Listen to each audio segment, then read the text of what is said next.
you stories which are brighter than yesterday. The streets have never been so quiet. The squirrels found a new hideaway.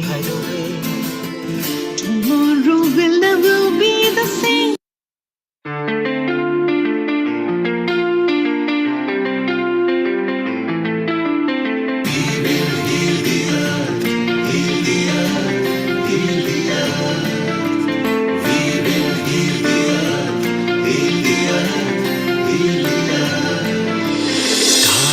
They can tell you stories which are brighter than yesterday. The streets have never been so quiet. The squirrels found a new hideaway. Tomorrow will never be the same.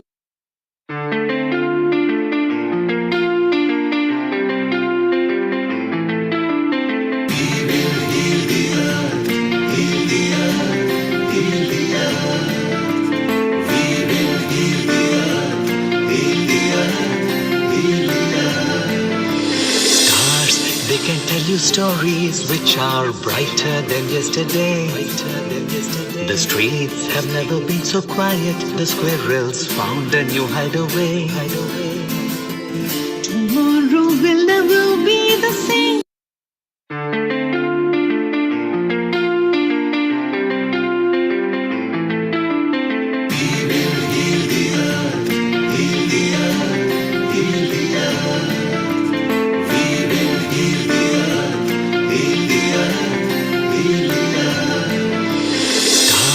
They can tell you stories which are brighter than yesterday. The streets have never been so quiet. The squirrels found a new hideaway. Tomorrow will never be the same.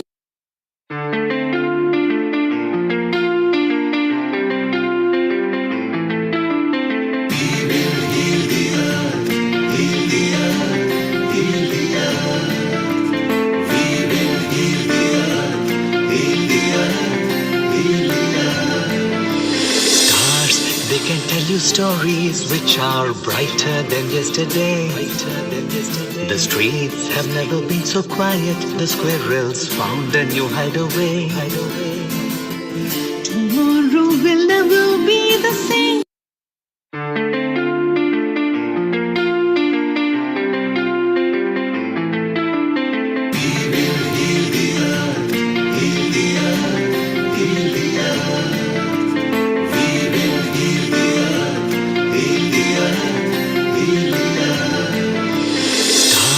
They can tell you stories which are brighter than yesterday. The streets have never been so quiet. The squirrels found a new hideaway. Tomorrow will never be the same.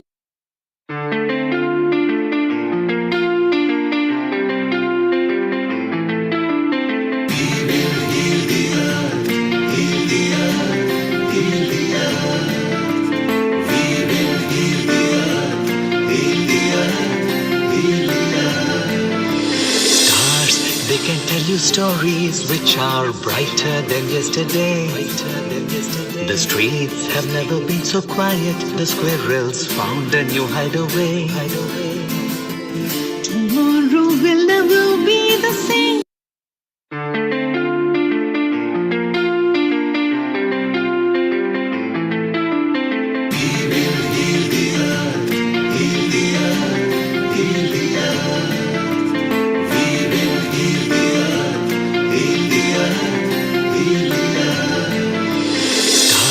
They can tell you stories which are brighter than yesterday. The streets have never been so quiet. The squirrels found a new hideaway. Tomorrow will never be the same.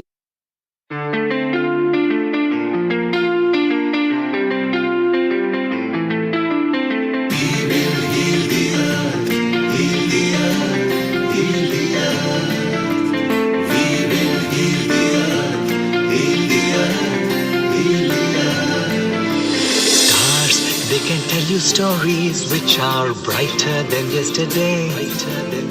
The streets have never been so quiet. The squirrels found a new hideaway. will never be the same.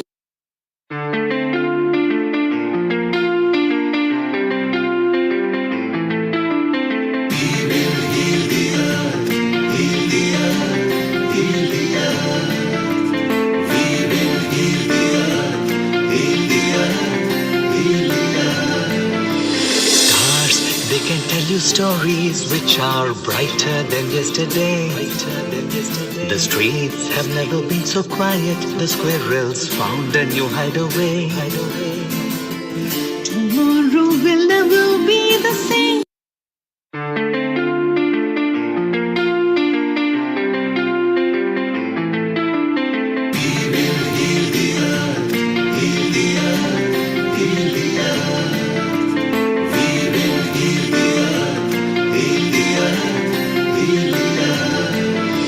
Stars, they can tell you stories which are brighter than yesterday. The streets have never been so quiet. The squirrels found a new hideaway. Tomorrow will never be the same.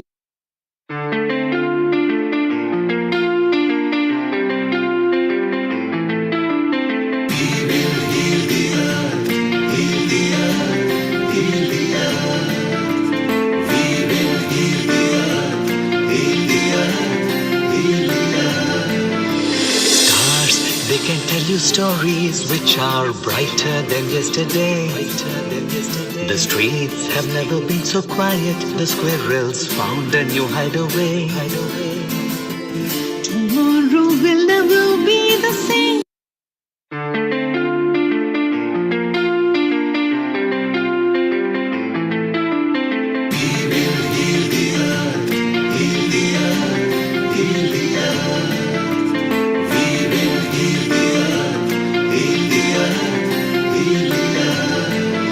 Stars, they can tell you stories which are brighter than yesterday.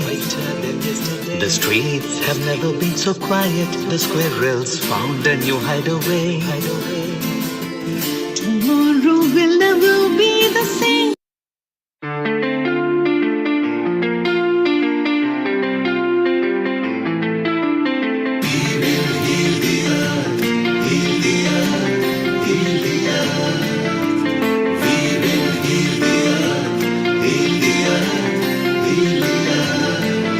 Stars, they can tell you stories which are brighter than yesterday. The streets have never been so quiet. The squirrels found a new hideaway. Tomorrow will never be the same.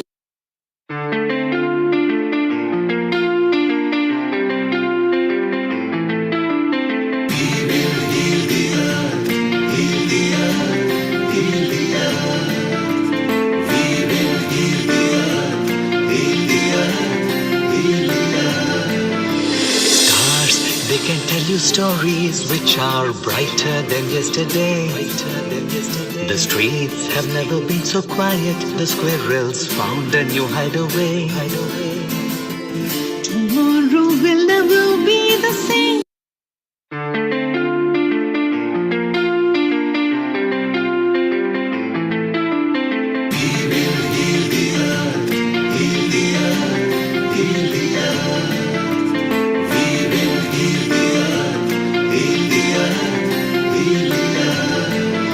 Stars, they can tell you stories which are brighter than yesterday. The streets have never been so quiet. The squirrels found a new hideaway. Tomorrow will never be the same.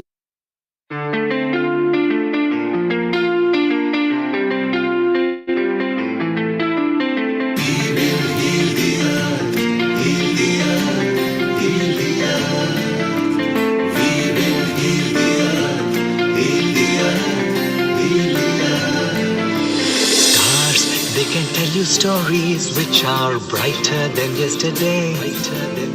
The streets have never been so quiet. The squirrels found a new hideaway. Tomorrow will never be the same.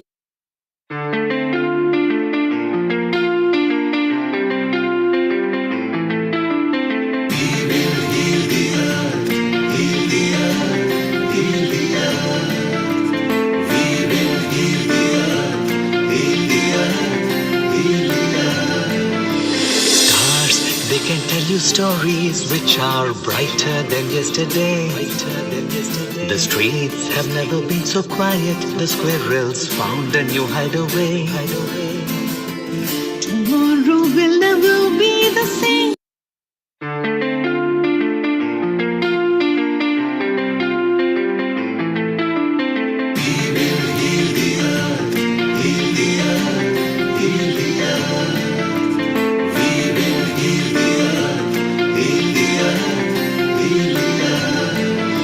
Stars, they can tell you stories which are brighter than yesterday. The streets have never been so quiet. The squirrels found a new hideaway. Tomorrow will never be the same.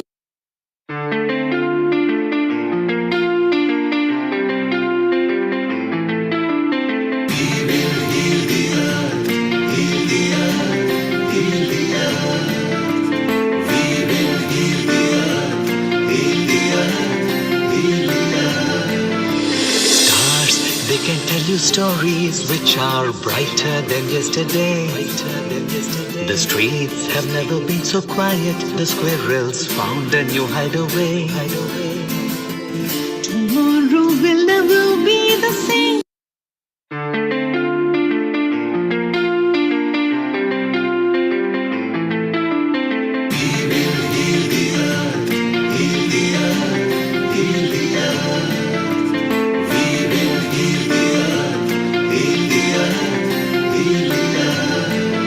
Stars, they can tell you stories which are brighter than yesterday.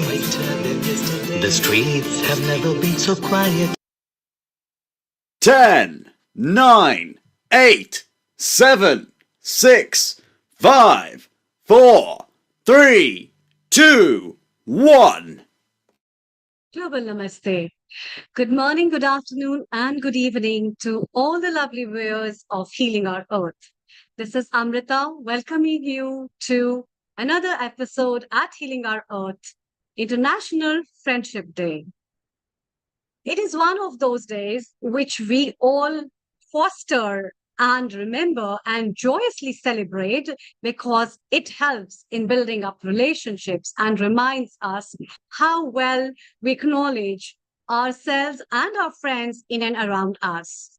And that's why this day of International Friendship Day, we are gathering and inviting everyone, whosoever is linked with us, or your friends, your relatives, your family members can come join us and let's enjoy this day by sending greetings, messages to our lovely friends whom we really appreciate and we respect them. And also, they mean a lot in our lives. Before we begin with all these chit chat and joyous journey of today's episode, let's start with Gayatri Mantra. You can hold any affirmation of your choice. Om Bhurbhuva Swaha Tat Saviturvarenyam Bhargo Devasya Dhimahi Dhiyo Yo Na Prachodayam. Om Bhurbhuva Swaha Tat Saviturvarenyam Bhargo Devasya Dhimahi Dhiyo Yo Na Prachodayam. Om Bhurbhuva Swaha Tat Saviturvarenyam Bhargo Devasya Dhimahi Dhiyo Yo Na Prachodayam. Om Shanti, Shanti, Shanti.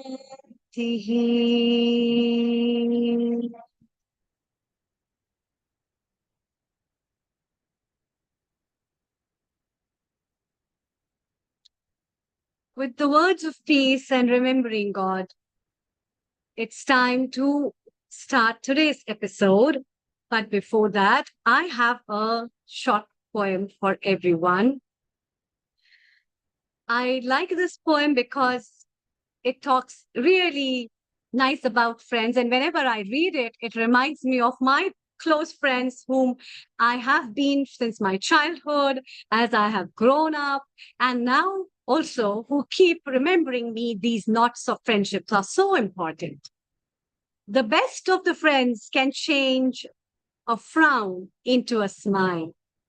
When you feel down, the best of the friends will understand your little trails and lend a hand. The best of friends will always share your secret dreams because they care. And the best of friends, worth more than a gold, give all the love and heart can hold. So, happy Friendship Day to everyone. That's why these friends basically are much worthier than the treasures of life because they fulfill those things and parts of our life which cannot be filled up with any of the materialistic possessions in the world. And the times when you are feeling low, the times when you want to celebrate, the times when somebody comes and just adds up a smile, and sometimes a friend says, not to worry, let's go and have a party. These are the times which we always remember. The friends are so, so important in our life. And that's why in all our prayers, all our poetic devices, so many writers, authors in Bollywood, Hollywood, and many other medias talk about friendship. A lot of songs are so famous about friendship, and so many people always talk about friendship. And many of the biographies, that autobiographies people have written, those biographies talk about those hidden friends who have been the pillar in the life of people. And so, first of all, I'd like to thank all my friends from Healing Our Earth family who have supported me in all this part of the journey of my life in these times, as well as will always be a pillar in my life as well. And therefore, let's welcome today our different guests, experts in the field of mental health, relationship building, and also people who really know the value of friendship, and they also feel they are the assets in the life of mine. That's how the friendship is.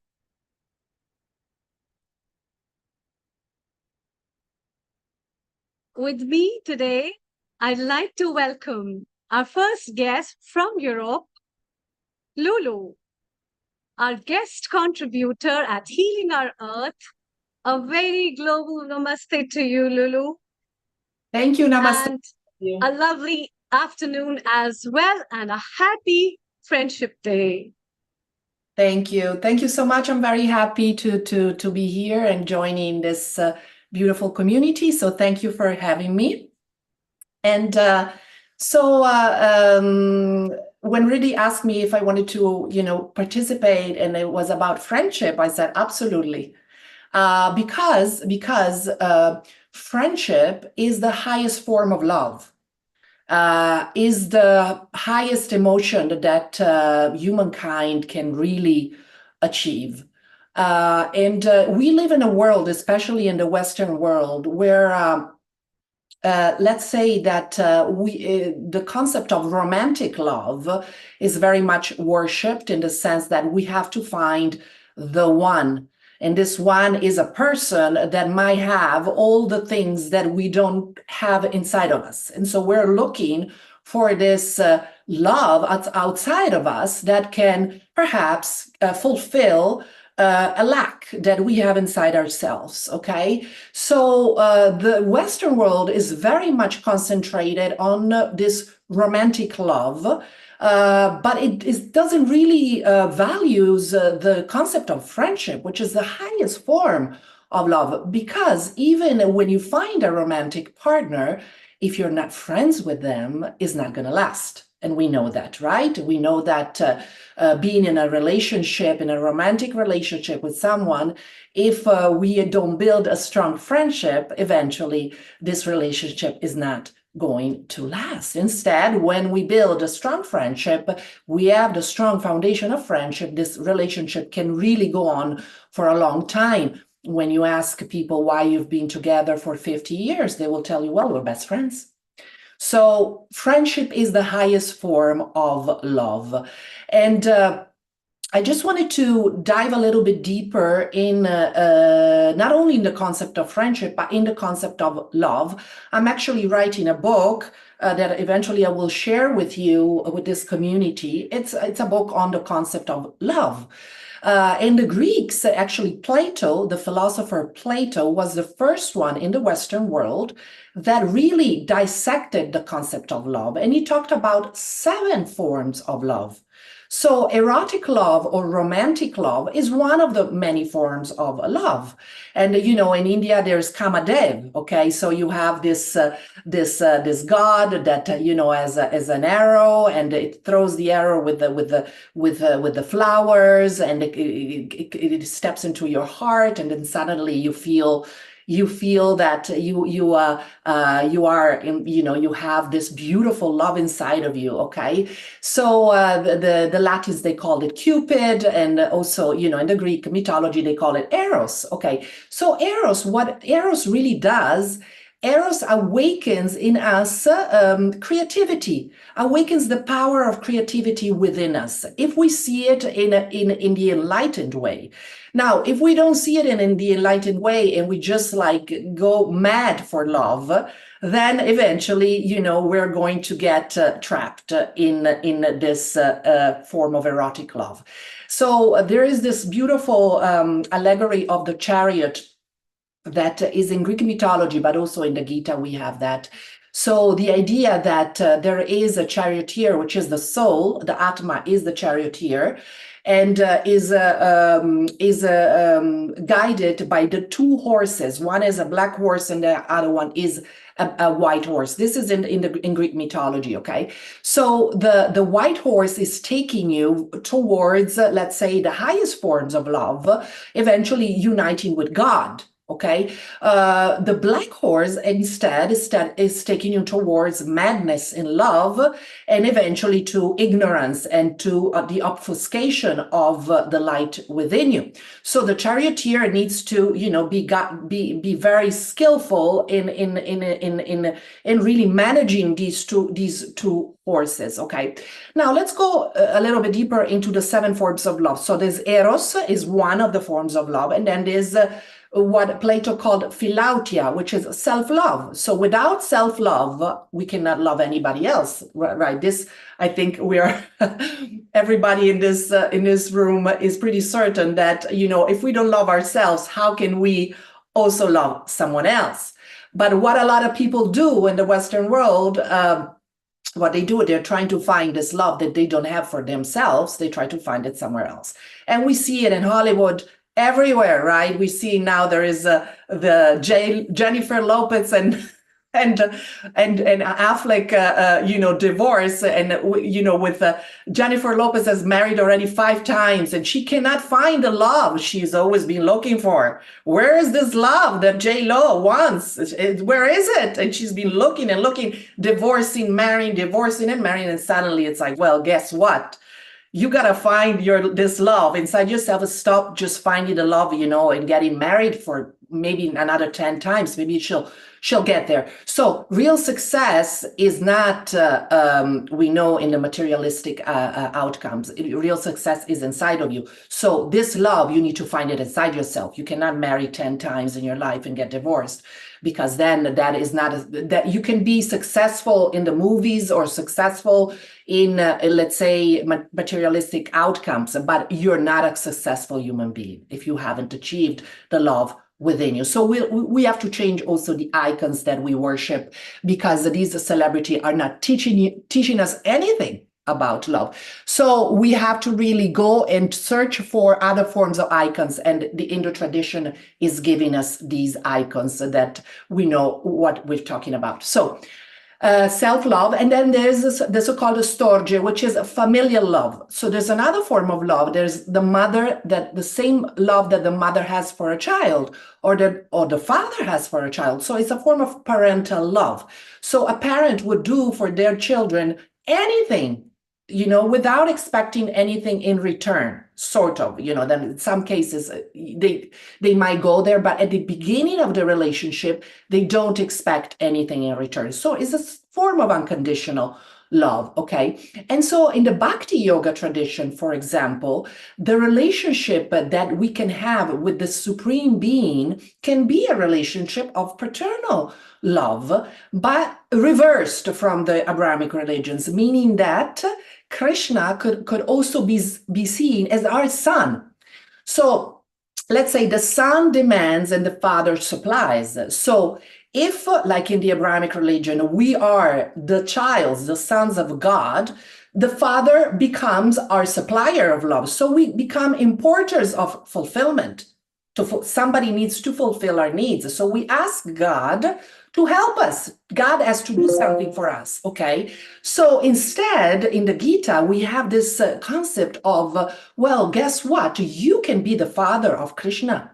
So you are the giver. You are going to do something for Krishna. Don't expect that Krishna's going to do something for you. So it's a very beautiful concept that we have. Instead of taking from God, we give to God. So this is very beautiful form of love, okay?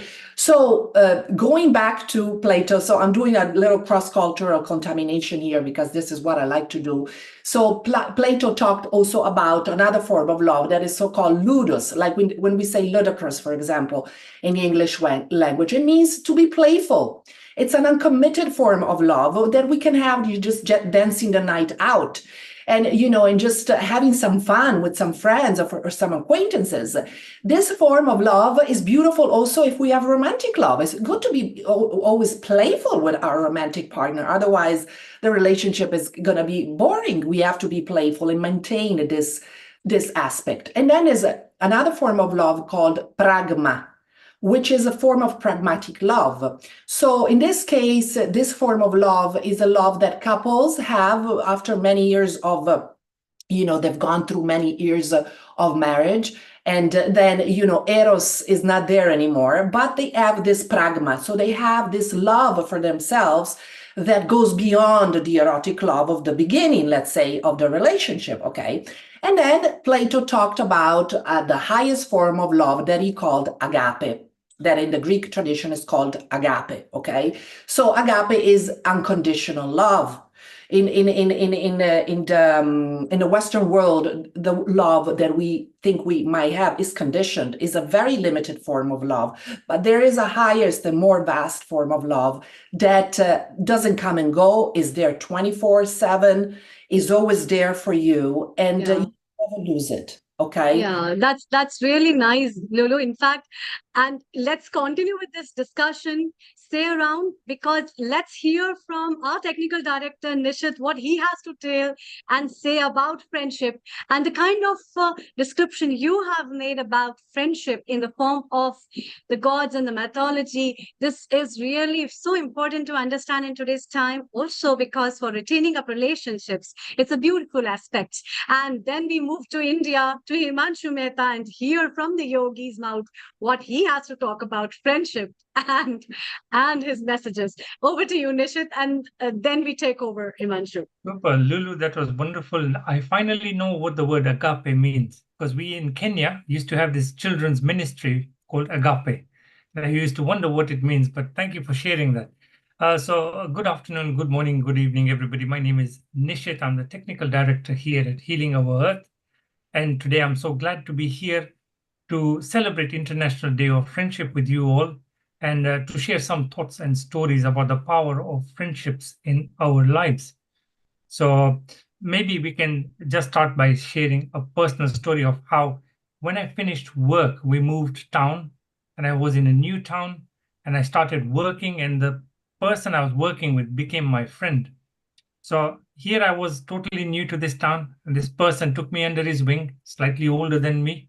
So he then opened up his circle of friends, trained me, mentored me, and that friendship grew over a period of maybe 6 to 8 years. He then moved to the UK. And then after a little bit of gap, I also moved to the UK, and he's right near me, 5-10 minutes away from where I stay. And so we catch up every so often, and the friendship has grown over the years and blossomed into a very nice relationship. And we've been through, the good times, the bad times, and everything together. And when you have people who truly care and support for you through thick and thin, that I think is the essence of a good friendship.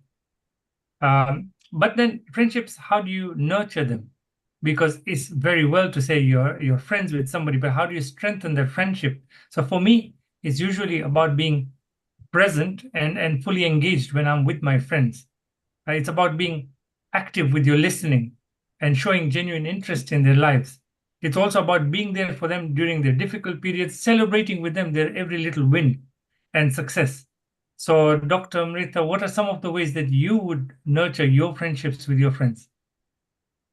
Yeah, actually, these kind of things are so important, and I think you rightly said about moving through the thick and thin times of their life and nurturing them from time to time with the value, giving them the due respect they want, giving them the presence of your time and space when they require, and also acknowledging their presence with your things in life, which is very important, that kind of intermingling thing. And I think what Lulu had been talking about, the aspect of unconditional love with erotic love, with connection of a love, which is an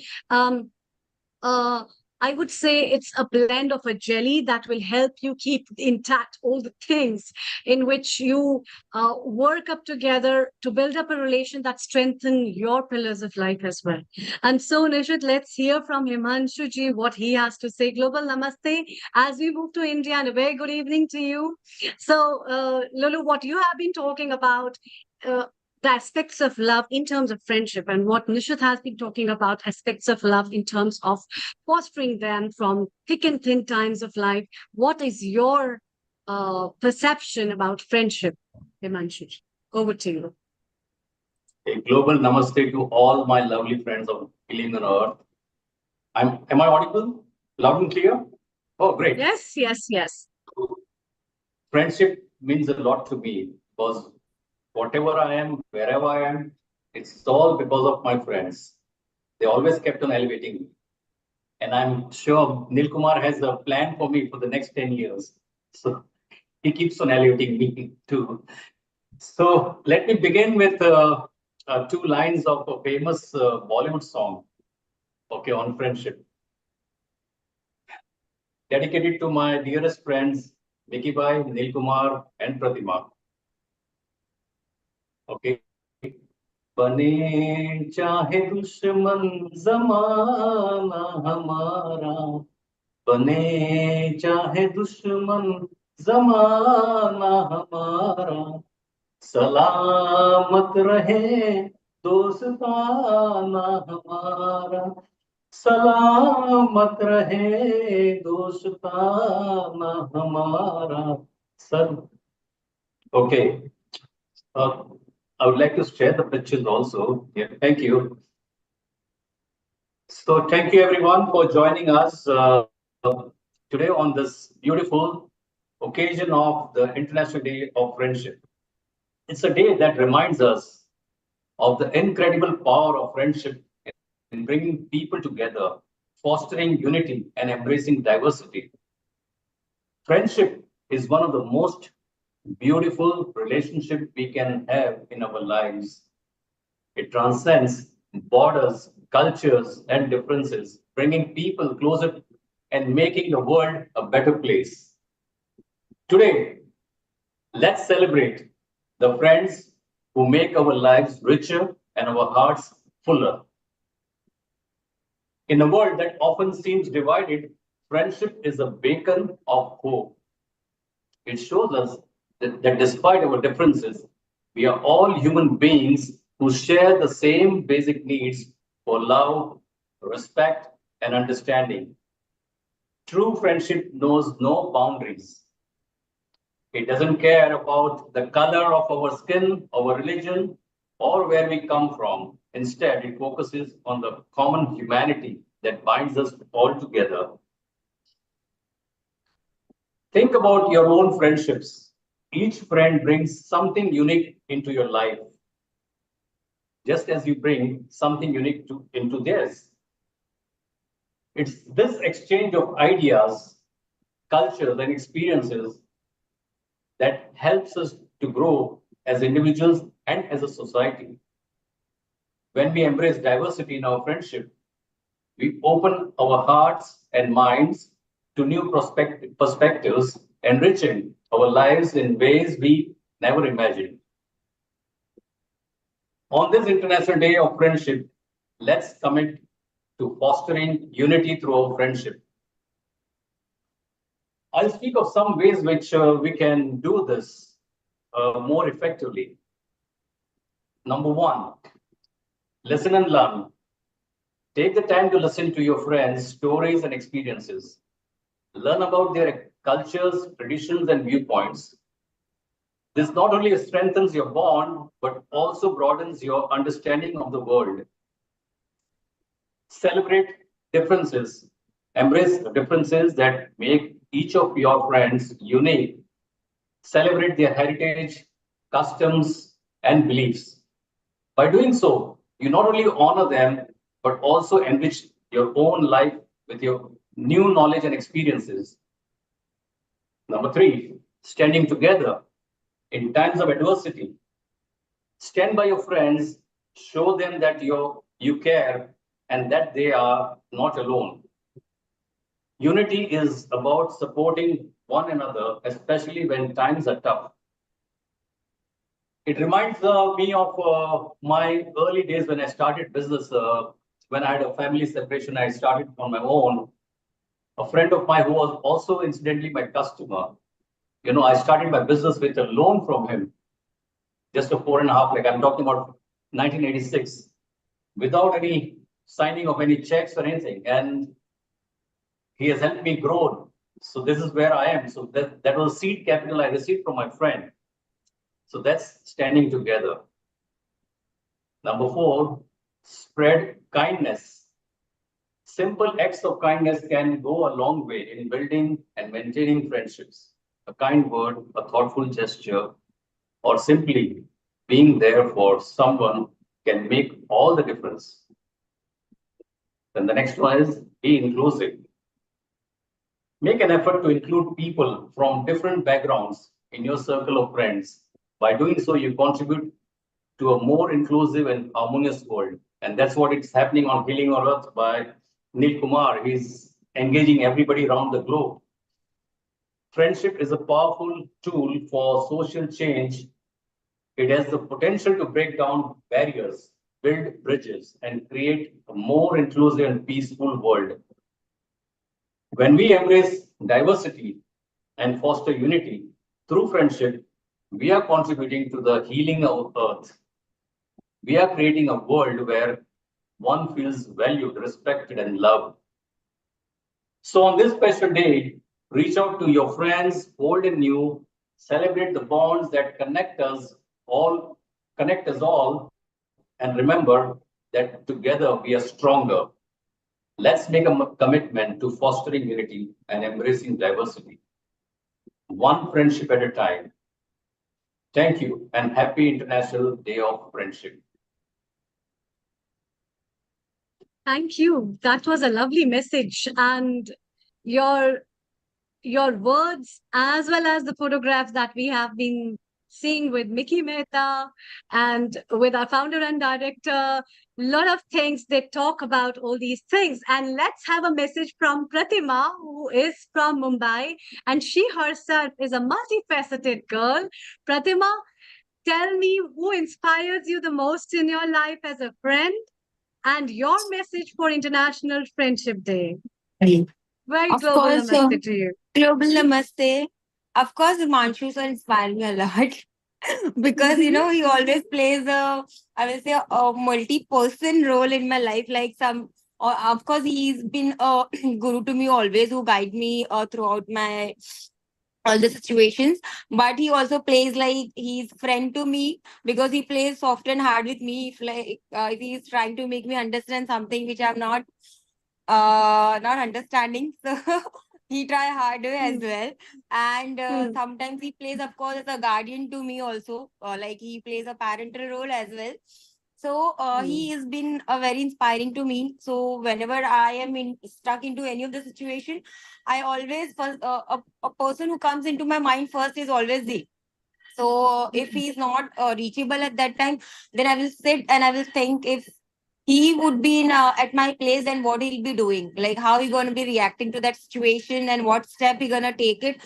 And then accordingly I take the suggestion, the steps, and I tackle the situation. So of course he is the most important person after my parents in my life. So thank you so much, sir, for always being there for me throughout thin and thick. And today, as we celebrate the beautiful bond of friendship, a friendship that enriches our life with the joy and support and love. I feel Friendship Day is a special occasion to express our gratitude and appreciation for the friends who stand by us through our thick and thin. To all my friends, thank you for your unwavering support, for the laughter and the countless memory which we have created together. And each of you holds a special place in my heart, and I am truly grateful for your presence in my life. Thank you so much. That was a lovely That was message, Pratima. And that's so nice. Okay, before I say you bye, tell me two things that you have learned from Himanshuji. Two good things. I've learned so many good things, but the question is, if I will say what I've learned good things, he will ask you, tell me what you've implemented. So, so for as of now, in recently, what I'm learning from is 3D formula, that is determination, dedication, and discipline. And according to him, I'm a fourth D, which is distraction, because I'm always distracted. So that is the one thing which I'm learning. And the most important thing which I've learned from he says inspiration, which he says is mutual. We always learn from each one of us, like whomsoever we meet. So that is the one thing which I always look in person whenever I meet anyone. Hmm. That's lovely. That was very sweet message. In fact, Imanshu, what have you taught her? I think the 3Ds are so important in life, and that is such a lovely message for everyone. And secondly, what Pratima touched the aspect of life is like-mindedness among friendships. So you think about the friend, what he and she has must be doing in that situation, and then you react accordingly. I think that really helps in life. Let's move to Pune, and we have our Ayurveda expert, our resident contributor from Ayurveda, Vaidya Rajat Patankar. Global namaste to you, sir, and Global Vaidya Namaste. Rajat Patankar ji. Um, Today, as we are having a festival of celebration on International Friendship Day. What is your message to all the world and all the viewers who are listening to us? My only message, why to celebrate Friendship Day, only a day? Hmm. Because we can and we must celebrate it throughout the year. Because friendship or friends are more attached or more towards us than our some family members also. Because they directly or indirectly help you in so many occasions. Means when you cry, they are there. When you are happy, they are there. That is most important.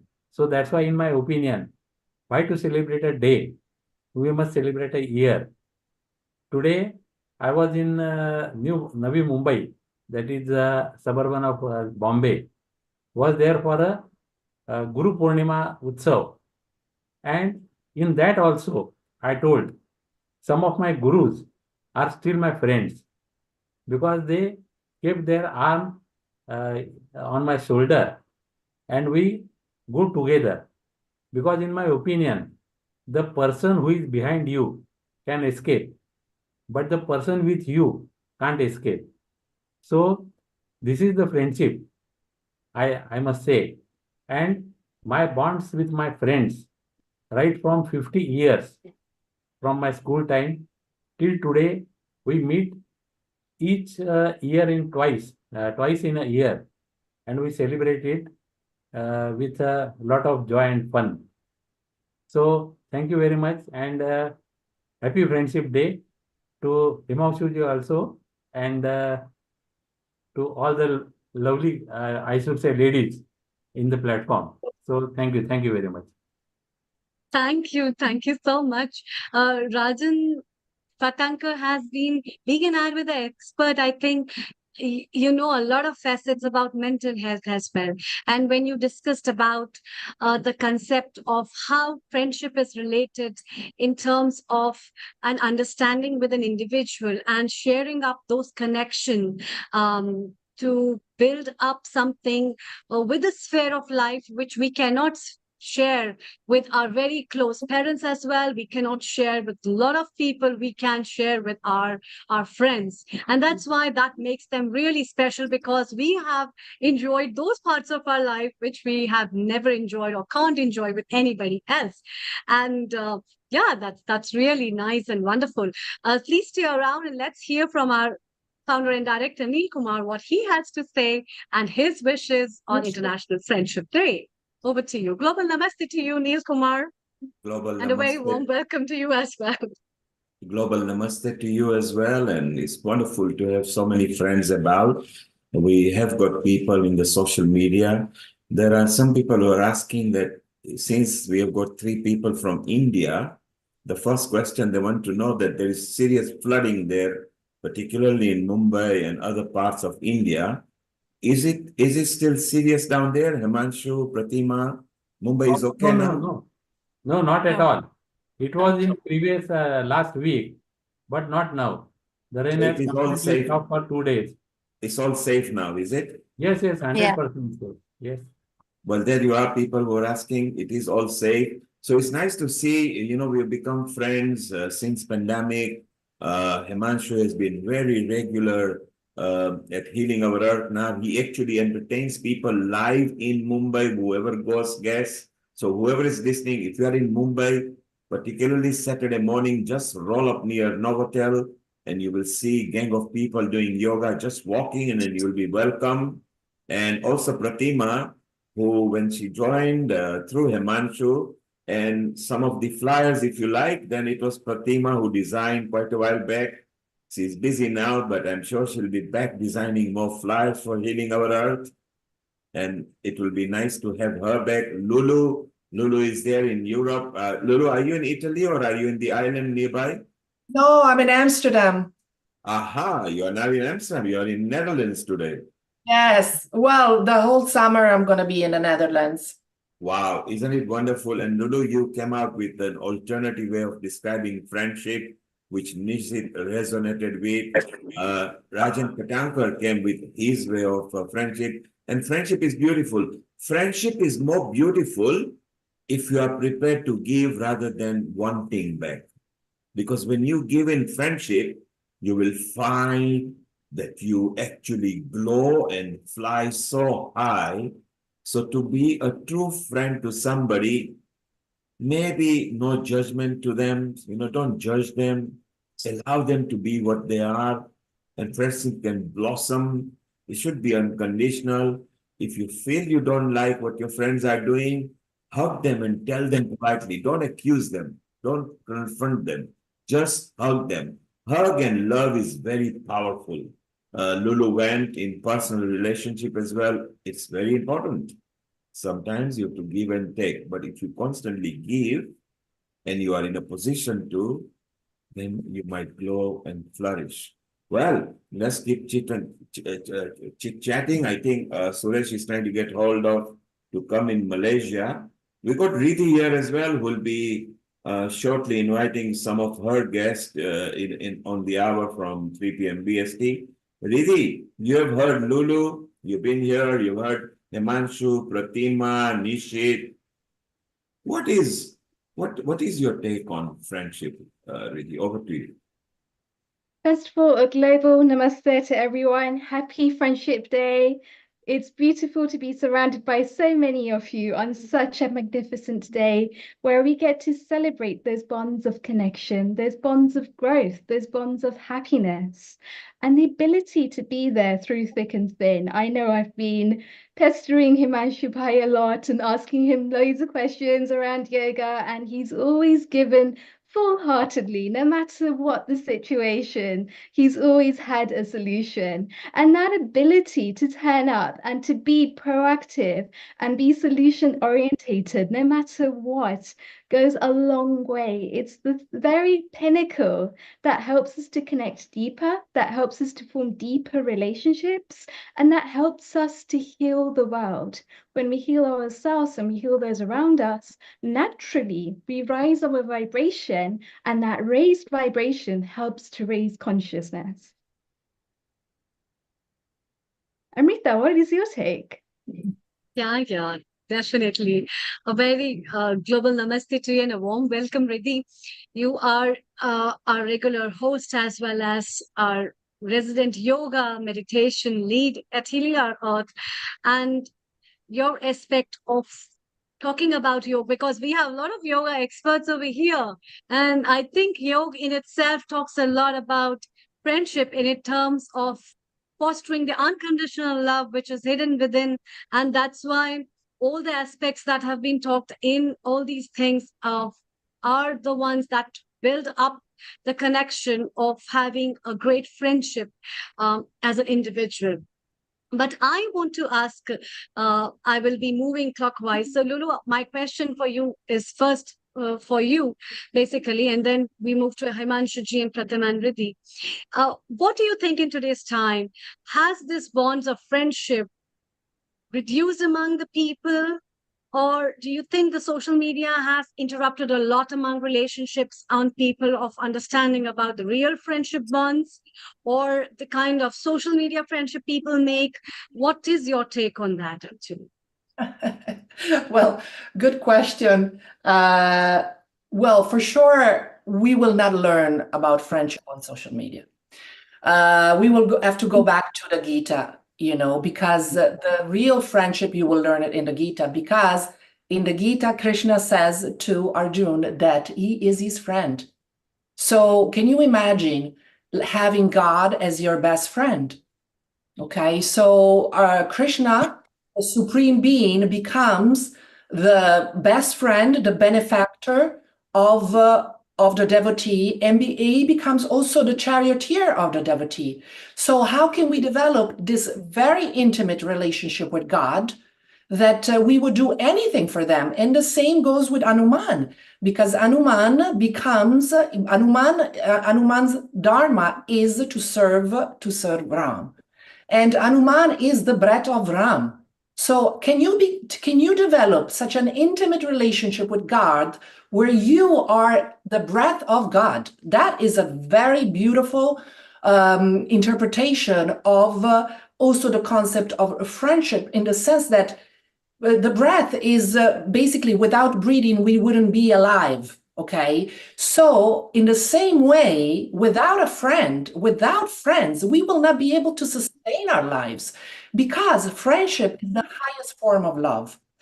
Relationships come and go, romantic relationships come and go, houses come and go, jobs come and go. What remains forever is what in this life is friendship. That's why we need to really cultivate and nourish friendships in our life. So not the social media is not going to teach us that at all. So we will find it back in the scriptures, back in the Vedic literature, in my opinion, in the way Krishna has a relationship with Arjuna, and in the same way Hanuman has a relationship with Ram. So I will go back there. Wow, that's a wonderful connection, in fact. Himanshu, what is your take? What do you think? I fully agree with what Lulu said. Social media is not going to take us anywhere. It's only about likes and just maybe throwing some hearts. That's it. But real friendship is, of course, when you have emotional connection and if there's a give and take in some aspect, it's far away from materialistic aspects of life. And of course, it's unconditional, as she rightly said about Arjuna and Krishna, or Krishna and Sudama, what we have read in Bhagavad Gita. And so that's what really friendship is all about. Yeah. Yeah. And in today's time, what is your take on the connection of the social media friendship that people make, finding people and this building up friends, and then it has a great impact on, in fact, having a negative impact on many of the things in life. What is your take on that before we move to Pratin? So it's nothing more than virtual reality. It's only like a bubble, you know. So it's nothing more than that one can expect. It's more to do with the materialistic world.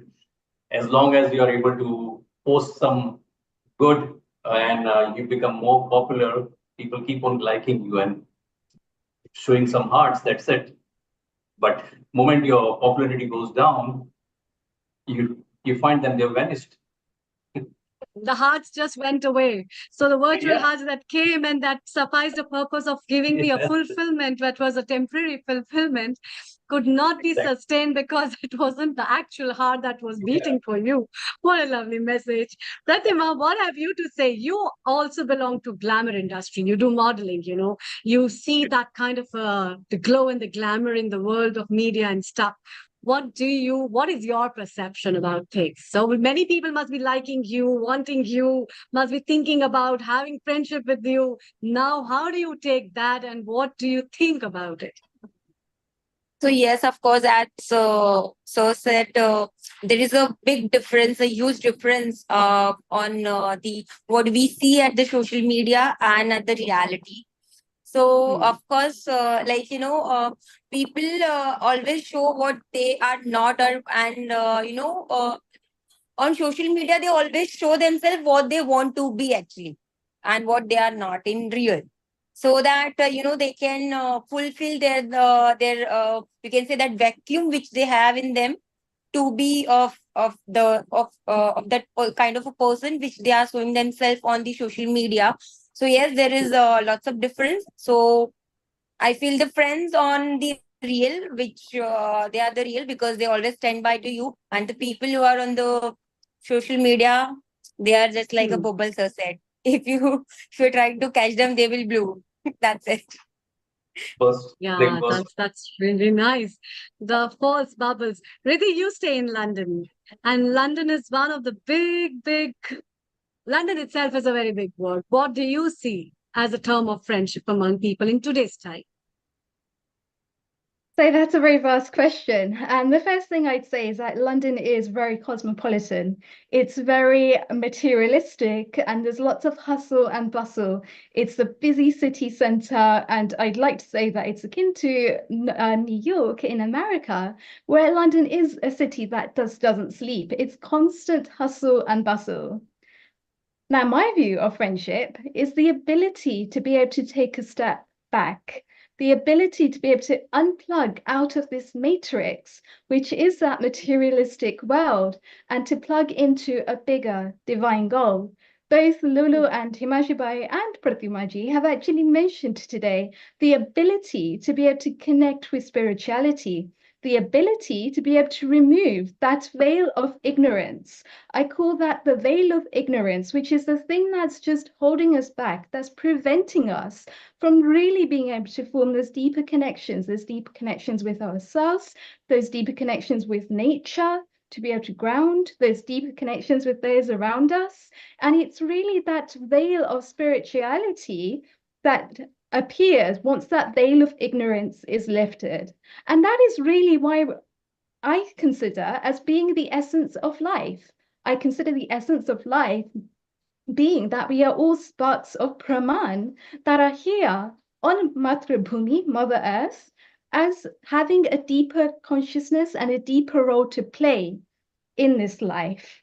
And that is as spiritual beings, as Atmans, as Chiranjeevis, where we are able to take a little step further to be able to actually consider what this Shakti is. And for those of you that aren't from the yoga background, all I'm really saying here is to be aware of a couple of things: thoughts, feelings, beliefs, stories, because all of those things make up our character, and our character determines our destiny. So by actually being able to be aware of what we're feeling, of what we're thinking, enables us to then take a step back. And especially being in London, I feel this a bit because I feel like I'm constantly actually within this whole matrix. But then the ability to be able to heal myself, deeply nourishing myself from within, I think that is actually a superpower that I have in this lifetime, because I actually enable myself to be able to charge up that battery.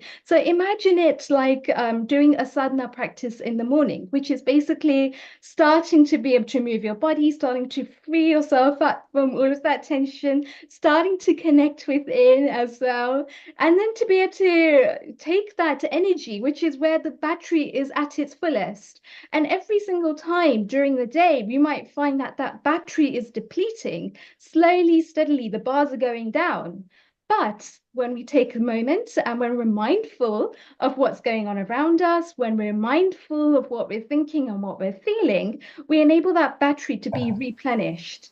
And it's replenishing that battery that enables us to really give our best. Because when we are at our best, we connect with those around us. But that also comes with a caveat, because we're not always going to feel at our best all the time. So it's that ability to be able to reach out. It's that ability to be able to connect with a friend, to be able to ask for advice, to be able to help someone, but to also be able to do that seva in a way that is conducive to us.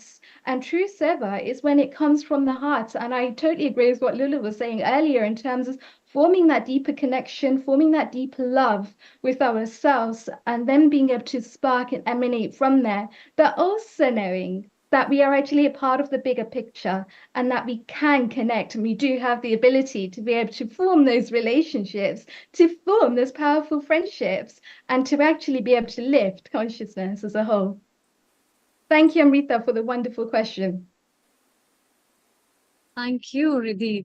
In fact, your answer in connection to where you started from, London being a city of materialism and hustle and bustle, and landing up into the spiritual connection which people might be bringing and making at that time while crossing the roads with each other, or in the train or in the tube, moving from one place to another, but not very idealistically following or knowing about it.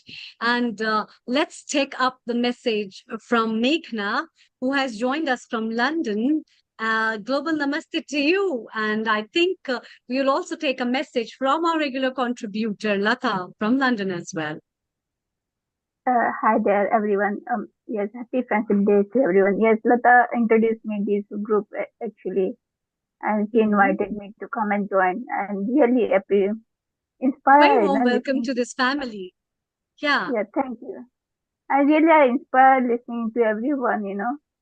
Like how the one of the hosts said, you had to make friendship from different religion as well, not just one group. We can add, so that is really help us to understand different religion and different aspects of life of the people. Yeah, I really appreciate to join. I really appreciate, like to say thank you to Lata to introduce me in this group. Yeah. And so what does friendship mean to you? And what have you learned from the friends in your life? Please share with us. Lots of things I learned from the friendship, because I came in London, I don't have anybody like from my family side, not mom side and that side, I just myself, and friends only help me, especially when I get separated from my husband. That time friends really help me for mentally to support me and looking after my kids while I'm working, like looking after the picking and keeping there in home. So for me, friendship have a very big value. Have a very big space for me. So yeah. That's what we have been talking about. Friends do such a wonderful job that no one, us, sometimes in our blood relations also cannot do. And sometimes even some people unexpectedly do those things that we even never know, and they prove to be the best friends ever. So Lata, you are a friend of Meghna. What do you like about her? A very global namaste to you and a happy Friendship Day. Yes, happy Friendship Day to everyone. Global Namaste. And yeah, it's a very enjoyable subject and topic because I think we get to meet each other. Like, you know, I met Meghna through our platform for inspiring Indian women. And so being in a foreign land, away from our birthlands, it makes such a huge difference to be able to connect and connect with all the lands through this Healing Our Earth platform. And this is where I think it's made such a huge difference to a lot of people's lives, because true friendship is to feel, like Neil said, you know, to make the person flourish, be the best person, be their best version, and glow out, and, you know, give them something to look forward to from the mundane parts of life, because the mundane parts always wear us down, don't they? And sometimes we lose contact being human. And I think it's nice to just feel where we can have some fun and laughter and connect and be ourselves and develop. And that really is what I think God wanted us to be, you know. So I think spirituality is a very important part, learning to love ourselves, learning to love God, and then you become able to develop these relationships that you want to bond, you know, and have a long-term relationships. And what else did I write down? That's really, yeah, that's I good. think, That's good, in fact. yeah. And see, the friendship bonds that come in connection with where you find somebody, where your vibrations meet with someone, your chemistry meets with someone, and you really find, oh, this person or that person, it really matches up with my views of life, my thoughts of view, and then that kind of a like-minded attitude brings you a lot of gesture of feeling happy. And Lulu, what is your take in terms of when you see, so you are in Amsterdam, and how do you feel the friendship in connection of people at Amsterdam? And you have been in different parts, sometimes you're in Italy, and so what do you feel? And then from this, after Lulu, we'll be taking up Suresh Ji from Malaysia, who will be sharing our views, who's an expert on this, on mental health and relationship. Yes, Lulu. Yes. So, well, let's say that,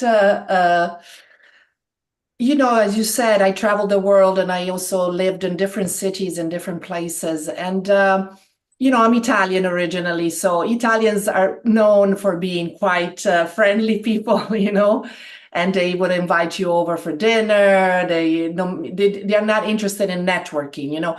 I lived in Los Angeles for many years. And I remember when I first moved there, I invited with my partner back then, we invited some supposed new acquaintances for dinner because that's what we do in Italy, okay?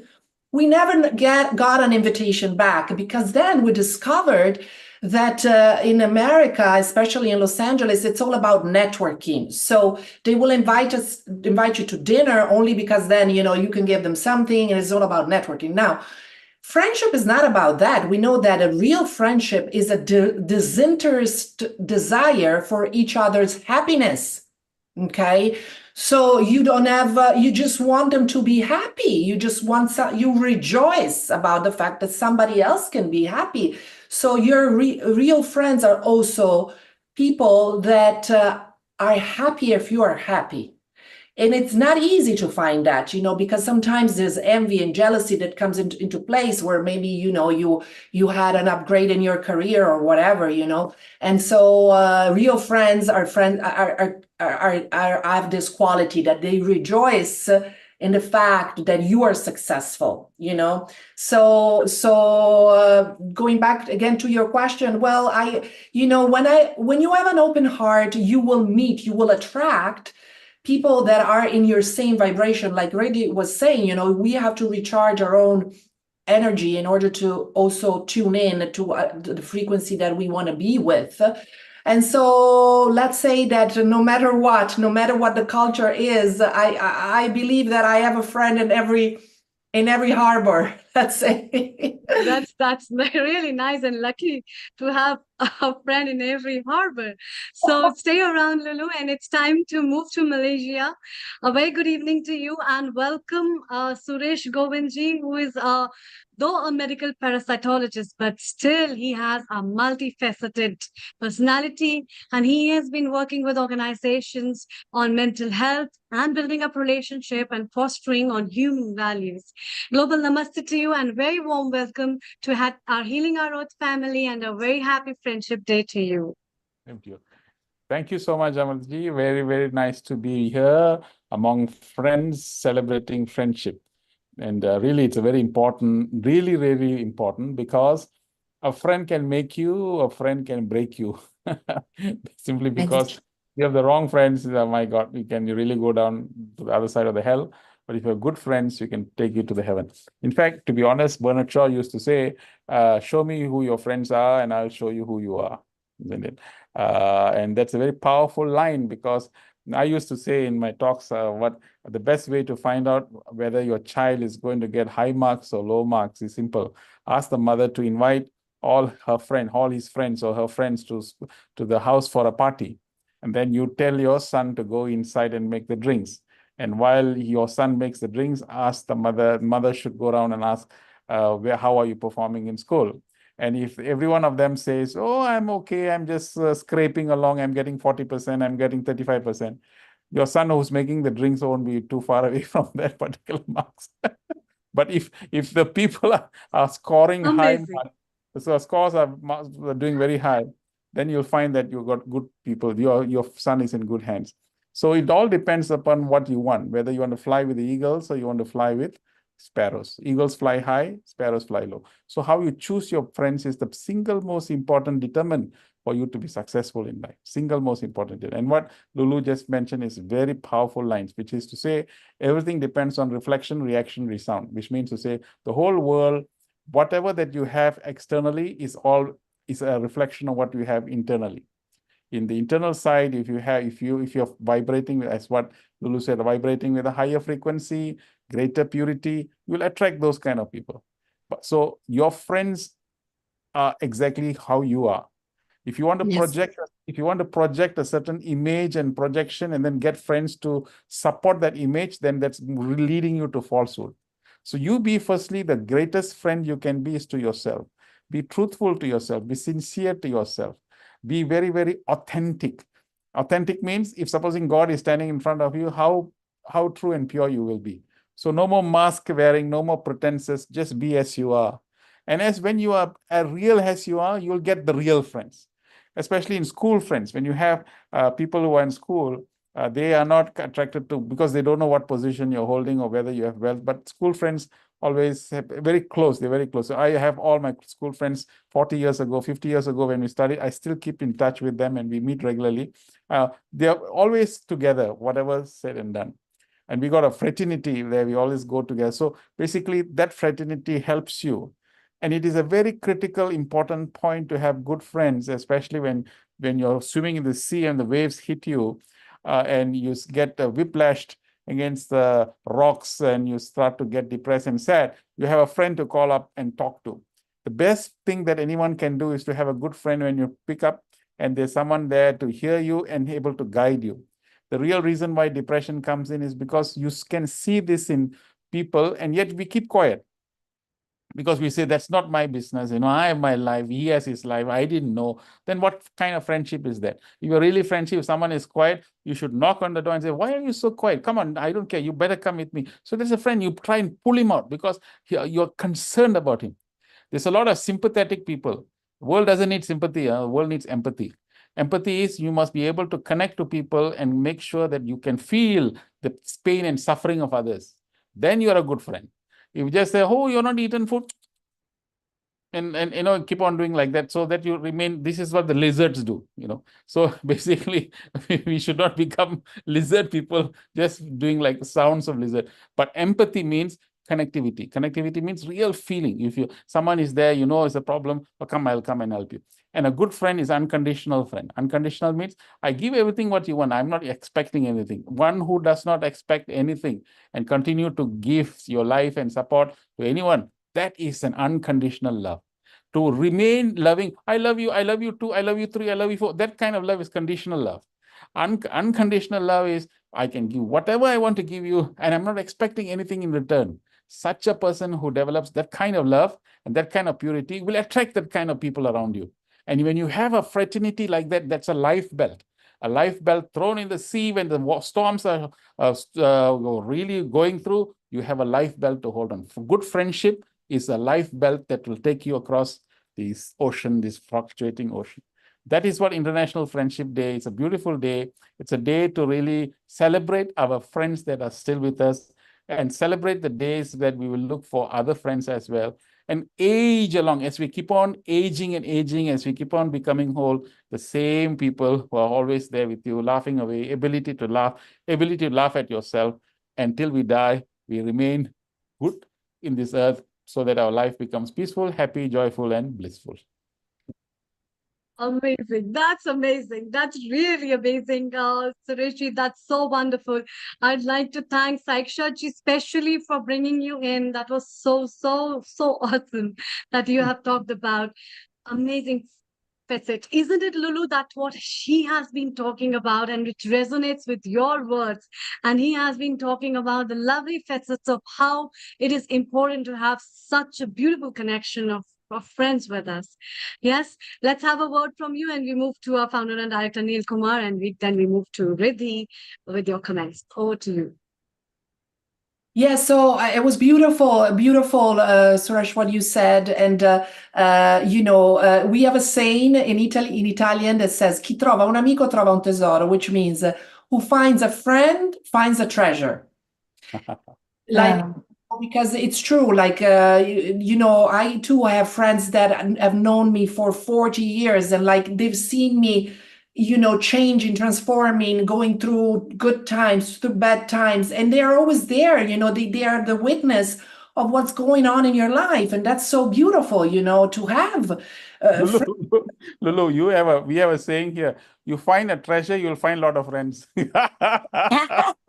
You have money, you have a lot of friends, but you're right. If you find a friend, that friend is a treasure. Okay, well, it's a little different. It's a little.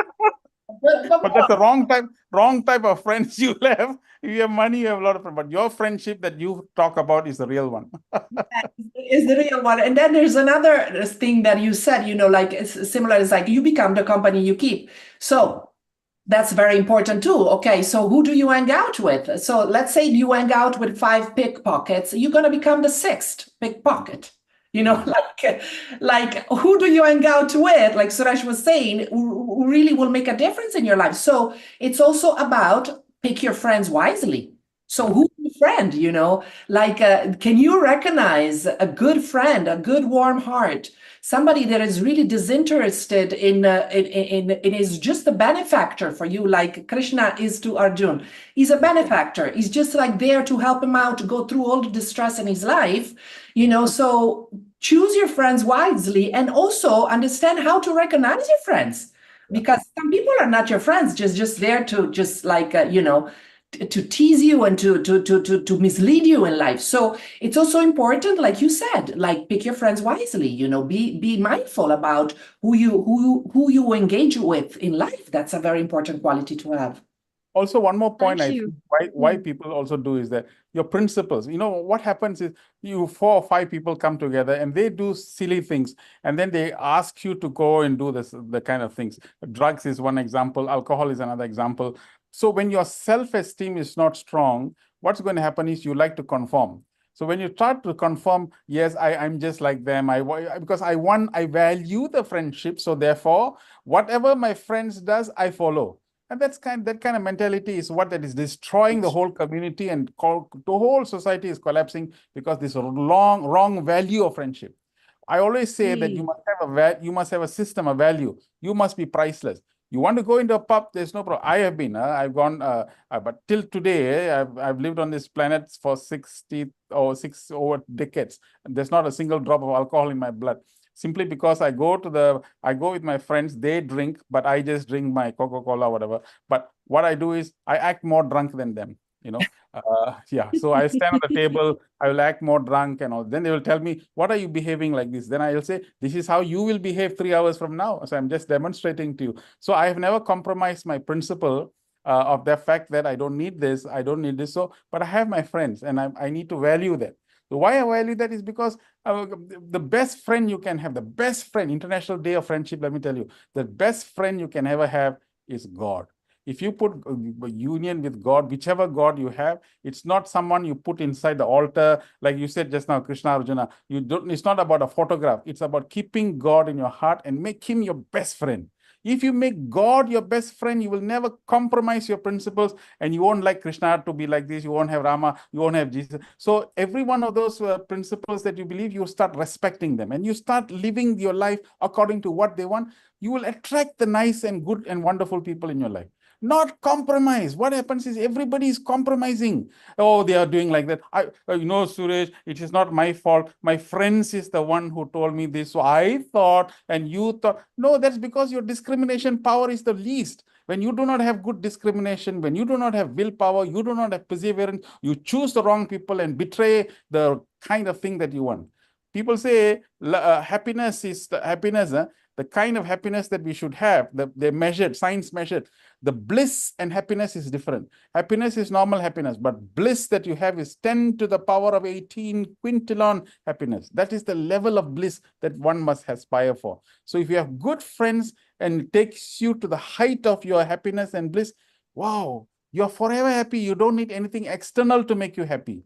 So your friend that who needs will look at you, because whenever you pass by, you always give happiness to everybody. That is the kind of friendship you should develop. Give happiness to everybody. Give love to everybody unconditionally. This world becomes heaven. You don't need to die and go to heaven. This place will become heaven.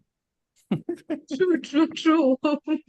That's really wonderful, because that answers my question about social media, and that puts up the value added addition of an individual to recognize who is your true friend, why you want to make a friend, and how the social circle can impact you drastically and lead a community to a healthy or a horrible community that can create reverse consequences on the society, on the globe, and a lot of things.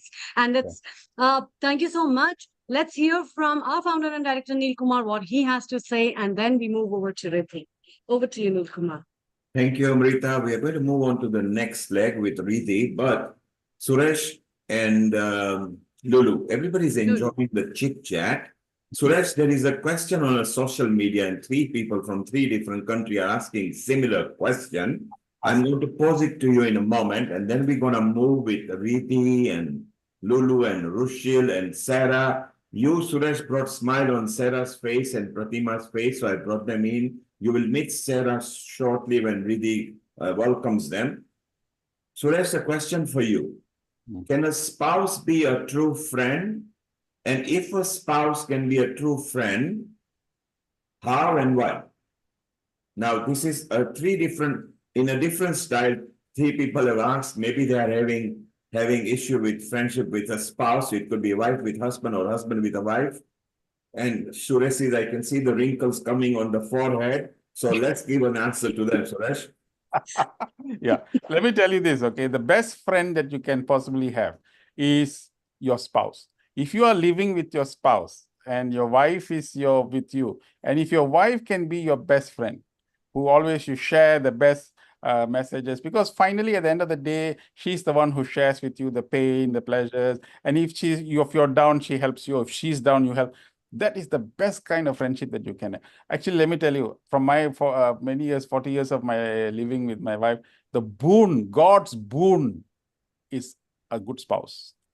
God's boon. That's why choosing a life partner cannot be flippant. Let me tell you this. You cannot be flippant. It's not like choosing a shoe, a handbag. That one you can choose, and after 2 days you can throw a handbag or throw.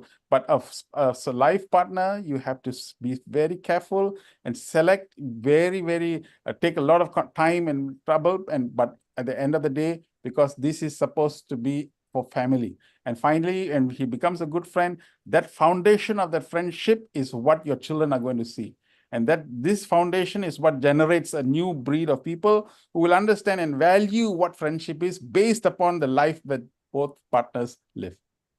So the people who are listening in social media, Suresh is giving you confidence. He has stuck with his wife for 40 years, and there is a hope for you there. So love your spouse, whether it's husband to the wife, wife to the husband. Today is a good day to go and hug them and say, let's be friends in case if there is an issue. Sarah, you've got a comment. Riddhi, take it away. And you've got Rushil and so many other guests. In getting interesting, let's have chit chat and have a panel discussion over here. Sarah, your comment, and over to Riddhi.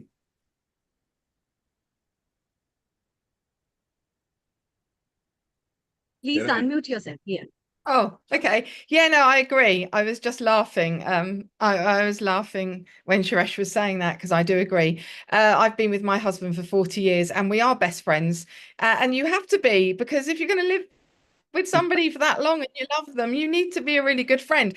But that doesn't mean you can't have lots of different friends for different reasons as well, right? And I really believe, for me, that flourishing of a friendship, especially with a long-term partner, husband, wife, whatever it is, some people rely on that one person for everything.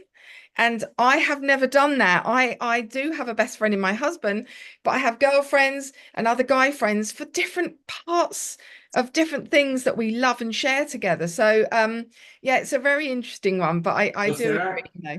Sarah, I'm going to stop you there. Sarah and Suresh, both of you, go and bring your passport, because you both claim to be having marriage for 40 years. You are only about 35, both of you. So you need to prove it to us that you are over 50. Actually, I'm over 60. Yeah. So I didn't want to say, because it's 50 plus VAT, I just wanted to be careful how I say it. But both of you need to prove that you are over 60. But look, it looks good. It's nice, positive thing. That look, this is why we bring friendship, an episode that Healing Our Earth, which not many other global panel touches. And that's what we love doing at Healing Our Earth. Over to you, Riddhi, and let's keep on chit-chatting. So, a global namaste. I think this is a wonderful conversation that we have so far today. There's so many different assets of friendship here that are coming together, that are just showing us how wonderful it is to have a day where we can just celebrate friendship. And what if we could just celebrate friendship every day? What if every day was Friendship Day? I'm going to be joined very shortly by my next guest, who is Rushil. Rushil, if you can hear me, can you just put the camera down just slightly so that we can see your beautiful face? So for those of you that don't know, Rushil is an expert when it comes to ancient Indian literature. He has traveled extensively to many spiritual epicenters. He's performed in many plays, and I believe he's also directing a play at the moment, and that is a play on the Ramayana. So for all of us that are thinking that it's actually friendship is about a spiritual play, friendship is about something deeper, Rushil is just about to explain to us what this truly means. Rushil, over to you. Thanks, Riddhi, and global namaste to everyone. So when Riddhi asked me to share a few sort of themes from Indian scriptures around friendship, I wasn't sure what to keep in and what to eliminate. So I thought rather we'll go back to first principles. And I'd like to just share my screen because I've prepared a few slides to act as a visual aid. So can people see my screen now? Yes, we can see your screen. Wonderful. As we know, Hinduism has, or Sanatan Dharma is vast and we've assigned a deity for practically everything. There's one deity for each of the forces of nature. Even the grihas or the planets are elevated to the status of a dev. But then there's also a deity for every value that we should aspire to, like dharma or righteousness, and also for everything that we do actually aspire to, such as power, wealth, or prosperity. There's even a deity for poverty and death. So why can't there be a deity for friendship? And if we dig into the scriptures, we do get the answer, although he's not, at the moment anyway, a very prominent deity. So without much further ado, I'll just get started. So who is the god of friendship? We'll have to work down the hierarchy here. At the top, of course, we have the principal gods, the creator, the preserver, and the destroyer or transformer. And each of them have their own retinue. So Vishnu has several avatars. Shiv also has several incarnations, as well as his family, including his wife and children, all of whom have been elevated to divinity. Brahma has many mind-born sons, but none of them are explicitly related with the value of friendship. So who are the others then? We must have heard of the term 33 Koti Devtas, and Koti is often misconstrued as 33 crore. So very often you might hear people saying that Sanatan Dharma Hinduism has 330 million gods. And that's an absolute misnomer. It's nothing could be further from the truth, because the Vedas very clearly specify who the 33 Koti Devtas are.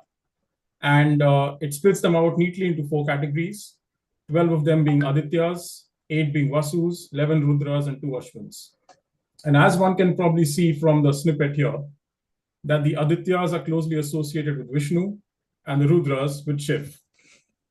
Now, glancing into the list of Adityas, one can see the word Mitra.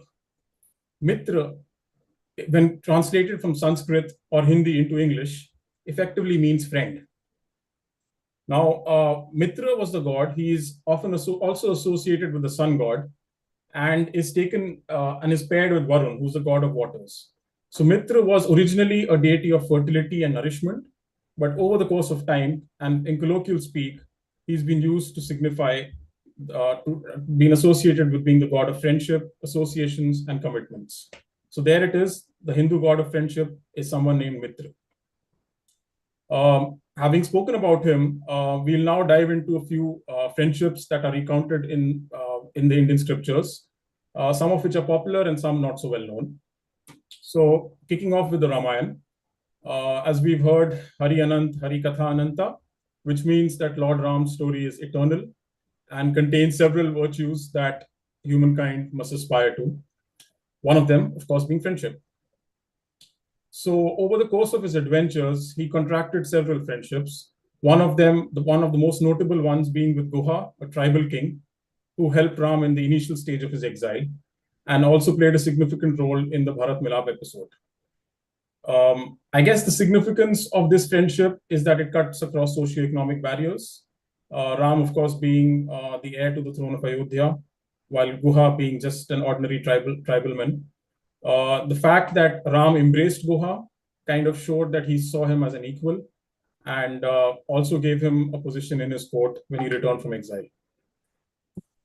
Another friendship that Ram contracted was with Sugriv, the Vanar king.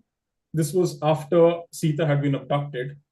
As per the terms of their alliance, Ram helped Sugriv recapture his kingdom because Sugriv had been exiled by Vali, while Sugriv in turn assisted Ram logistically and martially in the siege of Lanka. Now this might seem like a political alliance more than anything else for the unversed, but Sugriv's loyalty was tested in an episode in Lanka when Ravan, under the dark of the night, sent an emissary over to Sugriv, requesting him or offering him loads of riches and treasures and territories if he were to abandon the cause of Ram. So this was Sugriv's moment of test. And of course, he came through with flying colors by affirming his loyalty to Ram. It kind of goes to show that friendships can begin out of any reason, but it's, as someone mentioned earlier in the forum, It's also about how they are nurtured and whether we are steadfast in our allegiance. Another notable friendship in the Ramayana is that of Ram and Vibhishan. Vibhishan again was Ravan's youngest brother who was exiled from Lanka because he disagreed with Ravan. Ram immediately took him under his refuge and also offered him the kingship of Lanka post the war. So Vibhishan is sometimes criticized for betraying his own family. And while there might be a modicum of truth in that, it's important to consider that that Vibhishan's friendship with Ram had its root in Vibhishan's devotion. And long before the Ramayana or any of the main scenes of Ramayana actually took place, Vibhishan, Ravan, and Kumbhakaran had performed a long penance to please the creator god Brahma. When Brahma offered boons, Ravan and Kumbhakaran obviously opted for power and supremacy and dominance, while all that Vibhishan asked for was the continued presence of God or association with God. Brahma was so pleased that he immediately elevated him to the status of a Chiranjeevi or a near immortal and assured him that one day the Supreme Lord would himself call him his friend. And thus we can see that this friendship was many years in the making. So now moving on to the next major epic, which is the Mahabharata. And as they say about the Mahabharata, that everything that is in the world is captured within the Mahabharata, and what is not in the Mahabharata is not in the world. So that, of course, includes friendship, or the phenomena of friendship, which I believe some speakers have already spoken about. Krishna's friendship with Arjun, when Arjun, the Pandav prince, was disillusioned on the first day of the war, and Krishna showed him the right path and also shared with him his own divine vision and divine wisdom. But it's also important to consider that they were also cousins and brothers-in-law, and therefore there was another strand to their relationship as well. But perhaps the most purest and celebrated friendship in the Mahabharata or the Bhagavatam or related scriptures is that of Krishna and Sudama. Of course, they were childhood friends, and as someone earlier mentioned, that childhood friendships are perhaps the most lasting. They were friends from their hermitage in school in Sandipani Muni's ashram. And of course, seeing Sudama in an impoverished plight, Krishna did not embarrass him any further, but quietly restored his financial well-being to a level the same as his own. Now, these, of course, are friendships where Krishna was involved. But if we talk of the Mahabharata, one of the major friendships which formed the cornerstone of the epic was that between the Kaurav crown prince Duryodhan and Karan, the alleged son of a charioteer. One might argue that this friendship was contracted more for personal aspirations, because Duryodhan wanted an opponent of the caliber of Arjun, and Karan, of course, wanted to showcase his wares to the world. But then it's also true that over the course of time, Duryodhan supported Karan whenever anyone in the royal community pointed fingers at Karan for his low birth. And Karan and on the eve of, and all of this culminated in the Kurukshetra battle, when on the eve of the battle, Kunti and Krishna revealed the secret of Karan's true parentage to him. They even offered him the kingdom of the Pandavas. But Karan was steadfast in his loyalty to his friend and forsook all of that to finally sacrifice his life in battle. Now, all of these are celebrated friendships, but we can also touch on one friendship that actually went sour, and we can explore the reasons as to why that happened. Because the Mahabharata advises us not just on things that we should do, but also on things that we must refrain from. So that was the friendship between Drona and Drupad. Drona, of course, is more famous as the martial guru of the Kauravas and Pandavas, and Drupad as the father of Draupadi. But they too were childhood friends, having attended the hermitage of Rishi Bharadwaj. And on the day of their graduation, Drupad promised Drona that the day he would become king, he'd offer him half his kingdom. Drona, being a Brahmin, was never so covetous, but then his family went through really dire straits, to the extent that he could not even afford a bottle of milk for his own son. So when he approached his old childhood friend for help, Drupad felt embarrassed by his association with a poor Brahmin. And whilst we have seen that the other friendships like Krishna and Sudama and also Ram's friendships with Guha cut across the socioeconomic barriers, this is where the socioeconomic barrier proved to be a problem, because personal egos and external projections became important. So Drupad ended up insulting Drone, and the self-respecting Brahmin could not brook it. What followed was a huge series of vengeance. Eventually, Drone settled scores with Drupad by getting him captured through Arjun, and it all culminated in the Mahabharat war, where firstly Drone killed Drupad, and Drupad's son killed Drone, and then Drone's son extracted revenge from the rest of Drupad's clan. So I guess the lesson in that for us is that, one should be a little more discerning with whom we befriend or with whom we make our commitments to, and also not to make any rash vows that we can't keep up. So these were some of the popular stories, which I guess many members of the forum may already be aware of. But given that it is also the holy month of Shravan, which is a month to propitiate Lord Shiv, I thought of throwing in a story which is probably not as well known. It is the friendship of Shiv and Kuber, the Lord of Wealth, which is recounted in the Shiv Puran. But before we explore that, I guess or maybe we can explore it better by tracking the life trajectories of Ravan, the king of Lanka, and Kuber. Why would we compare them in the first place? Well, it's because it's not as well known that Ravan and Kuber were in fact brothers, being born to the same father, Vishrava, but of separate wives. And for that matter, Kuber was the elder brother and the original king of Lanka. Of course, when Ravan completed his penance to Brahma, he drove Kuber out of the kingdom. And this is one other instance of one brother exiling another. It seems to be a repetitive theme in all the epics. And began his conquest of the three worlds. Now, both Ravan and Kuber solicited Shiv, but they did it in absolutely different ways. After having conquered the three worlds, Ravan launched an attack on Kailash. As the exhibit shows, he attempted to lift Kailash and bring Shiv down with him to Lanka. Of course, Ravan was so confident in his strength, in his physical strength and valor, that he could accomplish such a feat. But of course, he was humbled. And what followed next, as people might be aware, was the Shiv Tandav Stotram. Of course, Shiv was well pleased with Ravan and granted him several boons. But as collateral damage, because Shiv had entered into a tussle with, because Ravan had entered into a tussle with Shiv's attendants, Nandi, the chief attendant, cursed him that one day his own city would be razed to the ground by a monkey. Now we all know who that monkey was. It was Hanuman.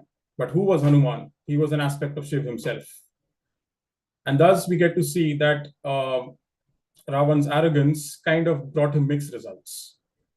But on the other hand, Kuber, who was quite desperate after having been driven out of Lanka, turned to Shiv for recourse. He propitiated him in the more orthodox way, by performing a long and deep penance. And when Shiv appeared in front of him, he could have actually asked for anything under the sun. But instead, over the course of the penance, his vikars had been exterminated, or he had no more desires left. So all he asked was for the continued presence of God, of Shiv.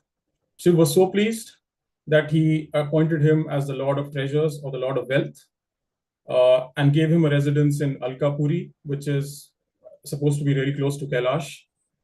But as the cherry on the cake, he offered him his own friendship. So arguably, despite not being as powerful as his younger brother, or not having as many accomplishments to his name, Kuber ended up with, probably in the long run, he ended up getting more than Ravan did.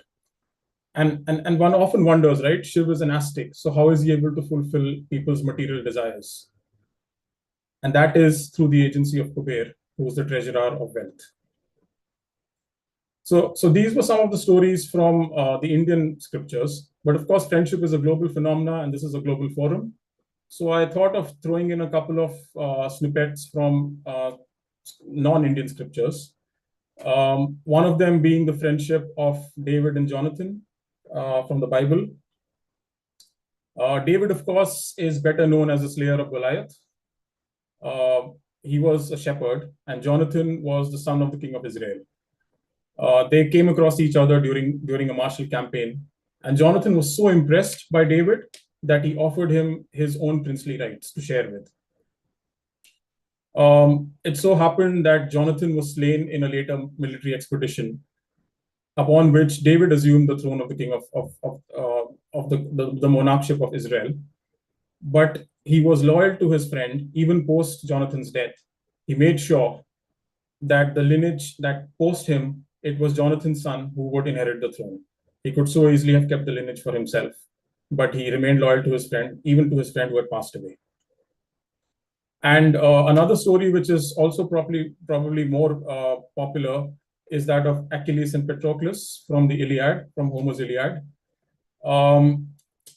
Well, I guess commentators have suggested it was a little bit more, it was more of a companionship than a friendship, but we'll skip those details for now. It all sort of came to a head when, at the end, during the Trojan War, when Achilles refused to participate in the war for a variety of reasons. The other nobles persuaded Patroclus, who was one of his closest friends, to enter war on Achilles' behalf. So he wore Achilles' armor and took his identity and fought the war. And after a long and difficult battle, he was killed by Hector. Now it is Achilles' lament and grief upon seeing Patroclus' corpse that comprises quite a few, that gains a lot of screen print in the Iliad. And it's that which kind of stirred the sleeping lion within him, which forced him to enter battle and slay Hector and assure victory for the Greeks. I guess both of these stories also bring out the fact that friendship cuts across socioeconomic barriers, and you are loyal to a person not just when they are alive, but also post their death. So yeah, I think these were a few stories I thought I'll run through. There were a lot more, but Riddhi had made it clear to me that I had a time limit, so I had to cut down. Yeah, over to you, back to you, Riddhi. Thank you. Beautiful, Rachel. Please can you stop sharing screen in a second? That would be great. And I just want to point out there a couple of points that you really made very clear, which was the difference between the number of friends that one can have and the difference between having Bhagwan on one side and being determined and dedicated to Bhagwan. Can you just draw on that a little bit further? Oh, no, definitely. I think someone earlier in the forum had also touched upon the fact that one of the best friendships that you can have is a friendship with God. And as we saw through several characters, Vibhishan, Kuber as well, Arjun, their friendship was more with the divine. And in some ways, we know that Lord Ram and Krishna, and we see God as external to us, but actually God is internal. So the more one, does a little bit of soul searching, as in tries to identify the self as they say, looks beyond the vikars that we continue to possess throughout life, we'll get closer to the real soul. And that's when friendship is, it is not subject to the externalities of the world, because our living situation, our life circumstances continue to change or evolve. But that friendship will persist, and you will not have any worries of anyone being disloyal or cheating upon you or betraying you if you are alloyed with your friend at that level. Of course, the number of friends is a moot point. Sometimes people enter into friendships for various reasons, sometimes for personal gain, and oftentimes it's a professional relationship that might evolve into a closer friendship.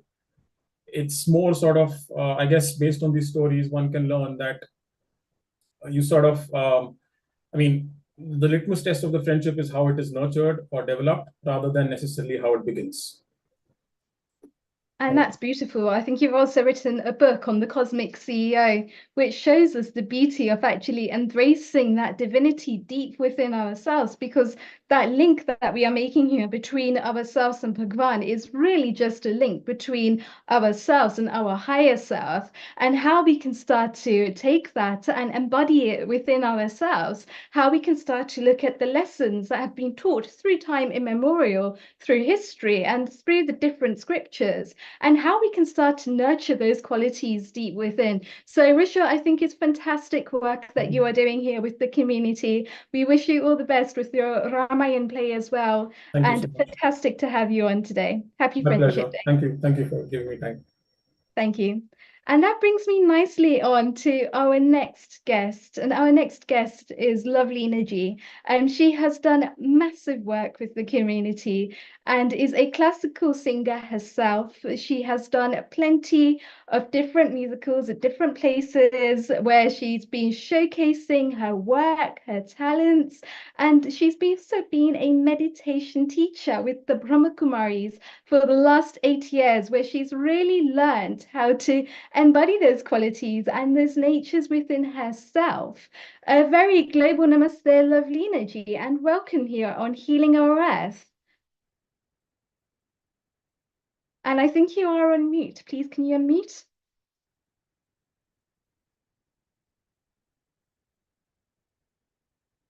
So there should be a Yeah, box. yes, Yep, yes. Global fantastic. namaste. Global namaste to you. Global namaste. And just tell us what it actually means to you. What does friendship mean to you? Friendship is imperative in life because, as everyone has said, that God is your best friend. You know, you connect with your higher self, but you also need human friends because you need to connect with people as well. So I think friendship is, it's a bond and it's imperative.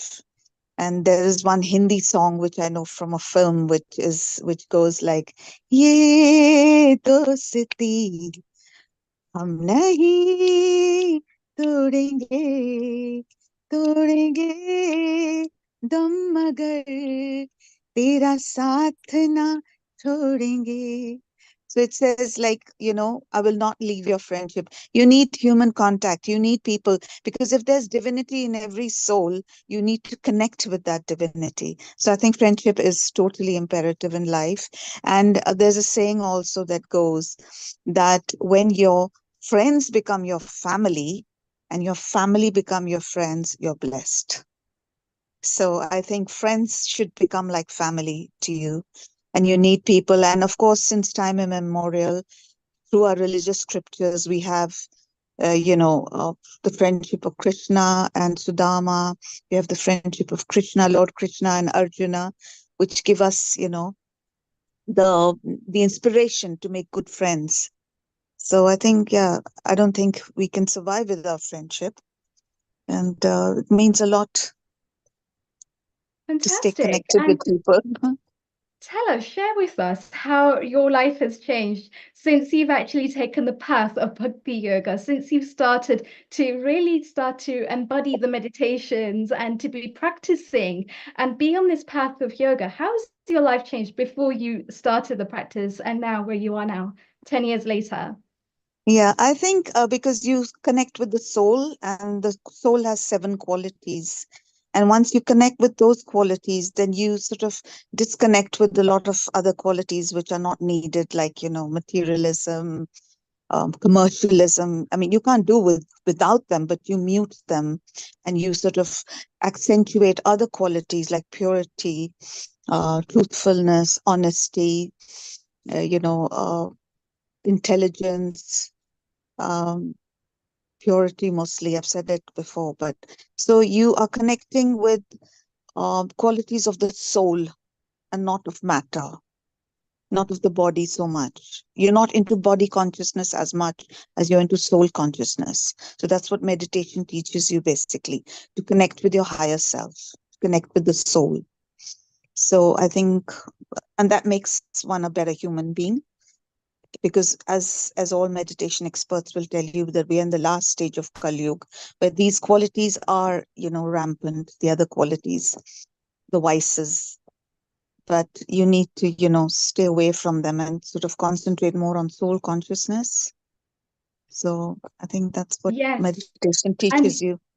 I think that is beautiful because even I can feel the difference between the days that I meditate and the days that I don't meditate, or I miss it for And some peace. reason. Yeah, and peace, Riddhi, is the most important. Yes. You know, that's one of the most important qualities of the soul, which one needs to inculcate and, accentuate, which people forget these days. So So it's I not think just actually bhakti yoga now here, is it? We're actually looking at the play now of jnana yoga as well, and how we can yes, actually start to bring more of that knowledge and more of that wisdom into our day-to-day lives, how we can really absolutely. start to walk that path. Absolutely. You have to walk the talk and walk the path, literally, because if you meditate and you make that your lifestyle, then the quality of your life and people around you will change. And if you basically, radiate happiness, if you're a good human being and you radiate happiness around you, people around you will be happy as well. So I think that comes from meditation because it creates inner peace, which you need to then radiate outside. Yes. And it's amazing, I met Shivani Behan of Brahma Kumaris, and she told me that, human vices actually affect the universe. I mean, it was amazing. She said, why do we have so many floods? Why do we have earthquakes? Because collective human consciousness affects the universal consciousness. Climate change. It's amazing. It's human vices and we are ruining the environment, corrupting the environment by industrial pollution, environmental pollution.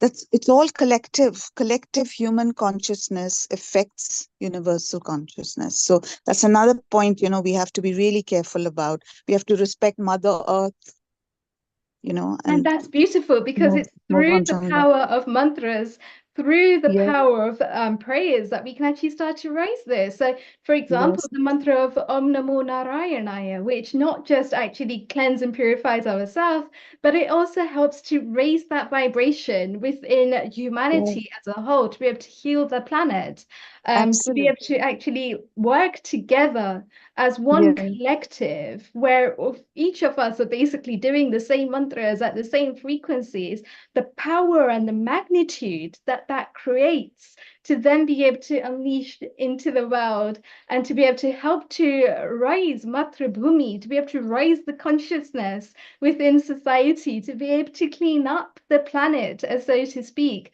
And I believe that that is actually a practice that quite a lot of people did over the COVID period as well. Quite a few people did yes, over lockdown to help to create that atmosphere. yes, yes. Om chanting of the Gayatri mantra, the mantras, the Vedas, if you chant from the Vedas, it helps immensely to cleanse the environment.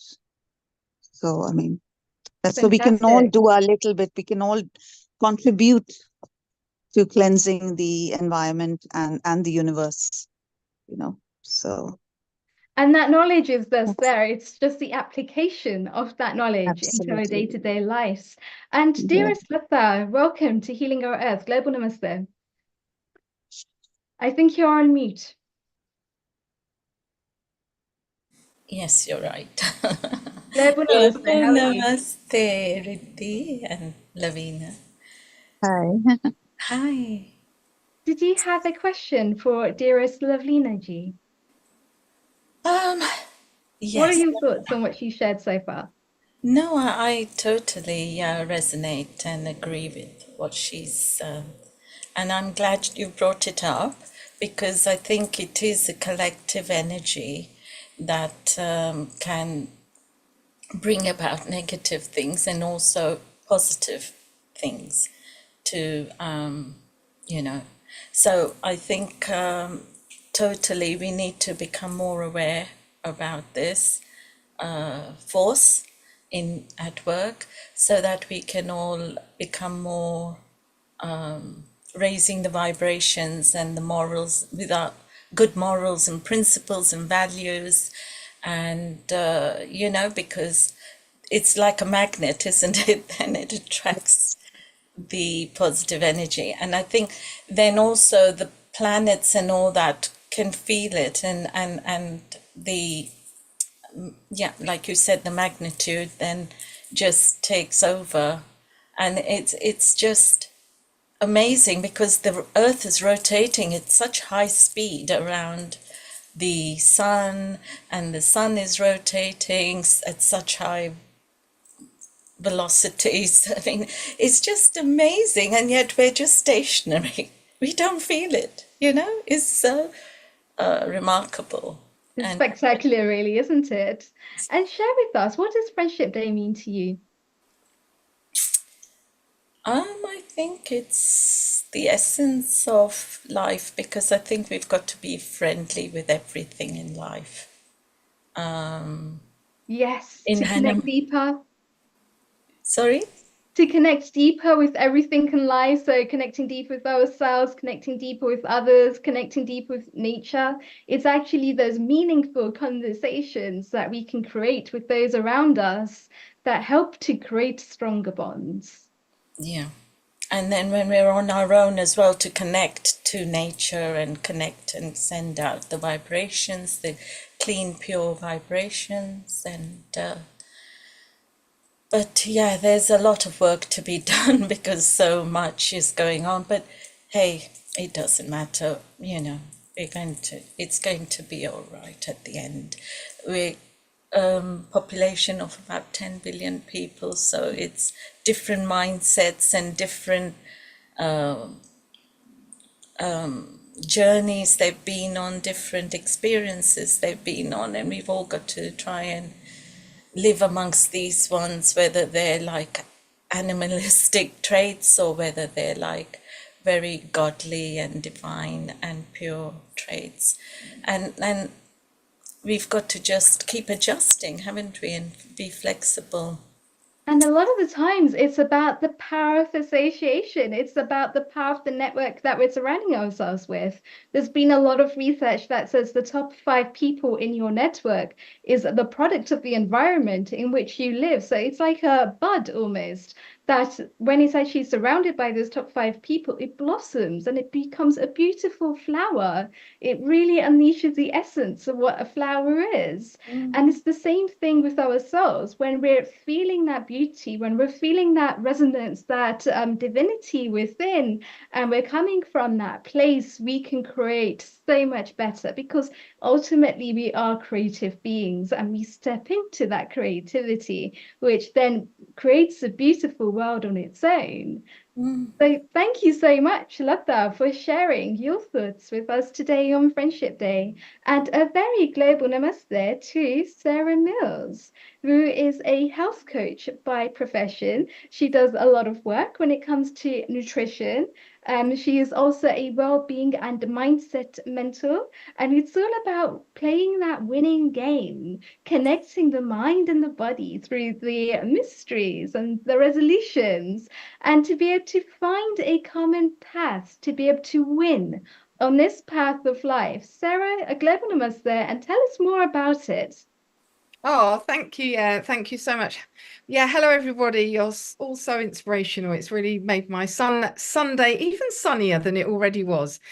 So it's delightful to be here, and thank you so much, Rudy, for inviting me here today. Obviously, as we're gathering to celebrate the bonds that connect us. Yeah, and it's really relevant. I didn't realize how relevant it was actually until you said, you know, come and talk about what does friendship mean to you. I didn't realize how relevant it was going to be, which to talk about the things that I always share with people in my life, in business, in connecting, in networking, in all the things I do. And the sort of principles of my passion, which are, I call the heart of winning. I've just actually rebranded. I used to be called the art of winning. And then I'm like, no, it's what's at the heart that really matters. It's the heart of winning.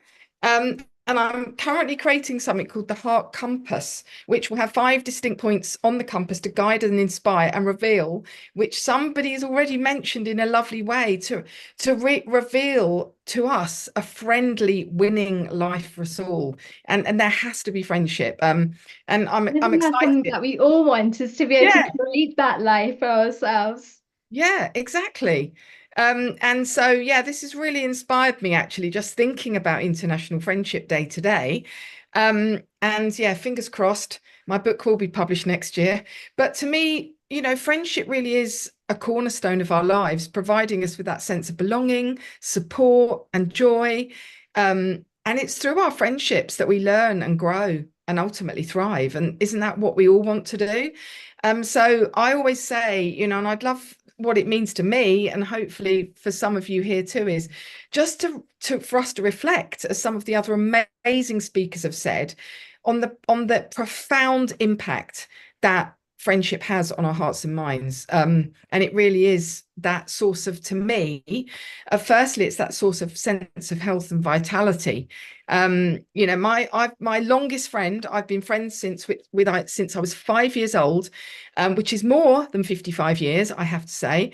And we've lived on the opposite side of the world since we were in our mid-20s, and yet through connection, through laughing a lot, and through lots of joint experiences, our friendship is as strong as ever. Now, I can't say that for every friend I've ever had, but you know when those friends, and I really think that to thrive and flourish and grow, and hopefully what I want to do is skip lightly through life, you know, leaving maybe a good impact, but a small footprint, in a way, in terms of, you know, from a positive place. I leave a big impact and a big footprint, but we need to treat our earth, as we've all said, and the friends in it, you know, with great, with great respect.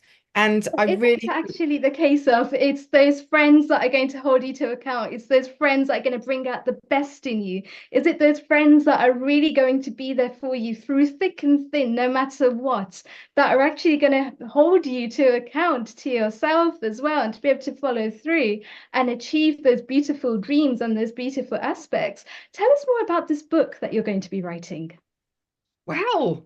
It's some of the words are written down, which is very exciting. But yeah, I mean, that's what it's going to be about. It's going to be called The Heart of Winning, from the Heart Compass, which is an acronym, which to me is just, 5 things that we need to take us through a winning life, so that we can be that best version of ourselves. So, as I say, it's been in the thought process for a long time. And then all of a sudden, you know, and this is actually really relevant to friendship. So I've moved around a lot. I've lived in different places. I've moved around a lot in the UK, and everywhere I've gone, because I've always done a lot of connecting and networking in my business community. And through that, which I know some others of you have said about, has talked about, I've literally got some of my best friends through that, through the shared empowerment. And one of those people, when I was talking to, is a very creative thinker. And I was telling her about I'm going to write this book, The Art of Winning. And I was telling her about certain things that mean a lot to me, like health and vitality and empowerment, and attracting what you want into your life, and resilience, and then time. We realize that, oh, that could be a fantastic acronym for something that could, you know, that we could build around that. And so that is what I'm currently working on at the moment. And actually, I've realized since you asked me to speak here, that actually friendship and being actually friends with ourselves first is so important. You know, we've got to spend the whole of our lives with ourselves. We might as well might as well like ourselves, right? And we might as well talk to ourselves and treat ourselves like the friend we want to be for someone else, like the friend we'd like to, you know, have in our lives. And I think so often we don't do that. So to me, it has to come, whether, you know, lots of people have been talking about, you know, finding that friend in God, whatever that means to the individual. And to me, it really does mean about finding that friend in yourself first, because you can be a great friend to others when you know how to be kind and friendly to yourself. Absolutely. And when we actually fill up our own cups, we have so much more to be able to share with other people as well. I think it's the state of when we're actually hitting burnout, so to speak, and we're not putting ourselves first. We're not putting ourselves on the pedestal because we're thinking about the world too largely. We're thinking about, how do I serve as being a mother? How do I serve as being a daughter? How do I serve the whole of humanity? That we're actually haven't prioritized ourselves So we're actually not winning in the game of life. But you mentioned 5 points that will help us to win in the game of life. So what are those 5 points? Right. Well, they will be revealed in my book, but very lightly, the H is for health and vitality, and for health, really. And I really do think that you know, friendship are a vital part of our emotional and mental well-being, and therefore that reflects in our health, you know, to give us the strength to face challenges, the encouragement to pursue our dreams, the laughter to lighten our hearts when we need it. To me, a good friend is like a mirror reflecting the best parts of ourselves, and while gently helping us to sometimes improve our flaws or the things we're going through. But to me, that all comes down to like having those healthy friendships. Like, you know, we become a better version of ourselves physically by the food we consume, and we do the same through the friendship we keep, you know. So that's kind of the first part of it. And then empowerment through friendship, which is the E part. So we need to empower ourselves daily and to envision our future, and therefore we will attract positivity. And true friends really are our cheerleaders when we find them. And I do believe I have a huge number of friends, but I also believe that some friends empower us for a short amount of time than others. And to me, that's fine. Not every friend comes and stays forever. Some come for a reason, and they may come for a season, and then they may go, and that's fine, right? But they empower us. That empowerment helps us to make bold actions for ourselves. And friendships are not just about support; they are about mutual growth. I really do believe that. And when we uplift each other, we can create that ripple effect of positivity and strength. And to me, that empowerment is crucial in our journey towards personal and collective success and a kindred spirit of understanding, you know. So that's kind of the E. The A is about attraction. That's about the energy we share. We've already talked about this a little bit. Like, we need to become the person we want to attract. You know, what are our core principles and what fills us up? And I really think that friendships often form because of the energy we radiate out and the values we hold. And that's why, you know, when you mentioned about we are the sum total of the 5 people. So we want to attract friends who resonate with our true selves, because then we can be our true self. And in turn, our friends can influence us positively. So I think really the beauty of friendship lies in its ability to bring together people from diverse backgrounds, who united are shared by values and a mutual respect for each other, which is lovely that International Friendship Day has come, you know, while the obviously the Olympics are on.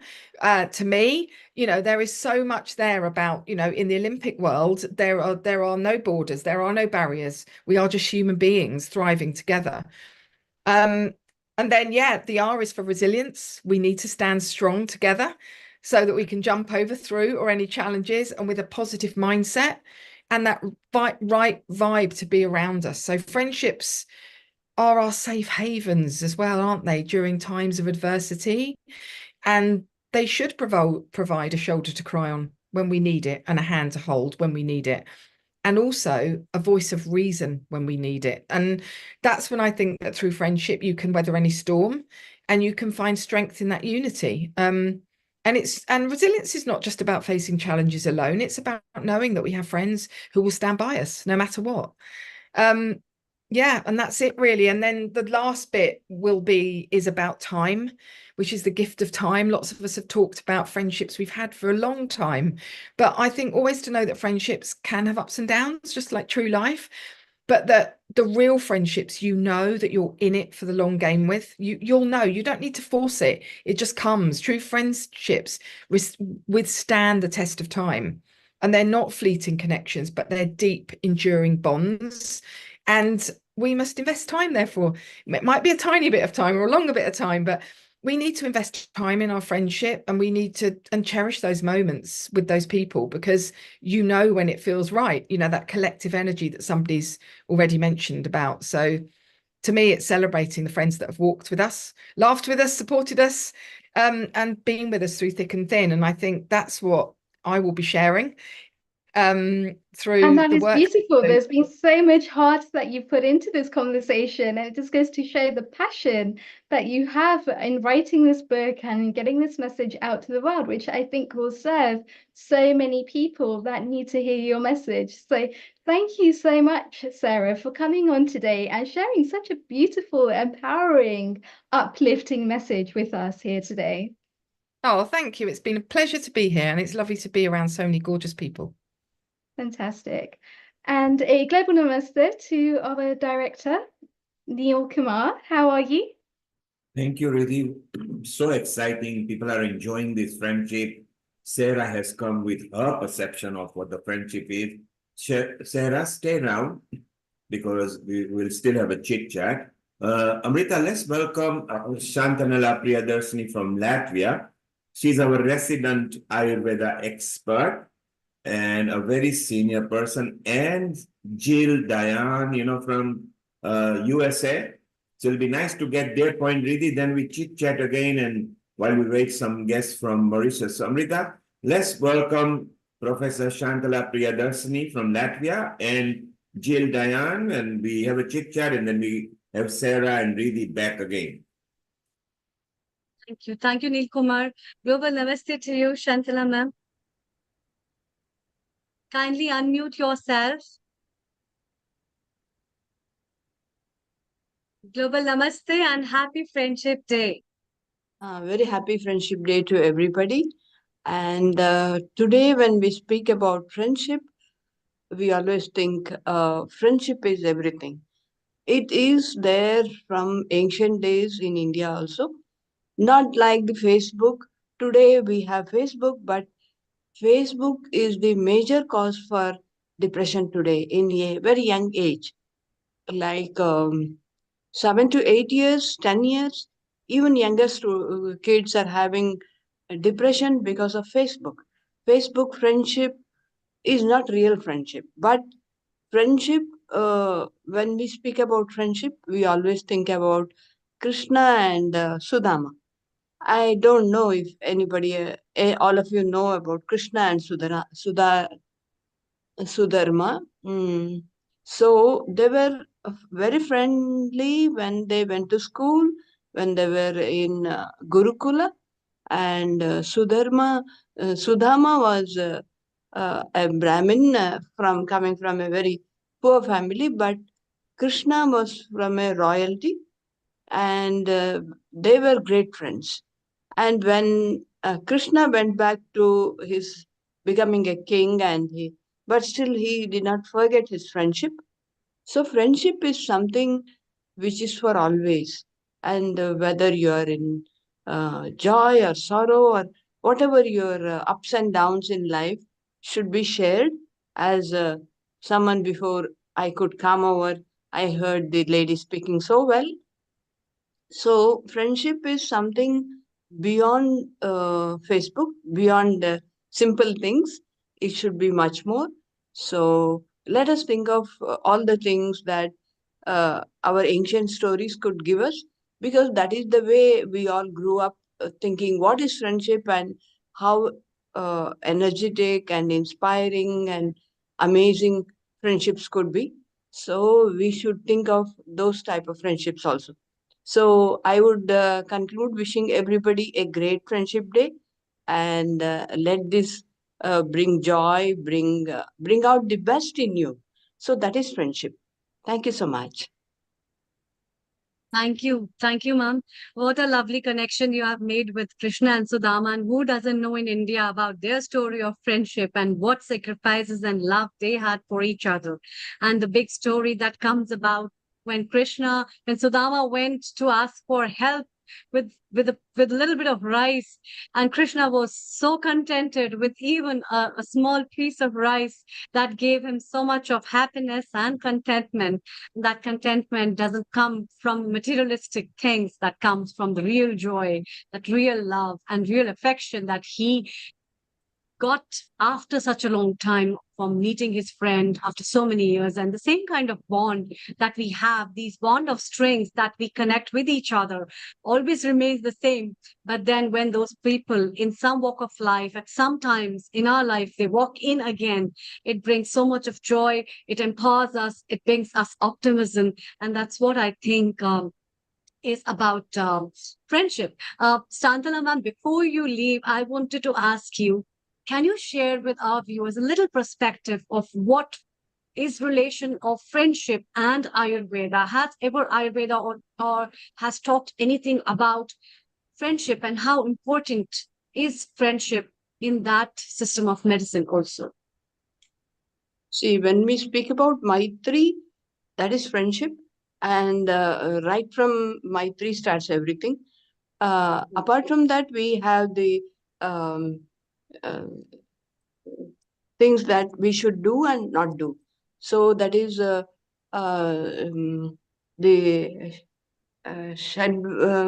the enemies that we should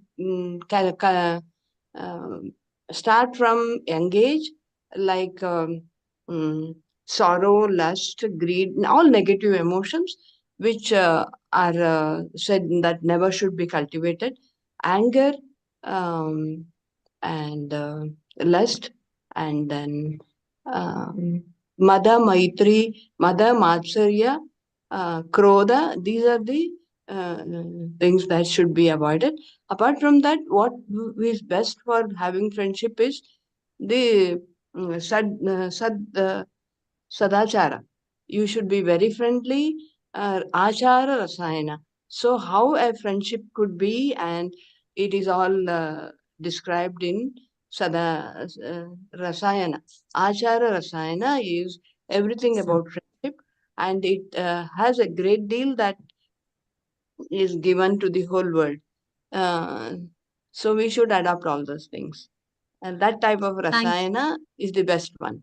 How you should be very truthful and all that. Whatever from the Vedas, we have it in Ayurveda also. Like Satyam Bruyat, Satyam Apriyam Na Bruyat. So you should speak the truth, but not the truth which will harm somebody. You should be in such a way that you should speak truth so that it doesn't hurt anybody. So these are some things which are very much in Veda and Ayurveda also. Thank you. Thank you. Thank you, ma'am, for joining us. This was a nice message, in fact, where the ancient Indian knowledge system also talks about Achar Rasayan, which ma'am told, and Achar Rasayan specifically is the path of longevity, but the behavior and your values in life that you must inculcate that will add to the longevity and happiness to your life. And as our contributor from Malaysia talked about the difference between happiness and bliss. So the real bliss, which is so many times higher than the happiness that comes from the lips that just bounce up with a smile. The bliss is far beyond that movement just of lips. It's the movement of the heart pounding and the brain talking about something which is so lovely with that the hormones of endorphins and dopamines, they start bubbling up in the body to talk about, yes, this is the true friendship. And when people adapt these kind of habits, value systems, and are in this system of finding up the colors that work with themselves, they really add up to the longevity of life, because that brings up a lot of happiness and joy in their life, which is one of the important facets. And that's really lovely to know that different ancient systems of our life where people have been quoting, like Lulu talked about Krishna and Arjuna's friendship. And we had other contributors. Rushal talked about the friendship which has come up from the ancient times.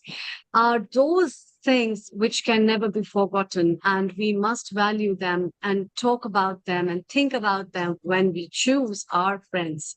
And that's what's the message that comes from Shantala Priyadarshini ma'am talks about online friendship. You must make friends very carefully. You must choose friends very carefully. Who really needs to be worthy of becoming a friend is also very important. And the meaning of friend in need is a friend indeed. definitely works very true as a statement all over the times. Was true, is true, and will be true ever, isn't it? So let's have a take of a talk from Jill. What have you to say about it, Jill? And then we take up some comments. Thank you, Professor Amrita. Professor Priyadarshini mentioned Sudama and Krishna. And Sudama was so poor. And when Krishna asked, what would you like me? He granted Sudama boon, you know. He says, what would you like? And can you guess what Sudama asked for? Sudamaji was very clever. He didn't ask for kingdom. He didn't ask for food. He didn't ask for clothing, nothing, because he could have asked for everybody in his village. He asked Krishna that I want you. Very clever answer. Because if you get Krishna, you get everything. So Krishna and Sudama's bonding was so good. And this is what we need to learn. When your friend asks what you want, ask that you want their friendship more than any material. Now, Jill, let's have you here. And you've been part of Healing Our Earth as well. And what does friendship mean to you? I'm so grateful that my friend Sharon Rose reminded me of the importance of this day, International Friendship Day. I wish you all a global namaste. And I am grateful to be here. I love getting to feel connected with the whole world through this call, and especially India, because I've always wanted to travel to India. When I was listening earlier, I was very attracted to the idea of the singing of the mantras. And I wanted to invite, if anybody wants to lead one in singing together. My friend from Institute of Harmonic Science has the mission to have people unite because of the power of song. Uplifting our voices together is a very healing and powerful shift that we can choose to take place anytime we simply sing together, even 2 or 3, so that doing song is a wonderful way to connect and feel friendship and feel connection of the healing that we really do want to bring to our earth. So I wanted to invite anybody who would want to lead a mantra or a song and just say thank you for having this event. Thank you for reminding us of the importance of friendship and helping interconnect us all around the world. Thank you. Jill, earlier we discussed about the impact of social media on friendship. So Riddhi touched base on it, Amrita touched base on it, and quite a lot of previous guest contributors mentioned the Facebook. Professor Priyadarshini mentioned as well. Have you found that is impacting in your life on friendship? Well, I guess I'm really grateful for, the Instagrams and the Facebooks that let me maintain a connection. I lived in Mexico and loved it, made many friends, and then, lifted up and away from them. So at least it lets me stay connected. And yes, it can be, surface level, but at least it lets me maintain connection because I've lived a lot of places. So I'm grateful for the power of those social media modalities that let me maintain connection. And Jill, you wanted a mantra or two. Amrita actually chants very good mantras and she loves Gayatri mantra as others she does, as does Riddhi. Maybe Amrita, you or Riddhi can hit us with some mantra. It's a good time on this Friendship Day to just be cool and calm. And then we carry on chatting with Sarah, Riddhi, yourself. So let's have a mantra, Amrita.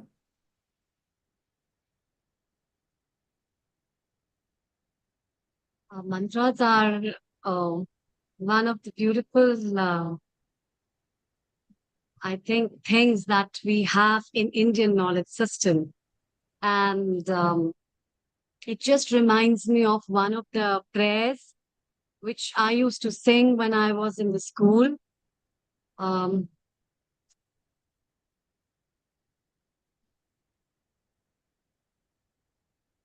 It says, तुम्ही हो माता पिता, तुम्ही हो बंधु सखा, तुम्ही हो माता पिता, तुम्ही हो बंधु सखा, तुम्ही हो। जो खिल सके ना वो फूल हम हैं, तुम्हारे चरणों की धूल हम हैं। जो खिल सके ना वो फूल हम हैं, तुम्हारे चरणों की धूल हम हैं। दया की दृष्टि सदा ही रखना, तुम्ही हो बंधु सखा, तुम्ही हो माता पिता, तुम्ही हो बंधु सखा, तुम्ही हो। Now, when I recite these prayers, it reminds me of such a virtuous words they have, which talks about God. You are my friend and the best friend I ever had. You are my father. You are my mother. I'm just a dust of your feet, and keep me connected, even if just as the dust keeps attaching its feet. I am much more happier to be the dust of your feet rather than anything else, because in fact that place is also good enough in the form of love and acceptance that you give to us, and that love and acceptance is accepted by me as a bond of friendship and connection that I have with you in the form of you, Lord, as an overpowering being. And that's what it talks about. Thank you so much. And Jill, have you ever been to Mauritius ever? No. Well, we've got a lot of people from Mauritius that joins us for the last 5 years, and we are now going to shift to Mauritius, where we've got our resident host, Saiksha Sambu. She also runs a EHV organization, which is to do with children and trains them as well. The family, Sambu family, which you might have met earlier with Saivani, Saiksha, Gayatri, and Anil, have got a lot of contributors there. So, Amrita, I think let's go. Oh, I can see Gayatri there. Is that right, Saiksha? Yeah. Global Namaste, Gayatri ji. Global Namaste to Nisa, Amrita ji, and everybody, all our friends on Healing Our Earth. It's So a isn't it? pleasure to meet you all.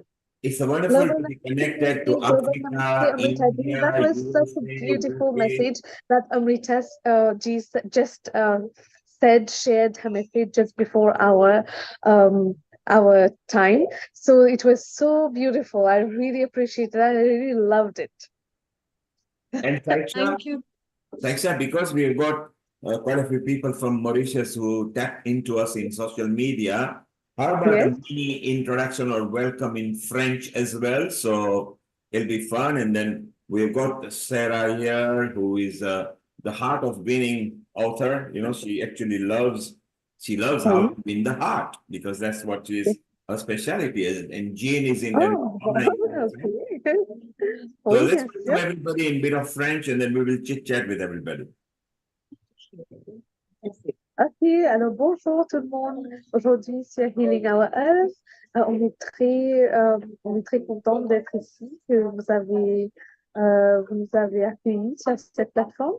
Et puis là, on a beaucoup d'amis. Aujourd'hui, c'est le jour international de l'amitié, International Friendship Day. So it's such a beautiful theme also. And we have guests all the way from Union Island today. Alors, on a des invités de la Réunion qui sont déjà prêts pour vous, pour partager leurs messages sur les amis, sur l'amour et leurs expériences, pour partager toutes les bonnes qualités, les vertus de l'amitié. Alors, sans plus tarder, je voulais appeler nos amis. Ce sont Régine et Yannick. Alors, the floor is open. Very good. We got guests from there. Sarah, do you speak French? Oui, bonsoir. Bonsoir. Voilà, je suis l'île de la Réunion. Namasté. Bonsoir, mes amis. Namasté. Bonsoir. Ouais. Global Namaste. Namasté. Voilà, donc je me présente Régine de l'île de la Réunion, professeure de yoga dans les écoles pour les enfants. Je suis professeure de yoga pour les enfants, ça fait déjà 19 ans.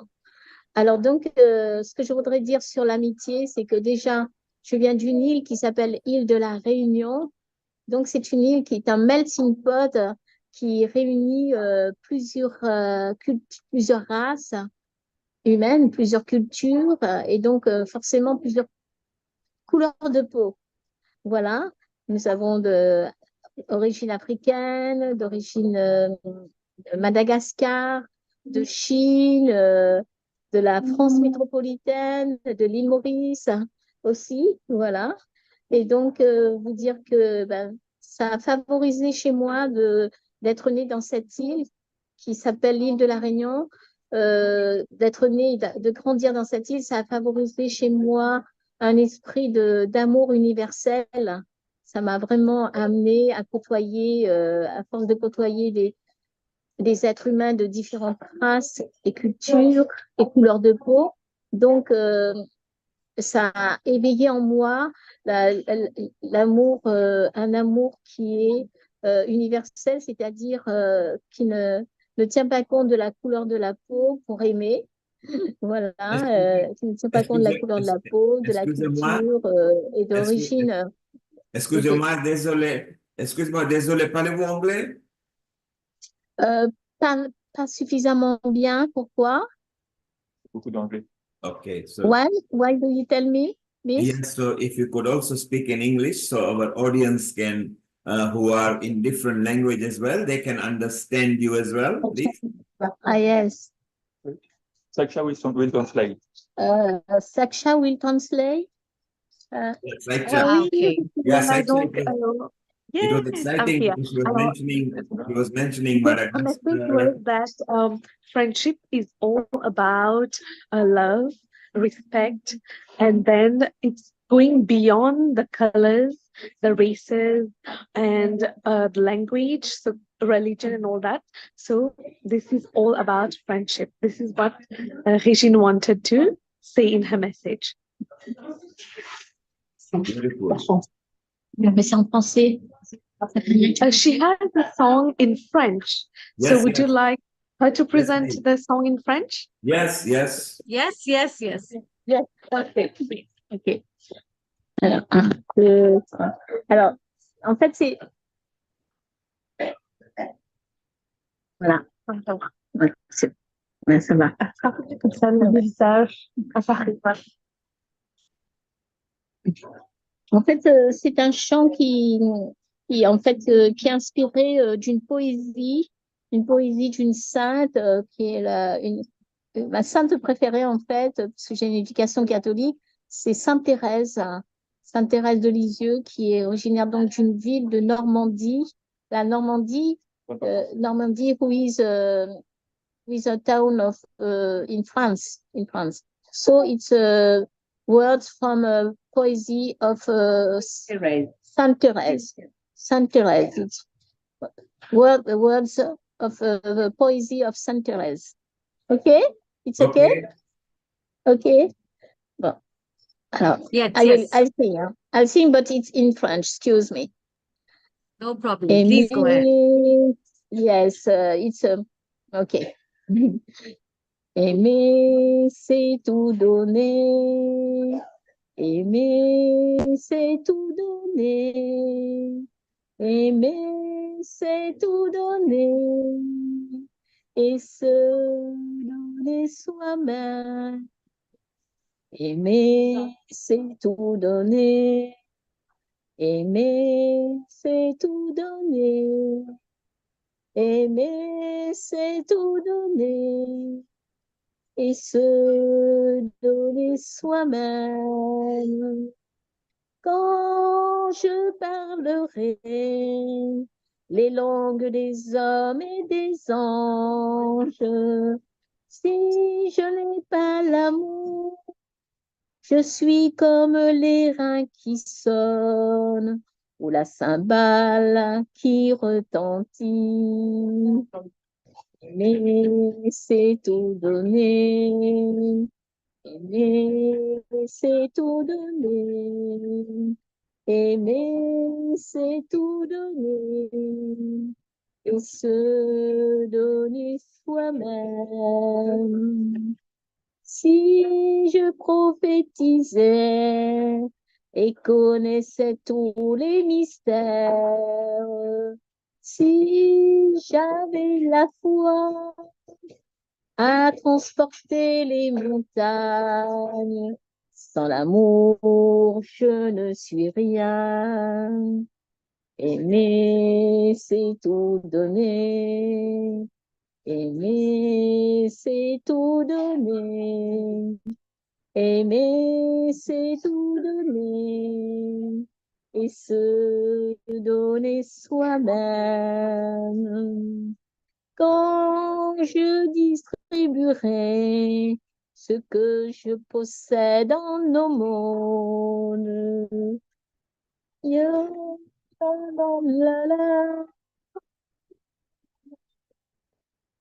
la, la, la, la, la, la. Aimer, c'est tout donner. Aimer, c'est tout donner. Aimer, c'est tout donner. C'est tout donner soi-même. You will contribute?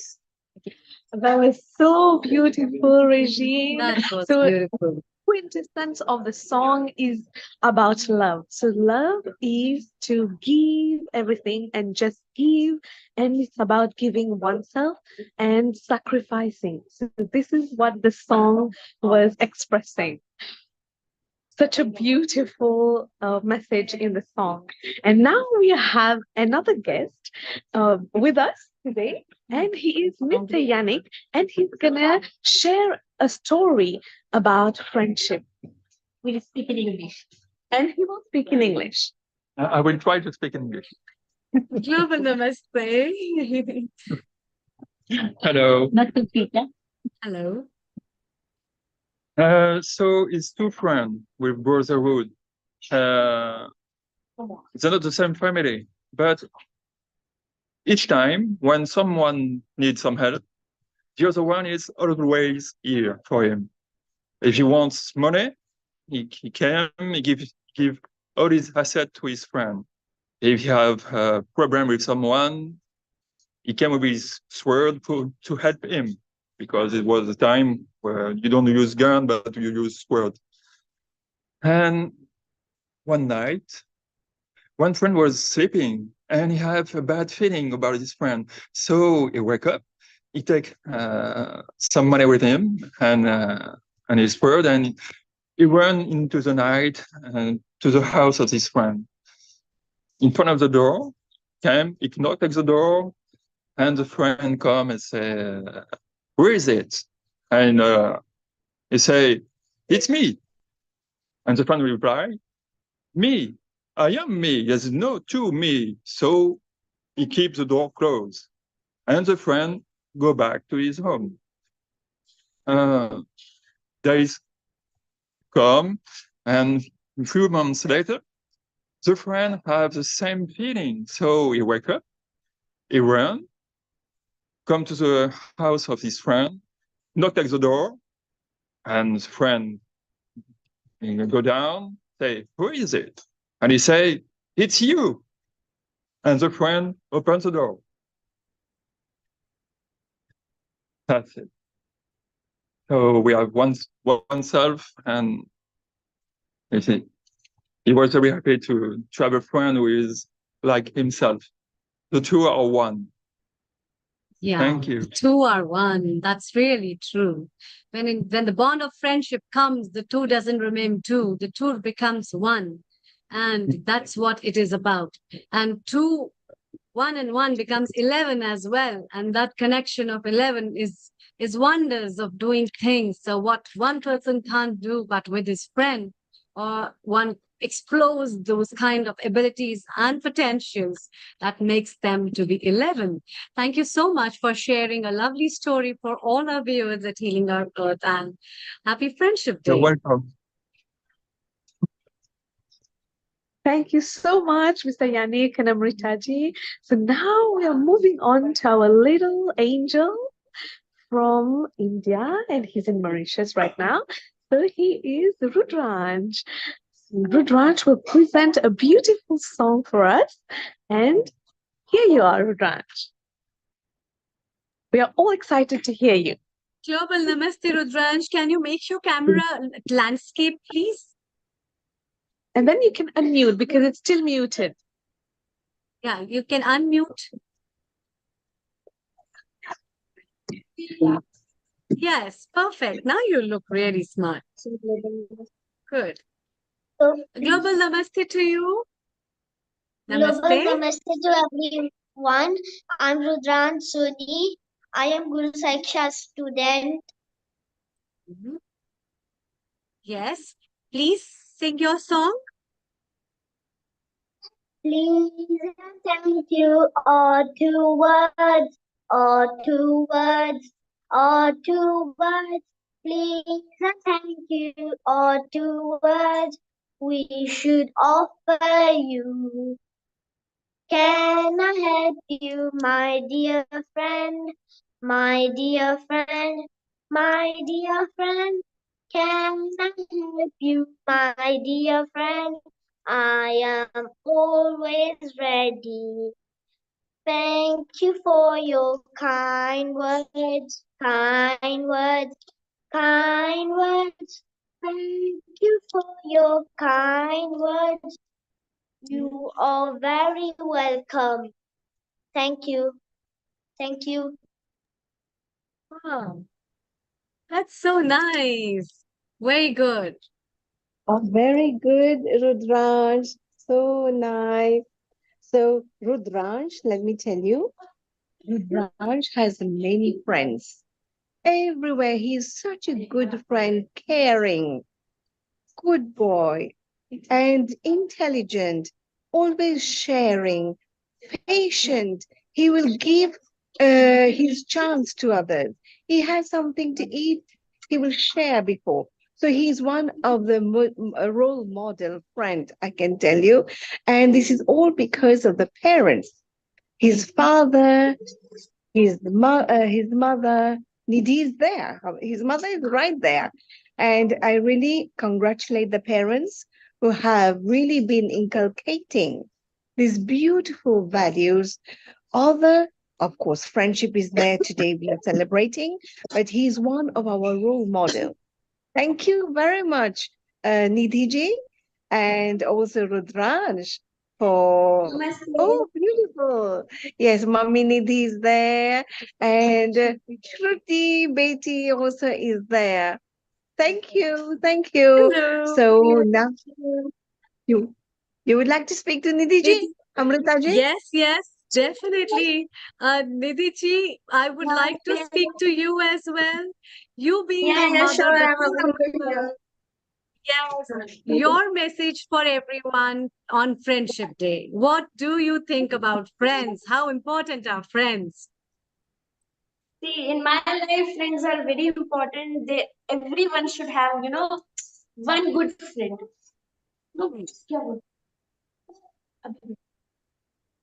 And your good friends are your two children, these two children, I think, are the friends whom you are deeply connected with. And I think, being a mother, we become friends with our children and we become deeply connected with them. They find support in us, we find support in them, and that's what is Rudranj is talking about, isn't it, Rudranj? Okay, name your best friend.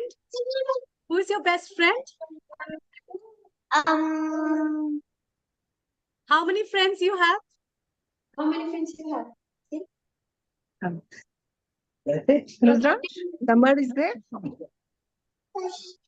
Samar is not there. No. How many friends you have? Three?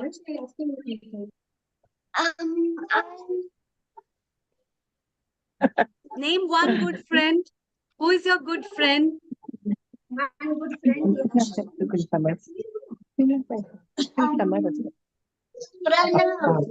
Pranav. Pranav is your good friend. Wow. So you eat with him? You play with him? Ah, okay. That is really good. That's really nice.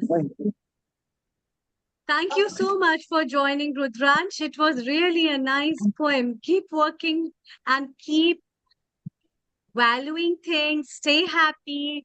Always make good friends and stay healthy. We will also have you again for our episode, for different kids episode also. Thank you. Gayatri ji, please tell our viewers your message about Friendship Day. You are into human values, and the project of yours in relation to human values, in relation to relationship building, because these things are so important. So the Friendship Day is not just about cheering and sharing about friendship, but for people to know and understand the value of true friendship that can harness a healthy community in future. So being at such a position and at global level, you have been addressing a lot of issues in relation to that. What is your message for all our global audience? Over to you. Thank you. Thank you, Dr. Amritaji. I think we are learning from everybody, but one thing I would like to share with everybody, a friend in need is a friend indeed. Everybody says about it, the British always say that. But at the same time, if we can befriend each and every one, be it a human being, be it a pet, an animal, or nature, in everything, every creature, every creation, in fact, of the Lord, of the Creator, should be our friend. Why friend? Because between friends, there is a very important relationship, which is unconditional love.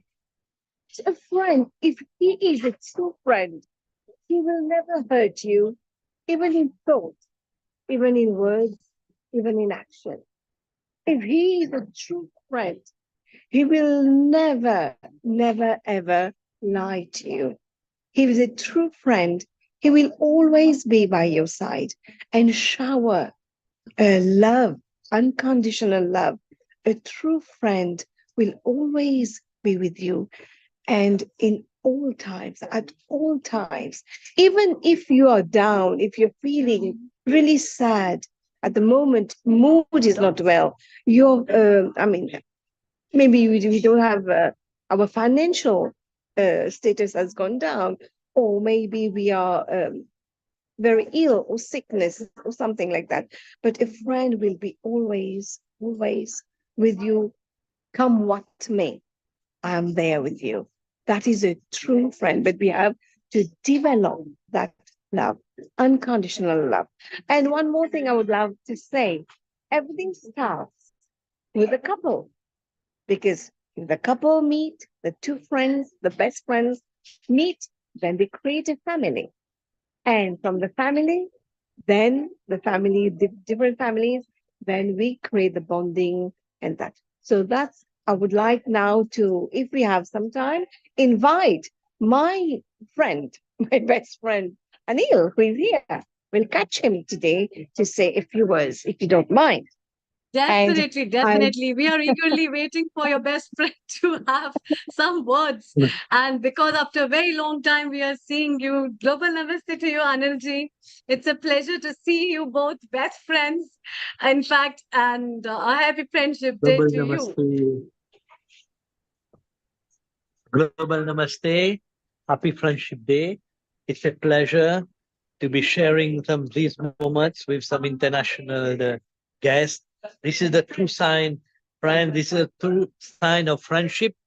Friends that we've hardly known for a few days, and the friendship have lasted now for long and long, and why not forever? So friendship has no barriers. It extends everything, race, color, creed, religion, everything. There's no barriers. And as I just mentioned, and so a friend is someone that extends his arm, his hand to you, or his little finger, anything, in moments of difficulty, more, in moments when you need someone more. Not only you may have people that will rejoice with you, will sit and eat with you, will drink with you together, but the true friend is someone that extends his little finger when there's something, when you're in pain, in trouble, missing someone very near and dear to you. So that's the true sign of a friend. And as we celebrate the Friendship Day, we extend this friendship not only to human being friends, to nature, the plants, and to our dear animals, the pets, and to all existing beings that are very near and dear to us. So we thank you very much for extending this opportunity to us. And we wish you all a happy Friendship Day. Cheers. Live on Mauritius. Live on Réunion Island. Live on India. Live on Honestly, UK. we will Live not on let all the you go world. before Live you on healing sing. our We want to have a song from you. One song from you before you leave. isang de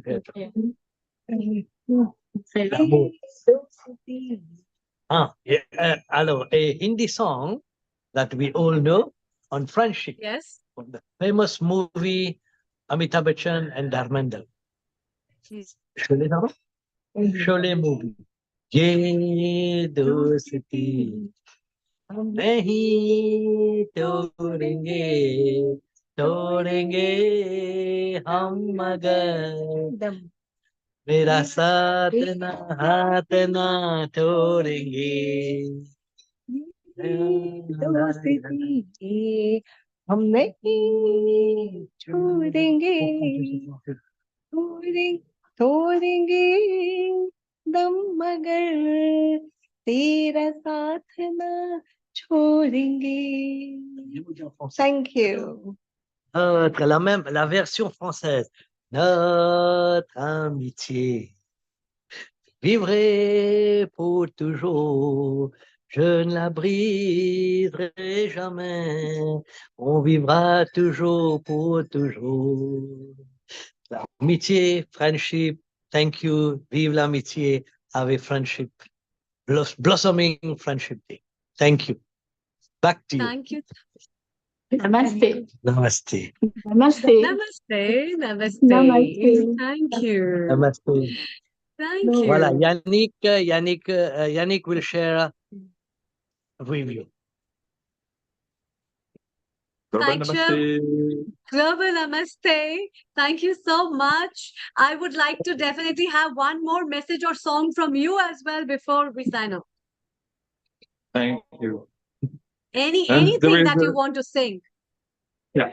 Yeah, and there was because in the end of the story, I remember now when the friend gonna come down and open the door, he take money with him and his sword as well, and he say, "Have you got a problem?" And the friend outside said, "No, I think it was you who have a problem, so I came here straight ahead."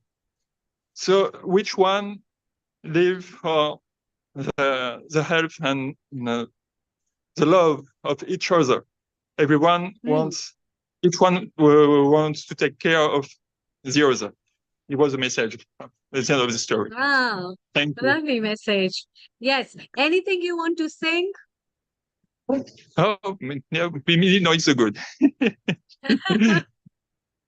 Okay. And your message about friends. So how many friends do you have and how do you value friendship? Oh, how many friends? For me, friends, it depends.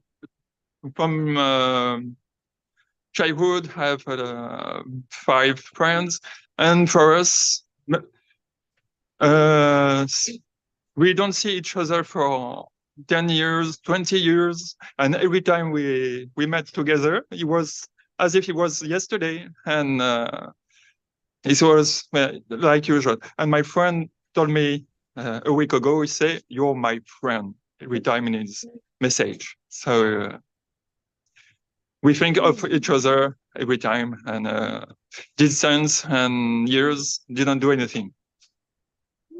That's nice. And how do you feel when you meet these friends of yours who are childhood friends after so many years? How do you feel? For me, it's like yesterday. It's like a brother, and when I am with him, I am in peace. I am joyful, and it's very there's no word, because we are with together is, or we have to, it's always we need it. Yeah, that's really good. In fact, peace is something that you get when you connect with your old friends. And I think so many people get that tranquility, that peace and joy, which whatever years pass by, how much gaps and distances there is, but that peace, even if hearing the voice and sharing up certain gestures and looking at them gives us, that's really wonderful. Thank you so much. Let's hear from our founder and director, Neil Kumar, what he has to say. Over to you, Neil Kumar. Thank you. Thank you. It's so nice to see so many guests from here. So let's bring the Sambhus back on the screen. Thank you. Let's bring the Sambhus back on the screen. Anil, Gayatri, Saiksha, and Saivani. And Amrita, you just heard Gayatri mentioning one of her best friend is her husband, Anil. And I don't know whether you've been following social media lately. Anil was sharing pictures of his youthful marriage he had with Gayatri. And here the whole family you can see in one picture. Let's share it. All the friends together, the family. So can you see that? Wow. Yes, Yeah. And, That's what a lovely photograph. and this is during an event that took place. The nice thing is that are they there? But they're looking. Let's bring that. If you could bring the family again. Yes, yes. Saiksha ji, can you? Yes. That's a beautiful photo. Great souvenirs in India. And that was on the 26th of January for the Republic of India. Republic Day of India. And that was soon the great. Independence Day is coming, where Gayatri was there last year as well, because we are having Independence Day on 11th of August. So you can see, Amrita, the whole family, they go out together, they enjoy together. So if your family is your best friend, then it can't get any better, because that means your close ones are very true and friendly with you as well. So it's so beautiful to Saiksha. Where are you at the moment, Saiksha? Yeah, right now, so we're in the north of Mauritius at Gombe, Domaine de Gombe. And our friends are staying here. So we joined them for International Friendship Day, and they joined us on Healing Our Earth. Isn't it beautiful and wonderful? So on behalf of Amrita and all at Healing Our Earth, if you could thank them, and it's so wonderful to see the whole family. Is Saivani about there? Sadly, I can't see her right now. She's somewhere there, but Okay. I think she must be having At some point, Saiksha, is Samar Kaur joining? Samar, yes, I'm trying to find him, but I can't see him right now. he did So come. maybe He's there. There is Soda here. Is Soda part of it? Samar Kaur. Can you find him? Samarjeet. Samarjeet. We have one more surprise song from Mrs. Regine, if you allow her, she's saying. Yes, please, please go ahead. Okay, here you are. Hello? Yes. Yes, but it's in Bulgar. It's okay? What Please language is it? sing. Words Never have, mind. the music has no language. Please sing. The music has no language, just the language of love. Please sing. Okay, but the meaning of the song, the title is God is love. God is Lovely. love. Okay? Please go ahead. Yes. Please? Okay. Boge любовь, Боге любовь, Боге любовь, любовь, любовь, вечна, бесконечна, полна, сос любовь, любовь, любовь, Божья, Божья, радоста, svetosta, dona pane miri radosa se kadusha, niște odim koja plna, svetinata, na svetinata, na svetinata, koja to sarova, Божья та любовь, Божья та любовь, Божья та любовь, Божья та любовь.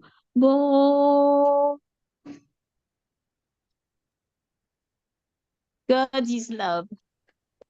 Thank you. You really sing well. You really sing very nicely. That's Thank you melodious, very in much. fact. Thank you very much. Thank you. Thank you. It's from Bulgaria. Yeah. But my country is Réunion Island. It's in Indian Ocean. My country, my husband. But I can sing in Bulgar. Nice. Thank you very And much. so how many friends do you have? And what do you think about friendship? How many friends I have? I have huge friends. Huge. I can't because I travel a lot. I was living in Turkey. No,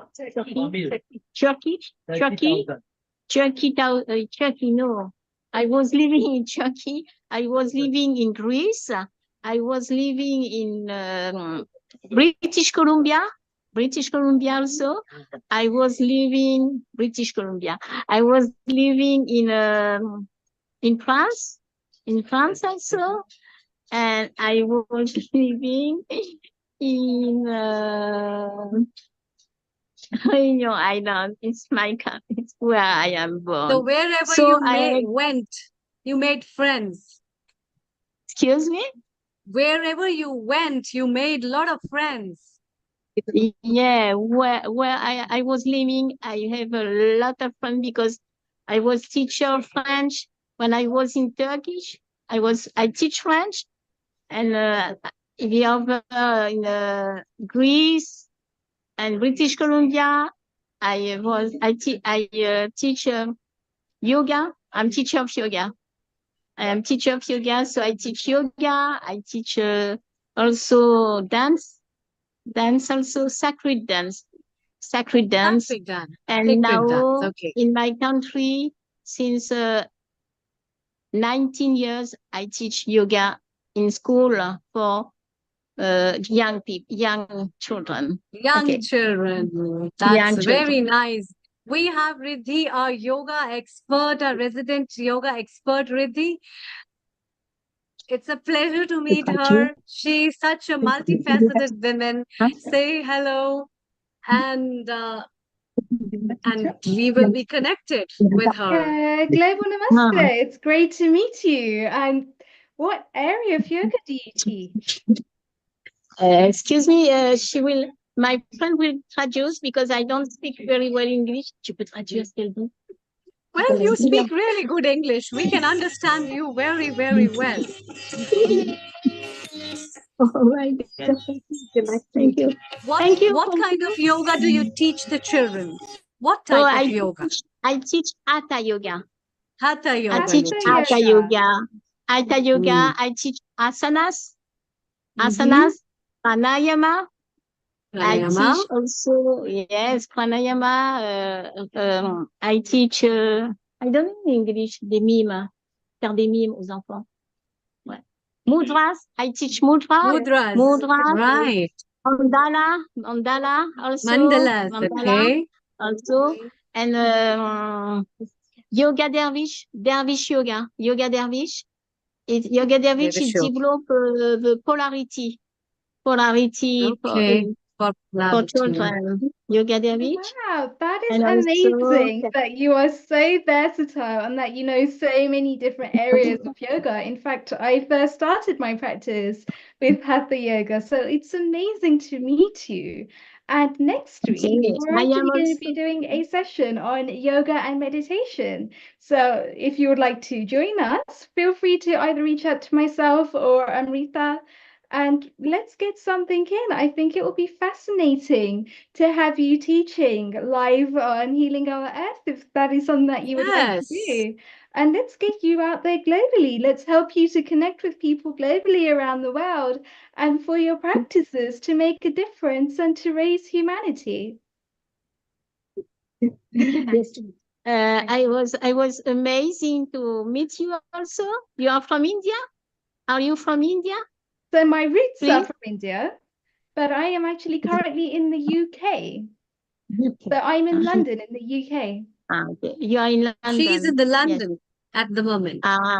Okay. Okay, thank you. I was amazing to meet her. To meet Yes. her also. So She's as we teacher have our yoga. future episodes, our next week episode is on yoga on meditation, which will be on 4th of August, Sunday, the 4th of August, where we are I can inviting you to join in and talk about Hatha Yoga. Kindly unmute yourself.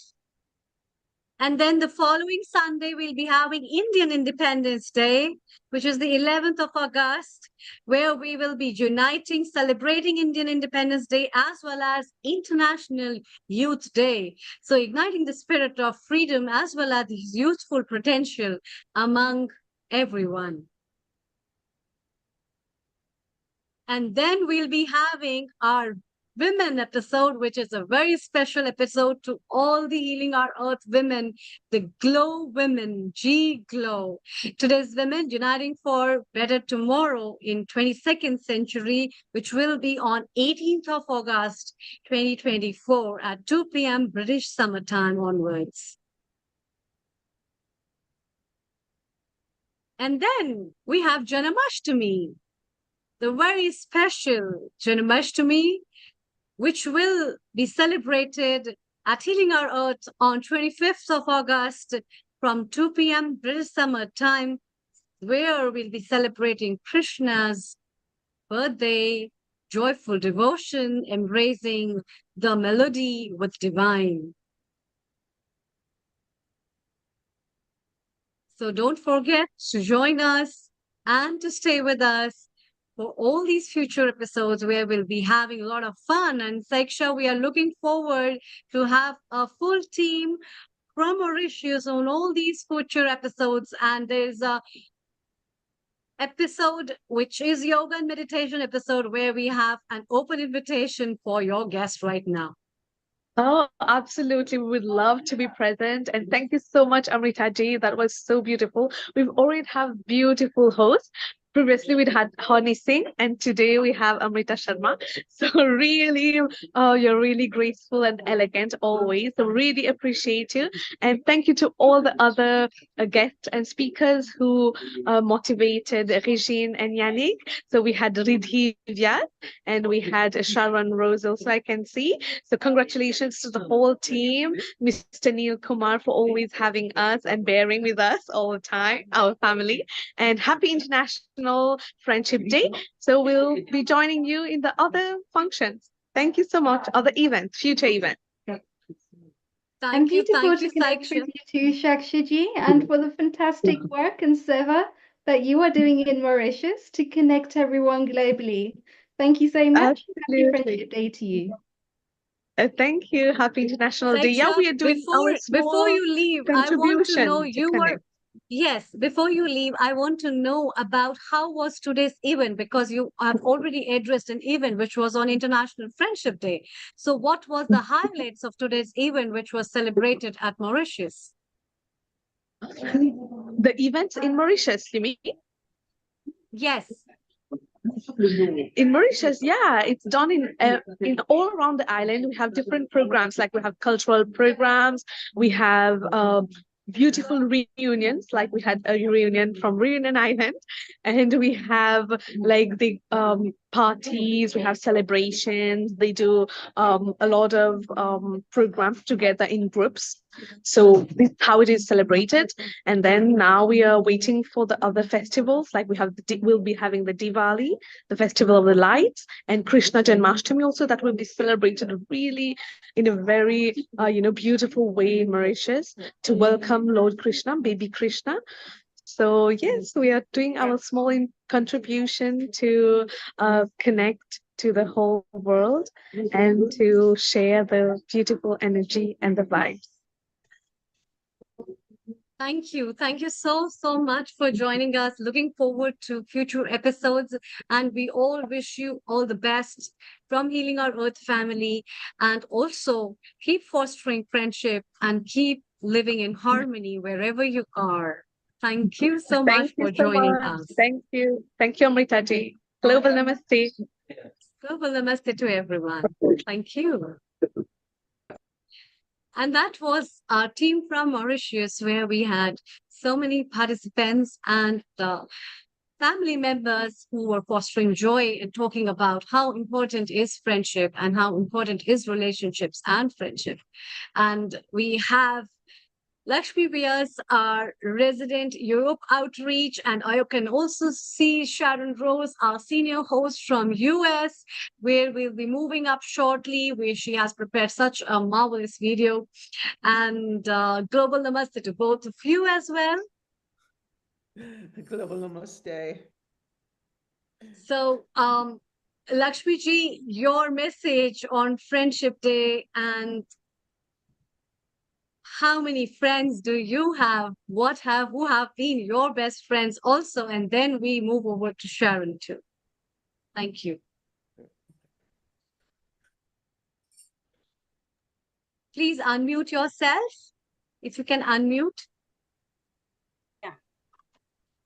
Thank you very much, and global namaste to all of you, and a very, very happy Friendship Day to each and every one of you. Well, I have a lot of friends from different parts of the world. So I have maximum friends in India, where I was born and brought up, of my school friends, my college friends, my staff, and wherever I go, I make friends.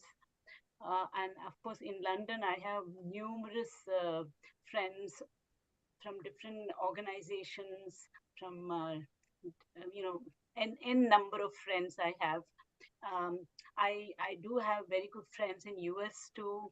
So wherever I go, I will develop friendship and I maintain it. And maintaining friendship is more important than just having friends. You have to maintain it on a regular basis. And one of my best friends is my college friend, where we worked together for 30 years together. And she's actually a Christian, and I am a Hindu. but our friendship is as strong and very, very firm till day. Thank you. And Lakshmiji, I think that it just is credit to the kind of personality and persona that you portray at these events and how you basically manage to connect with people and to be able to resolve conflicts and to connect from a place of love and peace. And I think that really is harmonious in all of your relationships. I think whenever we've connected in London at different events, you've always been the superstar that's helped to bring together people and helped people to gel. So really is a testament to you on Friendship Day of how well you manage to maintain and connect people globally. That's the, I mean, that what else can you do? If you do not have friends, it becomes a little, I mean, what are you going to talk? What are you going to convey? You know, there's so many ifs and whats. So I love friends. I mean, and it's not that I only have certain friends. Anywhere I go, I make friends. Like I'll tell you, we had gone to one of those areas in the east where we were going for a swimming and things like that. So I met a lady from one of those European countries, and till today we are friends. We are exchanging some notes or the other.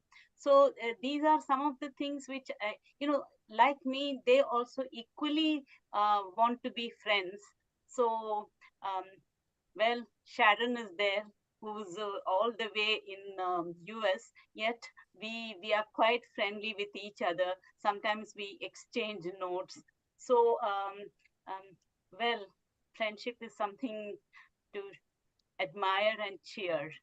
And that is really how you grow your power and influence to be able to achieve the objectives of these projects globally, because you do so much for the Hindu Forum of Europe and connecting and being able to produce those results and to reach those objectives and to be aligned to those goals needs people to be able to join you on those missions, needs you to be able to convey your messages clearly, eloquently, and articulate exactly what it is that you mean. So to be able to navigate between different terrains on different fields and have the central vision in mind is something that one can only connect with if they themselves are in that place of being able to raise their own energy to be able to connect with people on that energy. And if they're not in that energy, to be able to bring them up, and by actually raising them higher than ourselves, as Neil Pai will say, is actually the ultimate friendship when we're able to connect and grow globally.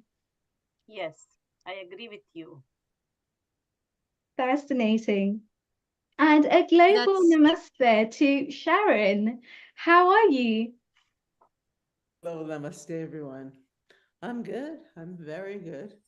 I have my dear friend from, when did we meet? Like Sharon, 19. you have so many friends, you know, and we see you, you are full of joy. The rose that has connected roses with it, the fragrance and the beauty of the rose just attracts everybody. And so, can you, today I want to hear from you your story about friends, you know, your friend, who was your first friend in your school that you remind of, and who have been over the time of your school till now in so many years of life, who have walked with you. Share with us your story. I can't even remember my first friend from school. I think my first friend actually was my mom. Wow. My first friend was really my mom. I wouldn't be who I am if it wasn't for my mom. It was, And she I was think my that is a friend on so beautiful many thing to levels. do, is to be able to connect with our parents in that way, because our parents are our gurus and they've held our hand ever since we've been little. And to have that friendship bond between a daughter and a mother is something that is so special in itself as well. So Sharon, talk to us about how that's actually helped you grow in your lifetime. I had an extraordinary mom. I was the first of four, and my brother, I think he'll be coming on soon. We're very close friends. But well, first of all, she was brilliant, and she went to college at 14, and she had deep-rooted love of the arts. And she danced, she did tap dancing. How could I end up in Kathak after? So she taught me to dance, she said, as soon as I could walk, which is at 9 months. And then she just nurtured all of that, the artistic, creative side of me by taking me to, after school, to classes like 3 times a week, at least, dance classes, ballet, and singing, Broadway style singing and acting and all of that. And just really nurtured that part of me. And not only that, but she nurtured the scholar in me. So she really sat with me when I had to do all my assignments and helped me. And that really, that upbringing and that caring and that nurturing that she gave not only me, but all of us, it was extraordinary. And I believe that I'm who I am today because of that. And do you also feel like when you were actually natured and nurtured from such a young age, that helps you to grow your gifts and your talents? Well, it was a wild childhood, because what was the first time I was on the stage? At 3. And what's really interesting is my granddaughter now did her first, she's 4, and she just did her first dance performance. So, and the little one too, she's about to jump into dance classes, because my son also married Gracie Ramirez, who is a true nurturer as well. So it's handed down through the generations. But what was it like? It was just the joy of performing and giving out that joy was an incredible childhood in that way, that I was able to often be out there performing and singing and dancing, which I loved. I just loved it so much, and she just nurtured it. She was so, when I got my grant to go live with Sitara, other people were like, oh, India, there's snakes there. And I was going with my 3-year-old, but my mom was so excited that I had received this this scholarship, this grant to go and study, because she nurtured my dance. And my brother, he came to like every performance almost that I ever did. So it was wonderful to have that family, the friendship support of the family. And then, of course, once I got to college, I met my friend Lee Torsha, who was with us often. And then in about 1975 or 6, I met Tim, who's here today.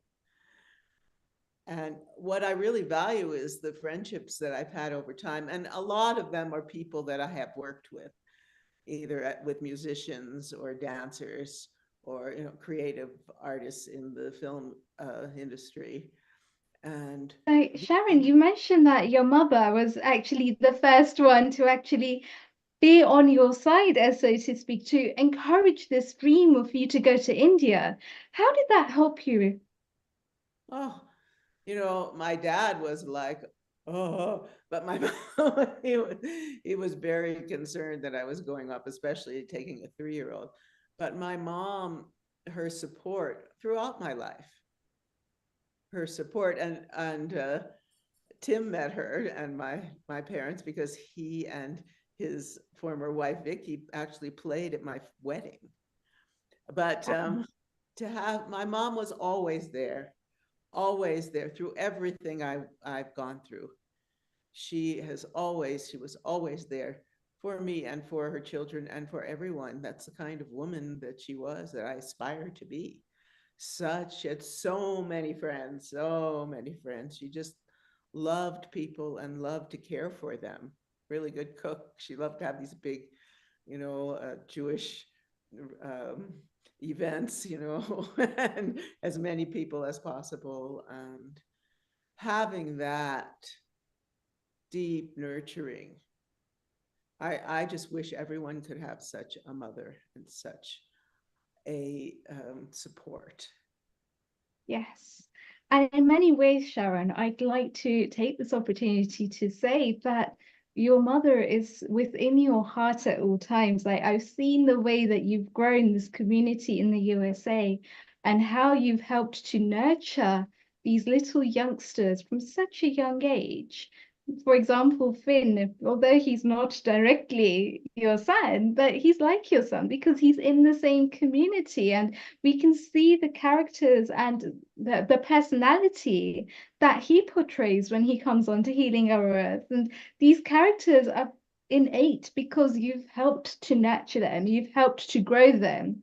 So not only, and when I say you, I mean all of you out there in the USA. I've got to say it's a phenomenal job. Like, it's not just a one-person job, but to be able to carry such a gift and a talent, to be able to pass that on to the younger generation and help nurture the younger generation in a way that they can now rise and be conscious leaders in their own right. Well, I'm about to make, since Ariana, my older granddaughter, she's about to be 5, and she's now taking dance lessons twice a week, and so I'm going to start making some little videos, short videos, like teaching her ta kita di kita ta kita di kita, right, and then start teaching her some katak, you know, the footwork, and then some. She loves this, right? She loves any of these flower. But aside from that, in terms of friends, I've worked with so many musicians and dancers, and my vision, my goal is to bring out their gifts. And I think that's part of true friendship, to really nurture the people that you work with and really see the gifts that they have and just focus on that rather than the problems. And it's amazing how people, when you give them freedom to create and bring in their ideas, it's amazing how they blossom. Yes, that is true. Just their ability to be able to hold that presence and to really be able to learn and take on board all of those different ideas that are coming to them. But not only that, to be able to then use their own creativity and to truly make it their own and truly embody and step into that level of certainty. Yeah. Yeah, it's this man I'm working with right now, he's won multiple Grammys. He's an engineer. He's worked with all kinds of big groups and for 40 years, and with on the movie Respect and all that. And he said that he's never worked with someone that gave him so much freedom. Amazing. Yeah. And I think that really is the beauty of it, is when we're in touch with our gifts and our talents, to really be able to unleash that passion. That passion in itself is freedom. No matter the kind of challenges or the kind of setbacks that we're facing in life, just having that beautiful spark there, that spark of a different vision, that spark of something that is truly aligned to us, and we feel so passionate and so strong about, can melt away all of those difficulties and bring us back into the present moment. It's really special right now. Through my friends in the Qigong community, yes, I met this, she's a virtuoso Grammy Award-winning erhu player from China, Jebing Chen. And we are working on these pieces that are bringing her to, she's using these 2 instruments in a way she never has before. And she's so thrilled and excited about it. And to see that excitement, to see that creative spark, you know, rise, it's just, I feel honored. I feel honored to have, you know, for all the people I work with.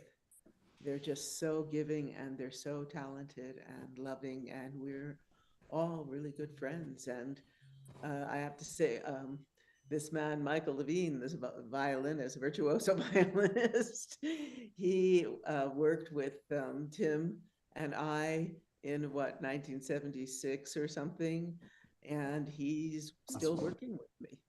So it's really to have that friendship that lasts through all these years is very, very special.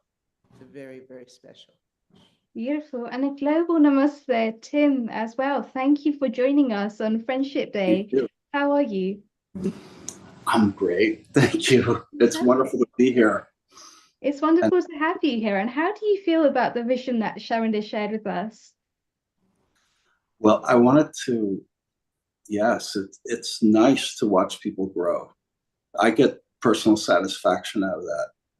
And I have to say that when reflecting on our friendship, Sharon, it was an immediate, I knew we were going to be friends somehow, immediately. And we became very close friends, and she was always very enthusiastic and really reinforced what I was doing. And I was always a fish out of water playing tabla in the West. Very difficult situation in the long run, but I insisted on doing it. And you don't get a lot of affirmation, but Sharon was the type of person that naturally gave affirmation freely, and we became very close. A lot of times people thought we were a couple, but we weren't. We were just really tight friends. And we talked a lot about everything. We had a very open relationship. We could discuss anything. There was, we were very excited about performing together. Drum and dance is a wonderful, powerful combination. There's something happens between a drummer and a dancer, especially in Kathak, where it's so precise and it requires such attention to detail, you know, and you have to understand someone's feelings and moods. And to me, Sharon was never like, I had never felt like she was in a sort of mood or something. She was always just very natural. And that's one of the reasons we got so close. I think it was just that naturalness. It wasn't like, oh, somebody's in a funny mood, I better stay away from that topic or something. It was never, ever. There was never any holding back. There was, free communication from the heart.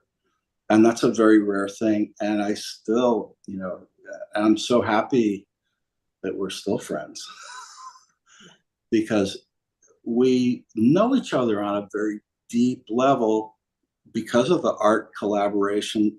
That has something to do with it. Oh, for sure. And we can talk to each other about personal concerns, about relationships, about questions, about all kinds of things. And so I appreciate our friendship very, very much. And there are not many friends at that level, but those are the real jewels. And then in general, I wanted to say that I am reading Albert Einstein's biography right now by Walter Isaacson.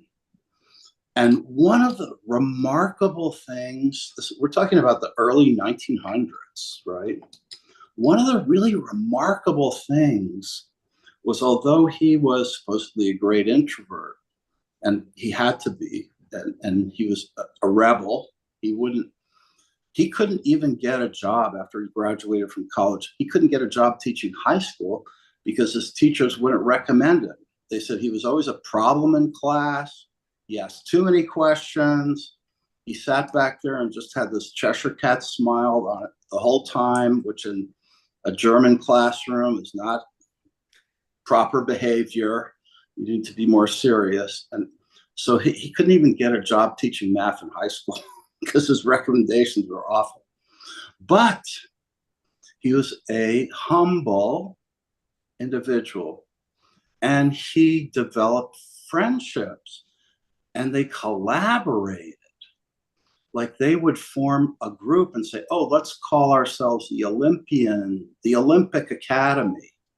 And let's meet every week and talk about philosophy or the latest questions in physics and such. And it's very clear to me that, yes, he discovered the photoelectric effect and got the Nobel Prize for that. He discovered relativity, which changed the entire world of physics, changed it from what Isaac Newton had discovered to something totally, that's what we have now, and laid the basis for quantum mechanics, where particles act like waves and waves act like particles, and we're seeing that happen. But it's clear to me that he couldn't have done that without his friends. He even when he was having trouble with his marriage, he didn't go to a counselor. He had friends, mutual friends, him and his wife, his first wife, and mutual friends who would act as intermediaries to help them resolve issues in their marriage, how to handle the children. He had huge friendships.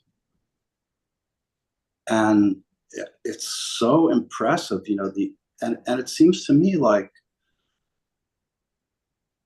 we need people to move forward and collaborate with. The energy, he didn't have as much knowledge about mathematics as some of his colleagues, and he relied on some of his friends who were mathematicians to help him work out the equations for relativity.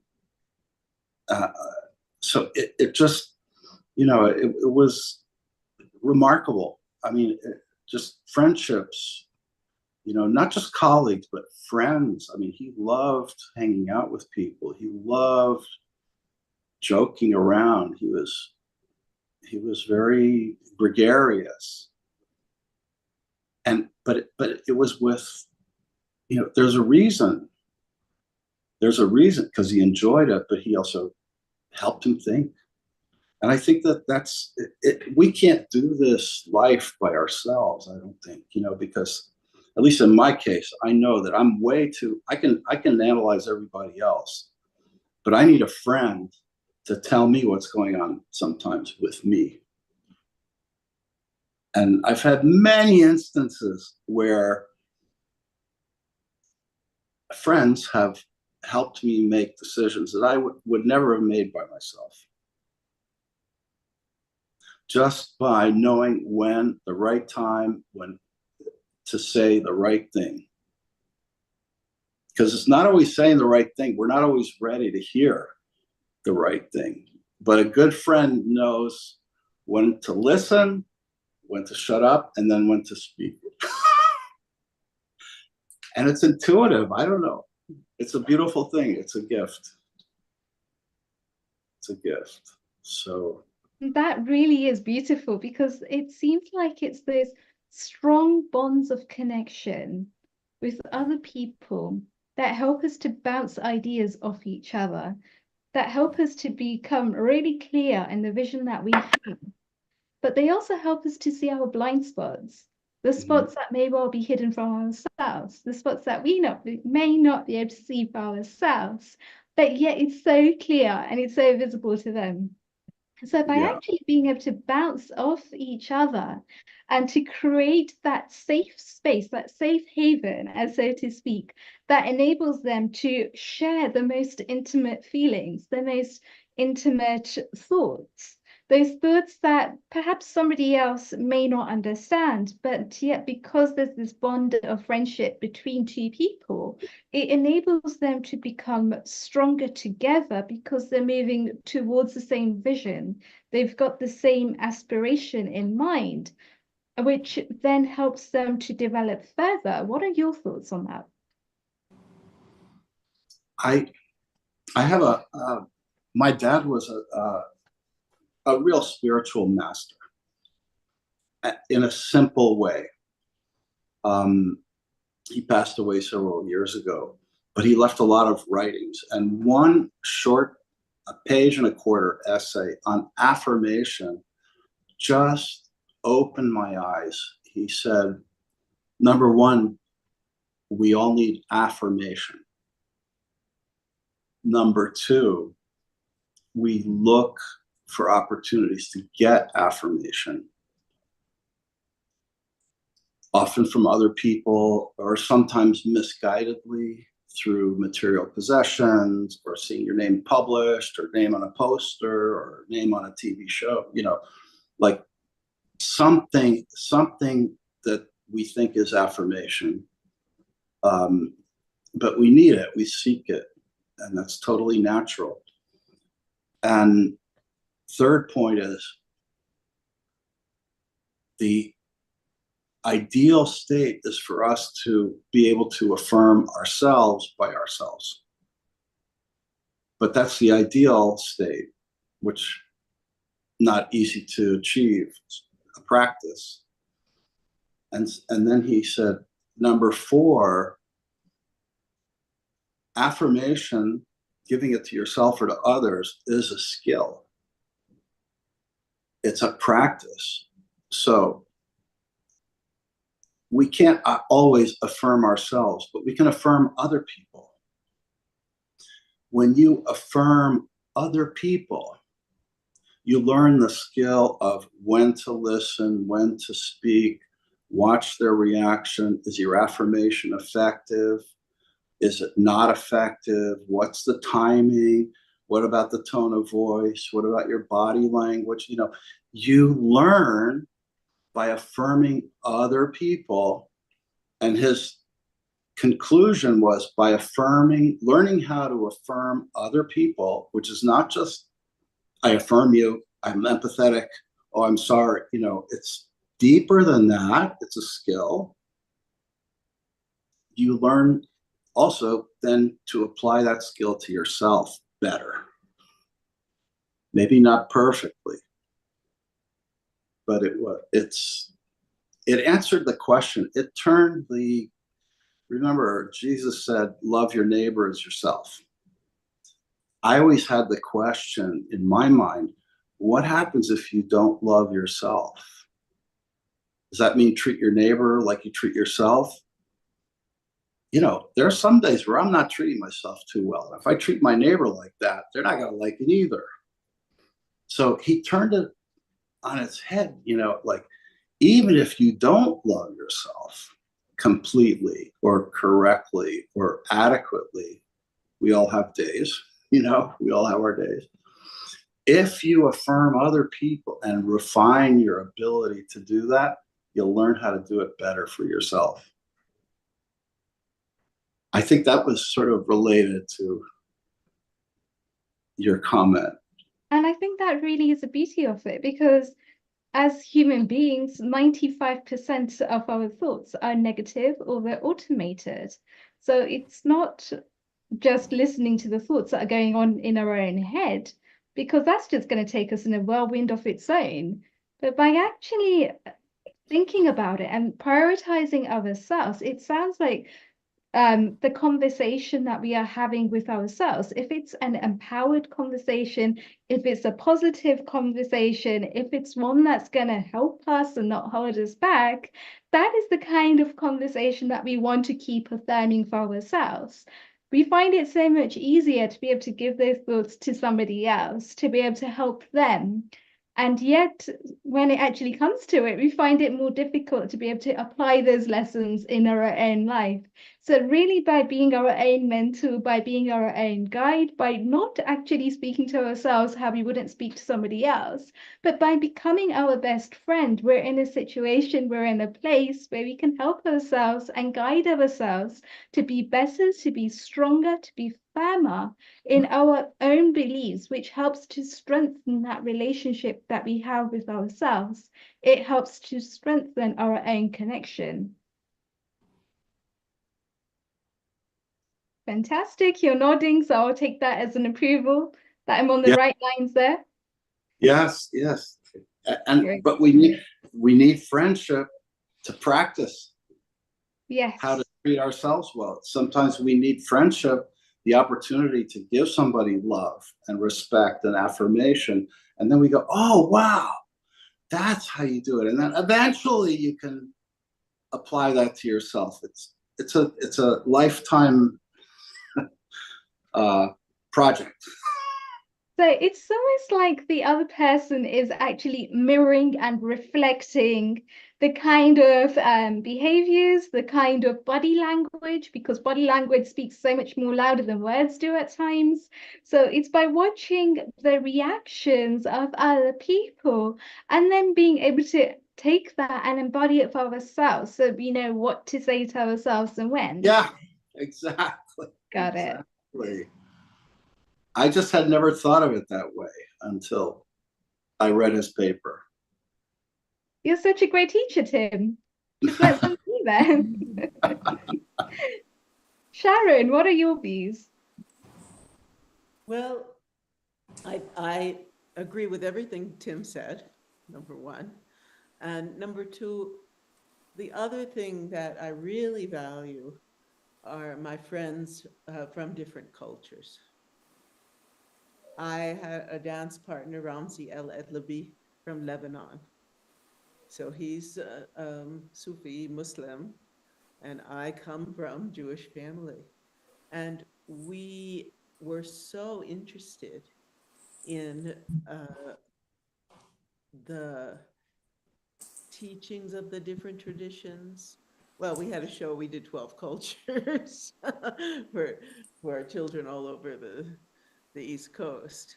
And we were always so interested in celebrating our friendship and celebrating the beauty of our cultures. The same, I had a dance partner, Patrick Lacroix, he was from Haiti. And every one of them I taught Katak to. And they taught me, Middle Eastern dance, and they taught me Haitian dance and African dance. And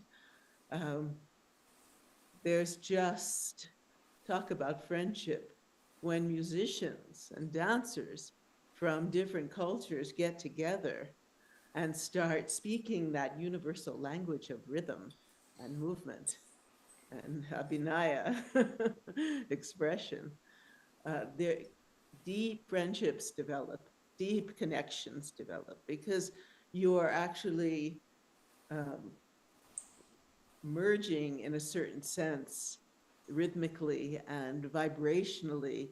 You are achieving like levels that your average person doesn't achieve. It's just such a communion.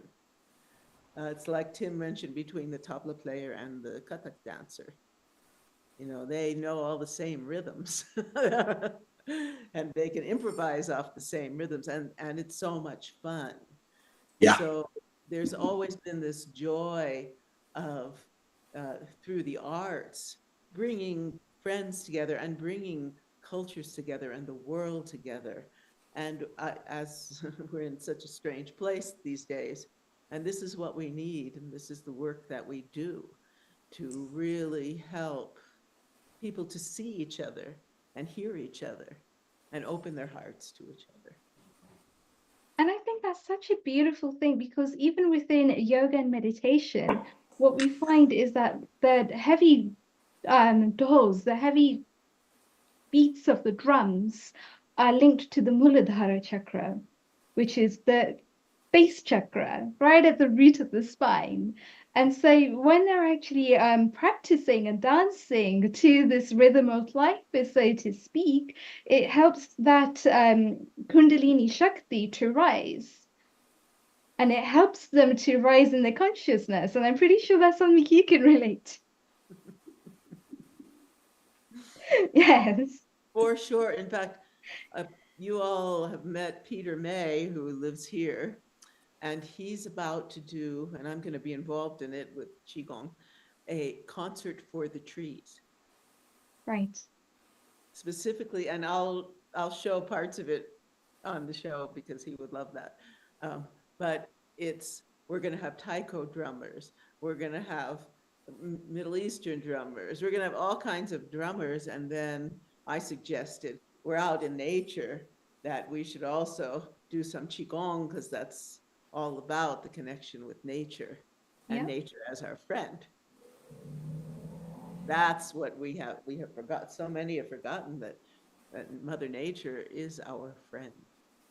And it's being able to move with that as well, isn't it? It's about being, because the way that I see Tai Chi, the way that I see Qigong, is it's all about movement. It's all about rhythm. It's all about feeling into that energy and then working with the Divine Mother Earth to be able to release that energy in a way that helps us to feel strong, powerful, empowered human beings that can then go on and do so much good in the world. Well, it gives us a grace, and it has deep meditation in it too, very deep, that are similar to Hindu tradition, or, well, there's such a connection between Buddhism and China and Taoism. And so it gives us the sense, as I always speak about, a flow. And so the nature of the mind, because the body is flowing, and dance does this too. Since you're flowing, yoga too, or they have flow yoga now. So as you're moving with such grace and softness, then it brings this softness into your whole being, into your mind becomes quiet. And I think that's in Quantum Chi, my film, which we're working on right now to finish. You know, Master Li Junfeng, I call him my guru in Qigong, who is 85 now and is very, very honored in China. He says, quiet the mind, open the heart. And that's really what Qigong is about, this quieting of the whole being and bringing the Qi, the prana, the Shakti, through the whole body into different, instead of chakras, they're dantians, 3 main dantians. And so the similarities, and there have been so many people, like all these people I've worked with over the years in this film, all these Qigong masters, etc., they're my friends as well.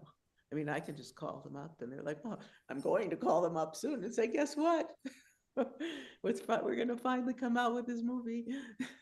So Sharon, thank you. You brought so many friends at Healing Our Earth from different backgrounds, different states, different countries, and we love it. And over the years, you built a big repertoire of friends.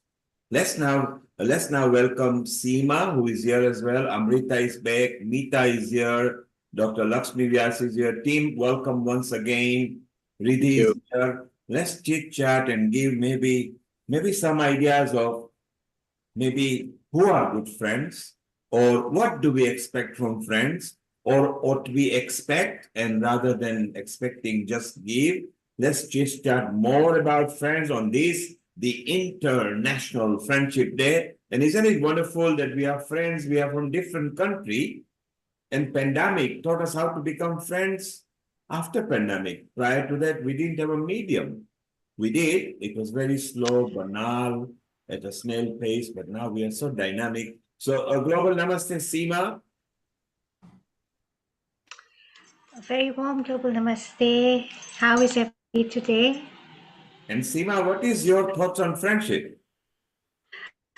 Oh, friendship is one of the most powerful, I'll say, connections that one can have in life.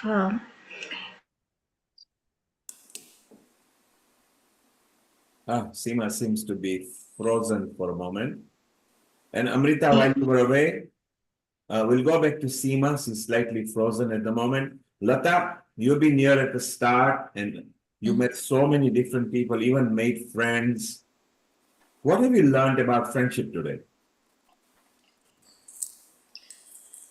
The value of a good friendship, and it's well, I loved what Tim explained as well about Albert Einstein, and that was a wonderful revelation to understand that, you know, we're all normal people, although we can create some wonderful achievements and become Nobel Prize winners, we're still at the core, we're just human beings needing each other. You know, we shouldn't feel we're lonely in this planet, and we need to develop our friendships and connections and be there for each other. I love the way Tim and Sharon are there for each other over the years, how you've developed a close bond by being there for each other is actually, you know, enhanced your personalities and development. So I So it find gives that a sense of security. Is that what you're saying, Lata? That to know that true friends are about. absolutely security and also stability, grounding, and yeah, I mean it's so wonderful to celebrate this today.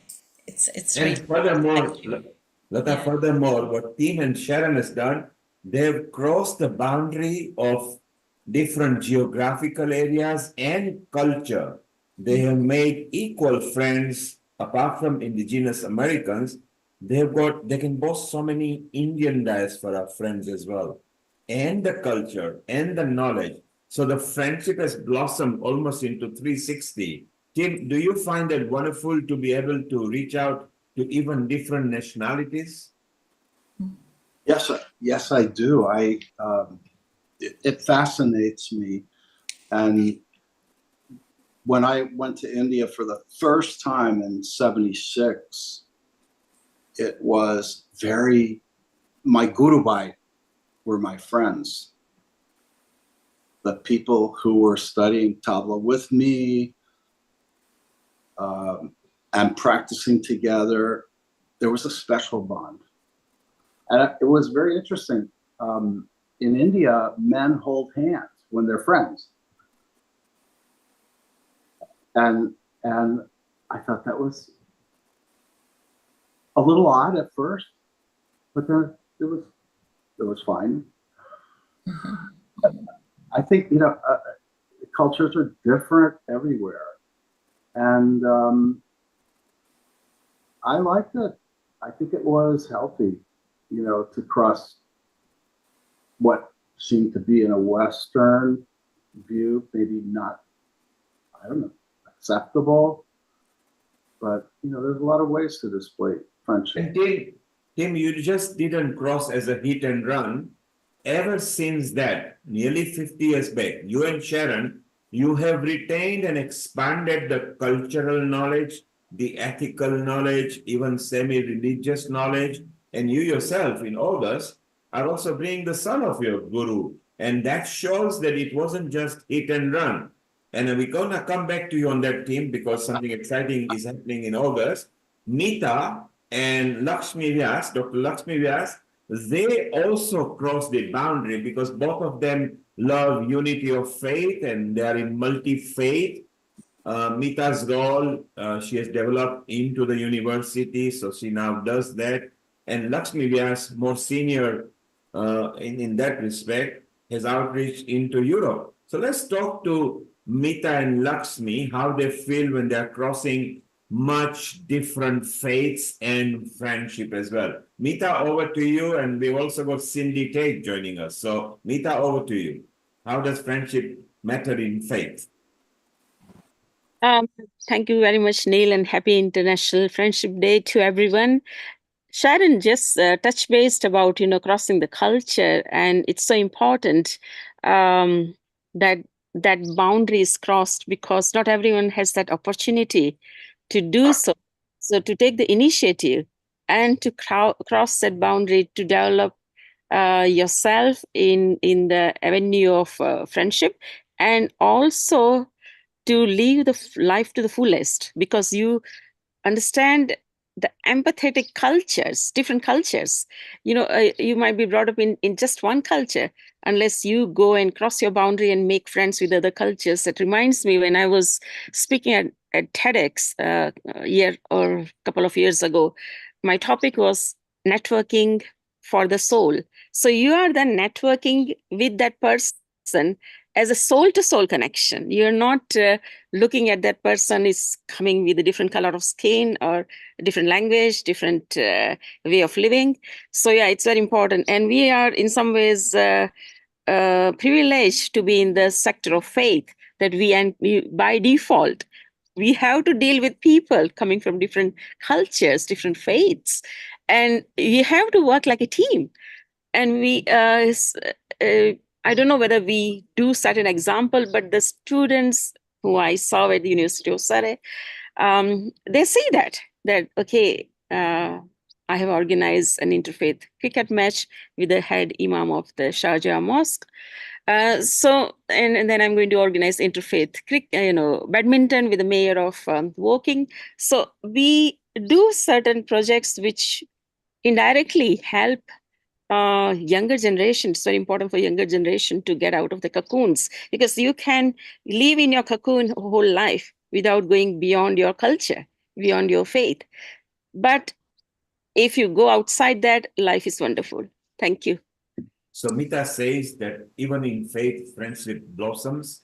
Don't look at the color or culture.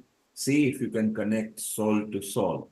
Makes sense. Dr. Lakshmi Vyas, you are obviously quite senior and you lead senior outreaches, including multi-faiths in all over Europe. Do you find that it is fun and easy to make friends of a different culture and faith? Global namaste to all of you. It doesn't just happen, friendship doesn't happen just like that. At the first meeting or something, you have to build a friendship with somebody whom you are going to work for a long time. So a nice smile, always a good smile helps. And sometimes I take a little gift for those people where I work. So I have traveled from China to Saudi Arabia to the European countries. So in all these countries, every time something happens, I write to them, okay, wish them, or I put my notes to them. So I keep relations alive. I don't allow it die. Once you come back, you forget them. It's not like that. I keep my relations very, very live. So Saudi Arabia, the first time when they invited me to give a talk, it was very difficult. Yeah, how am I going to go? What will happen? Who's going to come to pick me up? And blah, blah, blah. So many things I was thinking. But when I reached there, it was a different experience. There were all these girls dressed in burqa, but they were beautiful looking girls, and they were there to help me out every time. They used to come to my room, madam, what do you want? And this. So a sort of a friendship was built with these girls, and they helped. They allowed me to stay for 4 days. The conference was only for 1 day, but they had booked my ticket 4 days because they said, we want you to show our country. So we want you to see these places. And that's why we have given you 3 days. So it was really a wonderful time. And till date, I am in friendship with this person. He's based in actually US. So he's the one who invited me, and I still retain friendship with him. Whenever he comes to UK, he meets me, and now he's given me another company or some job with the one group of people from the Muslim community. So I've been working with all of these people. And China, I had gone to China for a conference. Then after the conference was over, I wanted to go to Shanghai. So I went to Shanghai all alone. Imagine, I don't know the language. I didn't know anything about what is China, the currency, etc., etc. It was not, the moment I reached the hotel, and imagine I took a cab from airport, and I didn't know the language that guy was speaking, but he reached me at the hotel. The hotel people didn't know anything English or anything. So they said, there's one guy who is going to come at 4 o'clock. So you wait, and that guy will, explain everything. 4 o'clock, he exactly knocked at my door. And then I needed to make some changes in currency, etc., etc. So I didn't know. First time I met, I just went with him to the Nanking Road, where the banks are located. I exchanged my money. I came back, but that man was so good. He told me, okay, if you are a vegetarian, this is the food you will get here. If you are so and so, this is the food you get here. If there is a cyclone, please don't go out, be here. He gave me all instructions, and then he disappeared in the thin air. I never saw him again. But I do requested him to book a tour for me so that I can go and see the entire Shanghai city. So, but till date, I have a relation with this guy. What did he didn't do anything for me, but there is a relation because he saved my situation in a very, very difficult place. So this way, once I have a relation with the people, I continue. I don't just kick it off. So, and in Europe, it was not very easy to get into Europe. So today I have relations right from the President Metsola to many, many other parliamentarians. So this sort of a relationship that I built, I cherish, and I always reciprocate. That is it. Thank you. And Dr. Lakshmi, you are such a humble person. You mentioned Metsola, so senior. She's been on Healing Our Earth together with other members. And you mentioned very simple things, smile. Have you noticed how children always wins everybody because God gave them the gift that you want to attract anybody, just smile. You will have never seen any rational person hitting a child that smiles.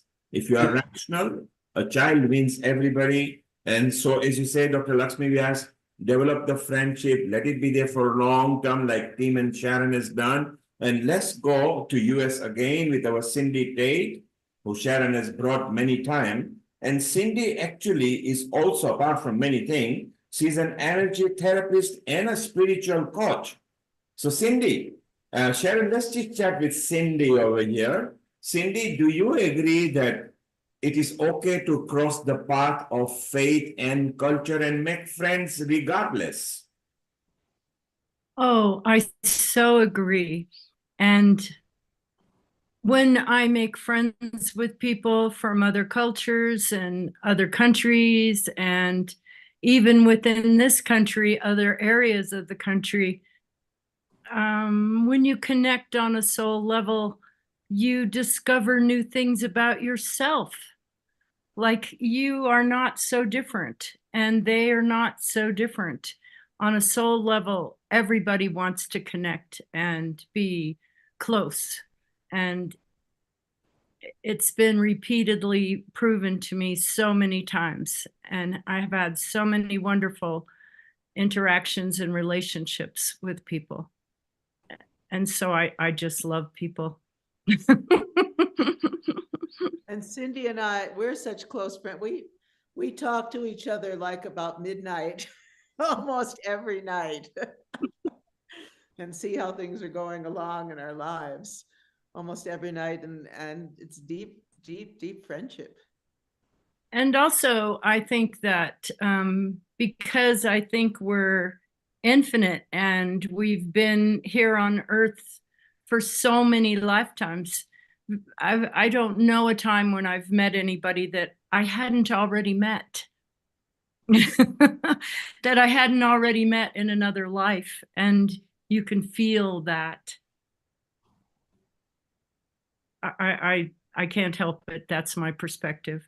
I agree, because our friend Eleni, who's working with us on the Global Veda Mela, she just had this amazing experience of going with the help. She did a kind of journey with the help of some healers, and she went back to Egypt, ancient Egypt. No, it was Greece and Egypt. It was the kind of, like, I guess more like Cleopatra time. And then she saw all her friends there in this journey that she took. She was back in Egypt, I was there, and all these other friends were there. And she's like, oh, I see the connection. So I know many people that have had these experiences. And then, of course, you know, if you're of Indian heritage, you don't think this is too weird. I know that when I went to Fatehpur Sikri, where Kathak dance had been at the Mughal form had been at its height, I had visions of the past, of a past life where I was a Kathak dancer and I was running down the hall with my guru on. And so, you know, we don't think it's strange, Cindy, that you would say anything about that. Sharon, I want to ask Cindy one question. Cindy, you are quite, apart from a lot of talent you've got, one of the talents you've got is energy therapy and spiritual coaching. Do you use the power to infuse friendship, or do you let it happen naturally? Oh, I just think it's there. I don't think you have to use anything. I think you just feel it. And once you've felt it, do you expedite that? Do you make it exponentially better because you are a spiritual therapist and you got energy knowledge? Do you actually speed it up? Do you feel good? You can boost it up? It depends on the person and the situation. That would depend. Okay, so it depends on each and every case as it is. I'm going to go around the panel here, and we'll also bring Urmila. Urmila, who is partially sighted, but she's very poetic in the way she describes things. Before we go to her, I want to ask everybody, and we'll start with Amrita. Amrita, when you think of friendship, what color comes in your mind? Number one, what color? And in your bank of friends, what is the age group, maximum friends that you've got? Children, adults, family, relatives, or whatever it is. 2 answers in a short form. The color that comes from in your mind and the age bracket of friends. Unmute yourself, please. Thank you, Neil Kumar. I think as far as what Cindy talked about, the energy therapy, and when we talk about energies, we talk about different wavelengths. And I think those wavelengths, when we were conversating, when we all were conversating, it reminded me of the children who make friends in the kindergarten. And they match with the colors that they have in them naturally. And that's what gels them together. And that's why you must have seen they want to eat with them, they want to walk with them, they want to share things with them, they want to play with them. And that's a natural instinct. And these kind of bonds, they go till the end of the night. And this kind of a connection is a real connection that comes in people which we are not aware about. And that is a natural way where we understand the natural colors which exist in us that can never be blended but are naturally present in us. We just understand them from time to time. How colorful we are in our inner personalities, and that radiates through our personality to others, and that's how we gel up and make friends.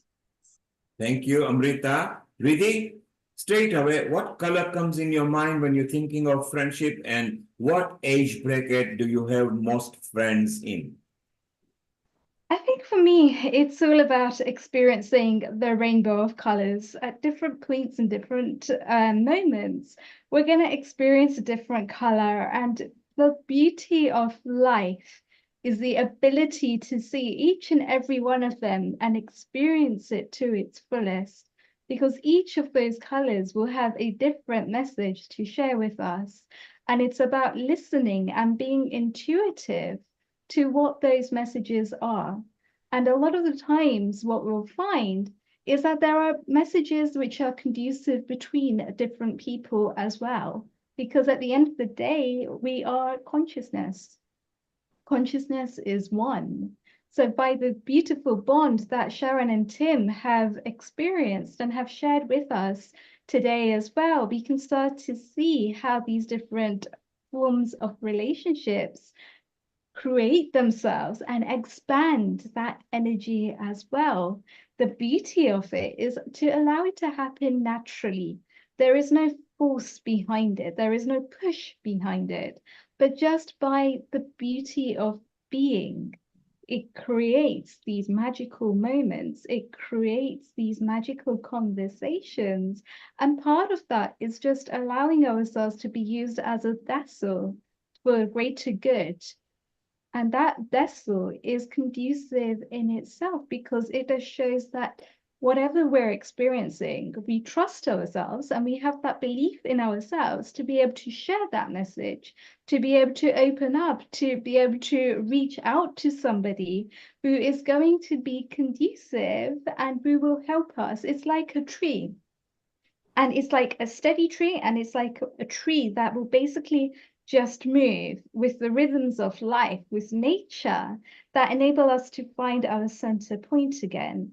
And when we actually do that and we're conducive to that, whether it's a young child who we feel like we can actually learn so much from because they are so skilled in themselves at that age, or we feel like we can actually show them something different, as Sharon has done many times in her life, or it's somebody senior to us who we may look up to, or we might actually feel like we can share a different perspective with them that they may not have realized before. So the age spectrum is wide. The age spectrum is there to experience the whole of life, but everything that life has to share with us, and not narrow down and funnel down and only think in one way, but to open up our vision of life and to see life for all that life is.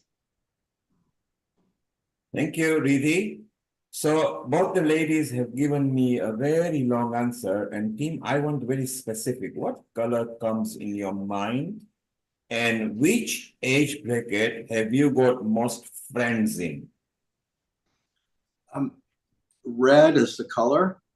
Okay, now you're being specific, and then I'll tell you later what it's for. Yeah, go ahead, please. And at this point in my life, I find that I have a great interest and affinity towards people who are younger than me, 20s, 30s, 40s,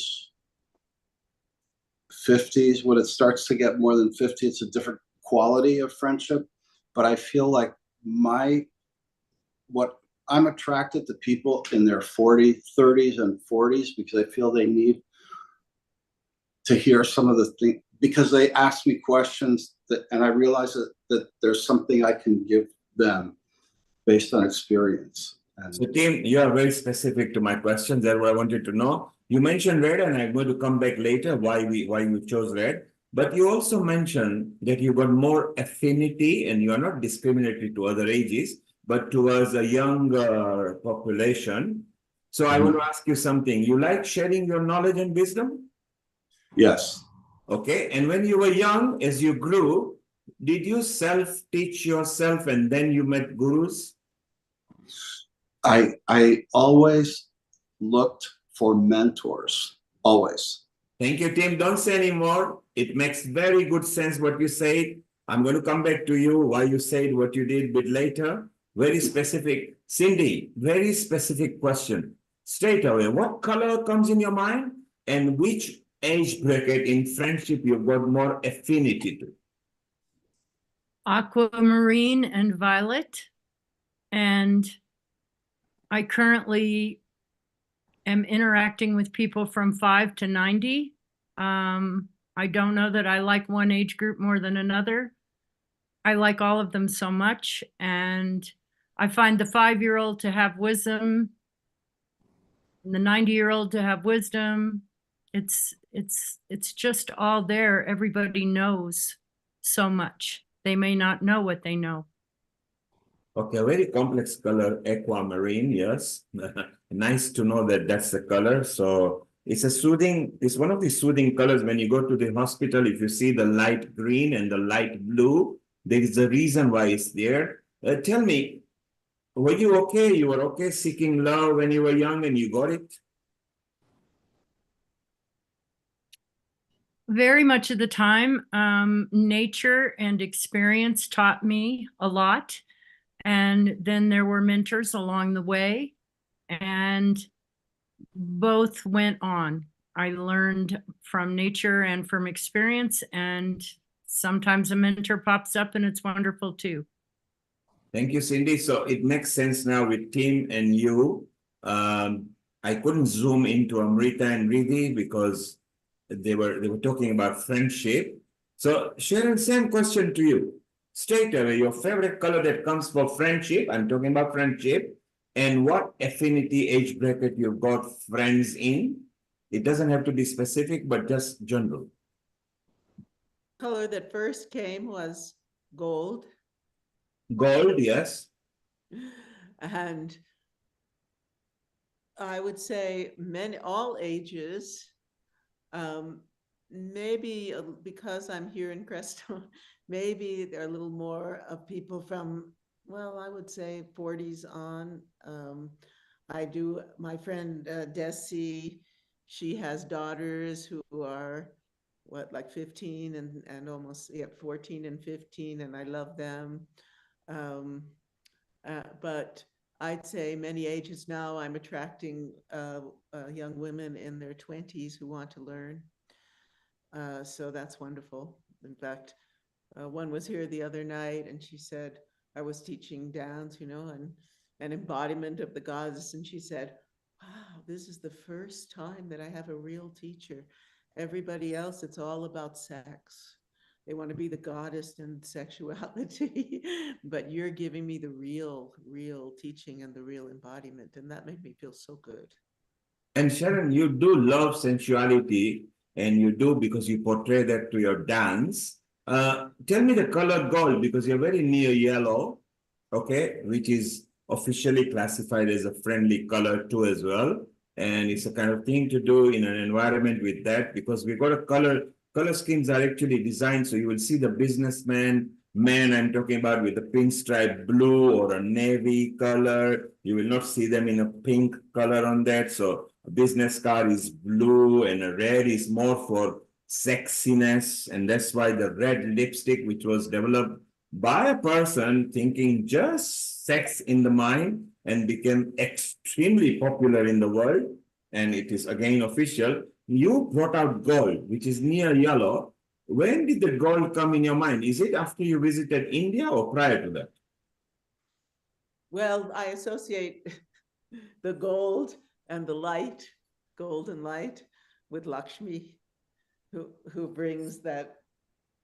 Well, you see in all the. Okay, Sharon, don't say any more. Don't say any more. Lakshmi ji is to do with gold. It makes sense now. That's why I asked you that. Pause there.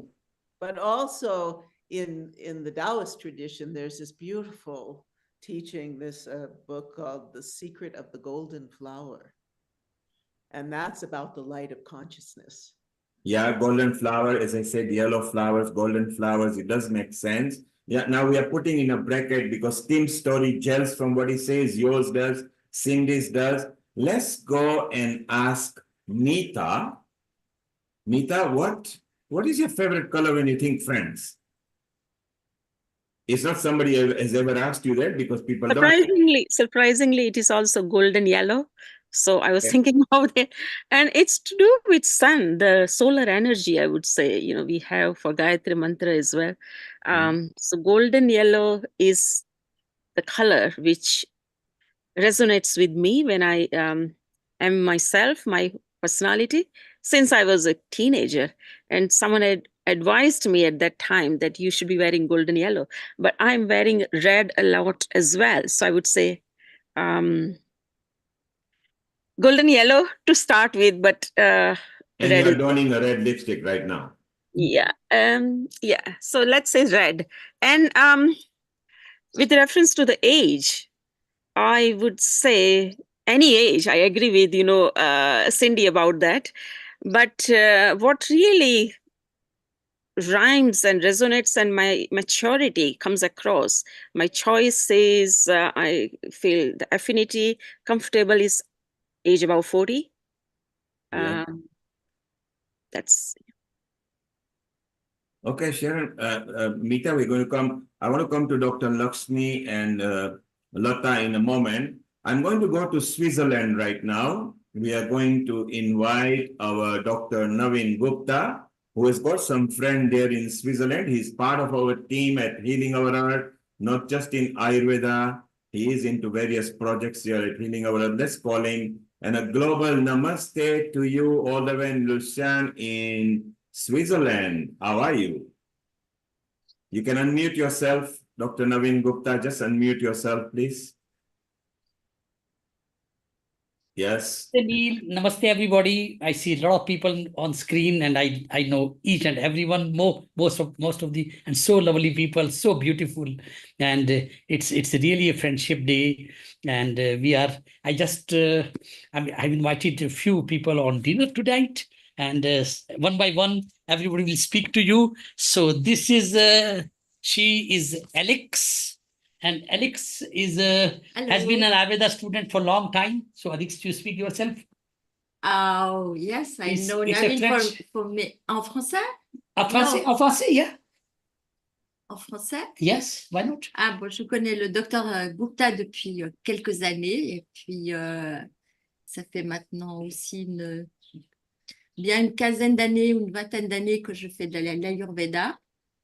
Et ça a changé ma vie, je dois vous le dire. And what's the message for the Friendship Day?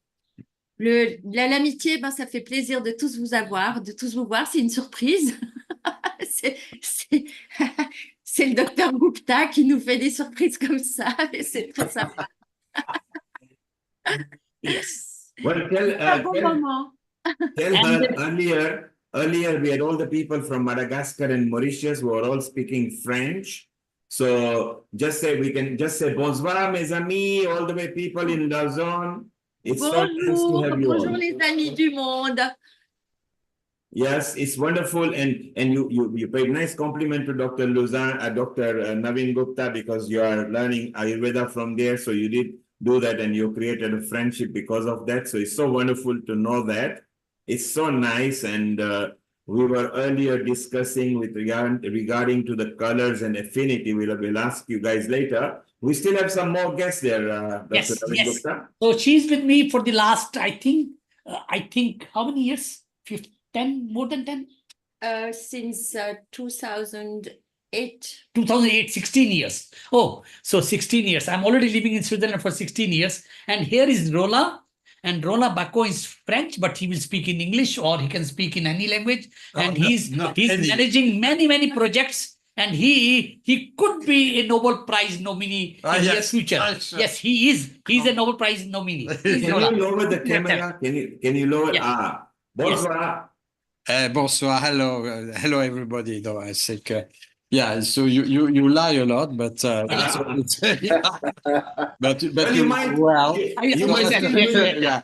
You might still win the Nobel Prize because you are now on Healing Our Earth. Maybe by infusion or diffusion, or who knows?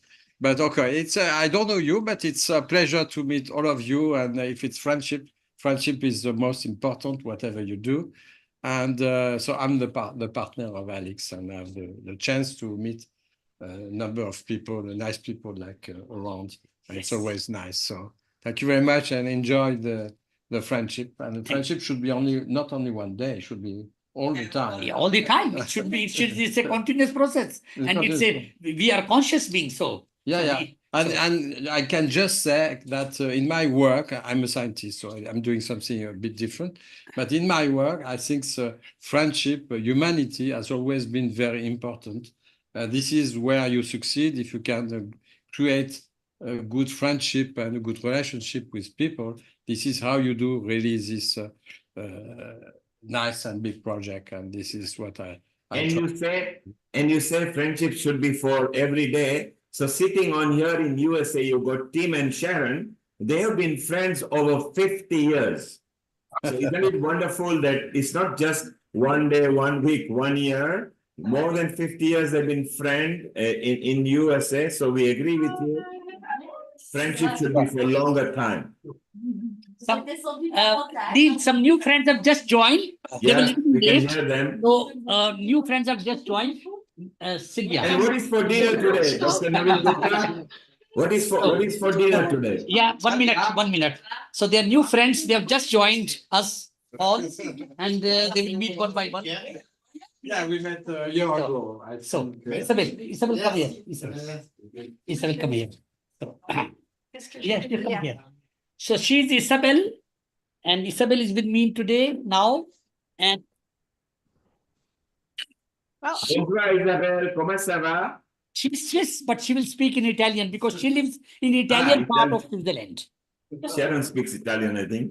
Please. Sì, buongiorno. Allora ho conosciuto il dottore Gupta 16 anni e questa a rivoluzionare la mia vita. So I only understood buongiorno, so buongiorno to you. The rest of the thing, Naveen, you will have to translate for us. Yes. So she is Isabel Ewell. We know each other for the last 16 years. She comes to me in Belgium, England, and everywhere. And now we are here in Switzerland. And she lives in Italian part of Switzerland. And I and my wife are doing Panchakarma for her at our clinic here. It is cabinet. We have an Ayurveda cabinet.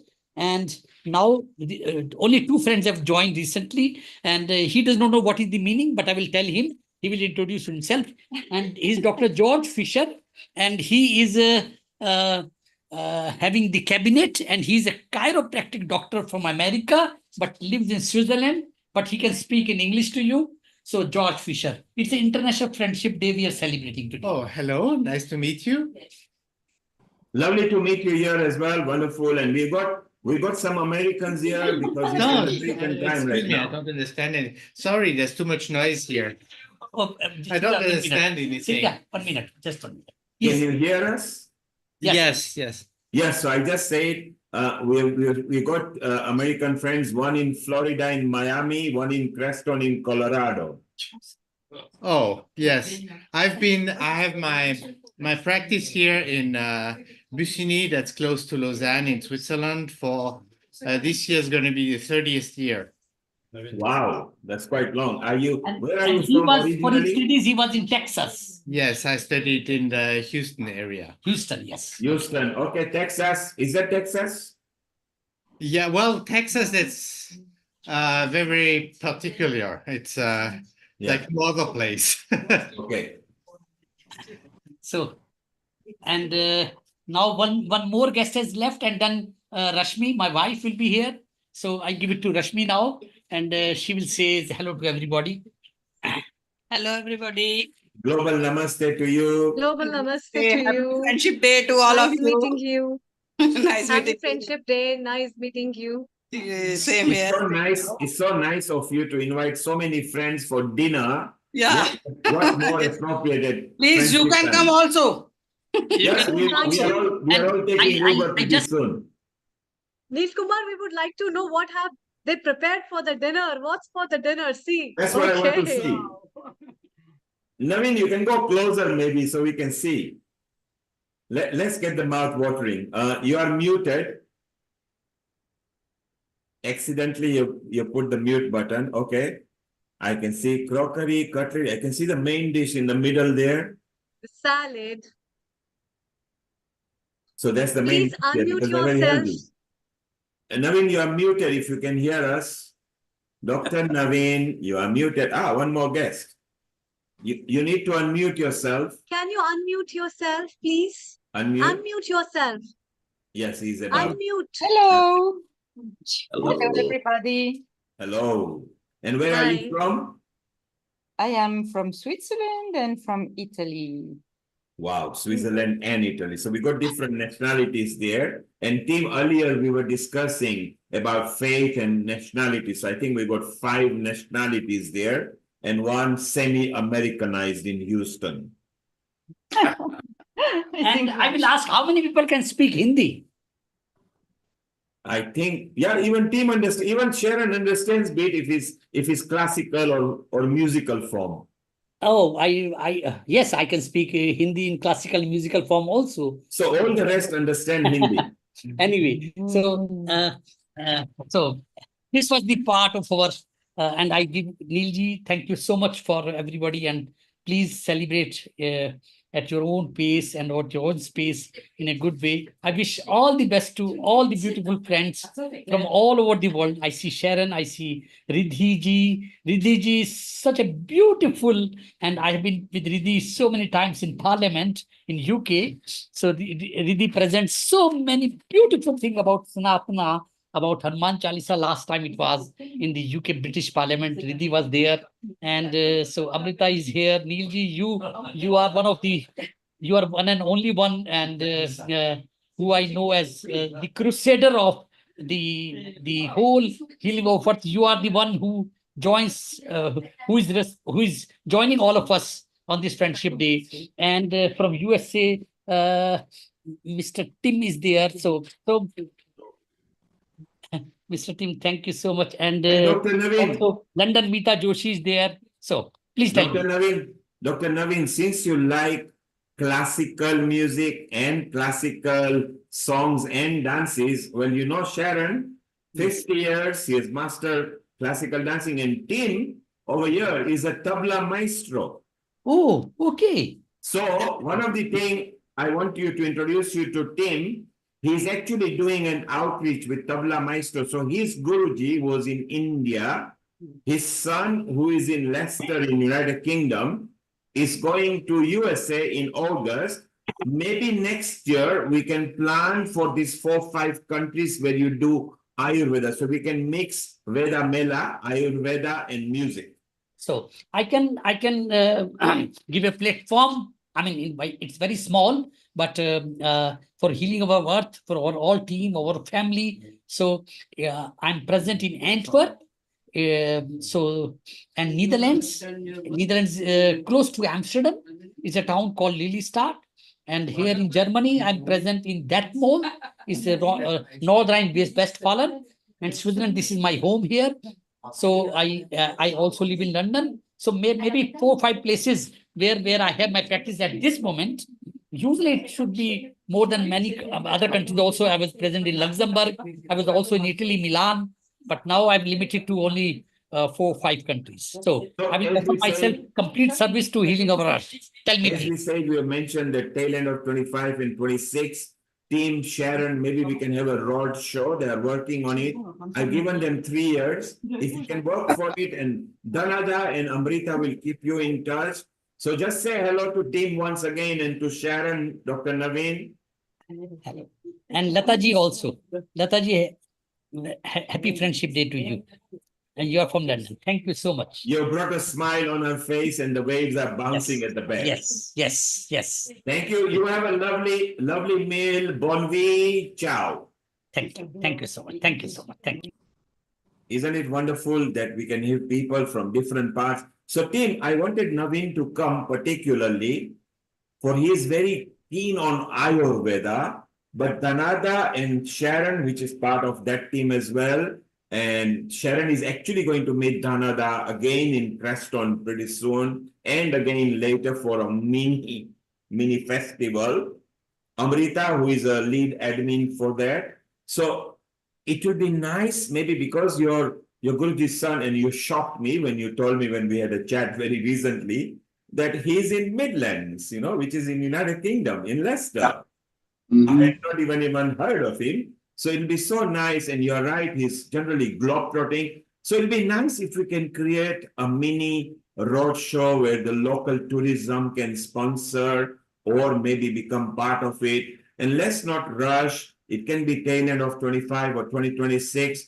Tim, you have got bountiful of energy for that. You love sharing your knowledge, passing your wisdom. At the other end, Sharon loves that as well. She loves when people want to learn things. So you didn't see her when she went to the Nama Ayurveda thing. She just rocked everybody. She got confidence and she just let loose. Isn't that right, Amrita?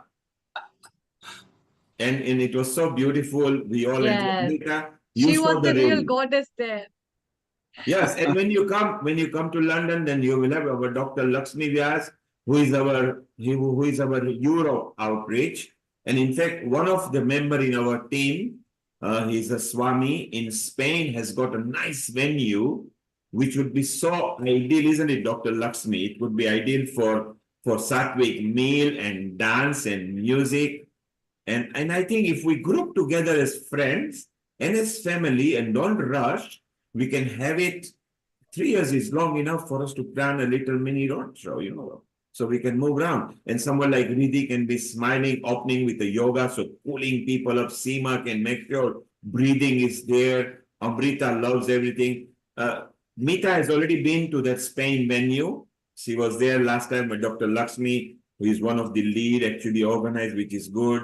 Lata is enjoying. Look at the waves behind Lata's picture now. Look at the waves are now rippling with the oozing of a nice wind over there, and she's happy. So, Tim, it was nice for you to say hello to Dr. Naveen Gupta, as you did, Sharon as well.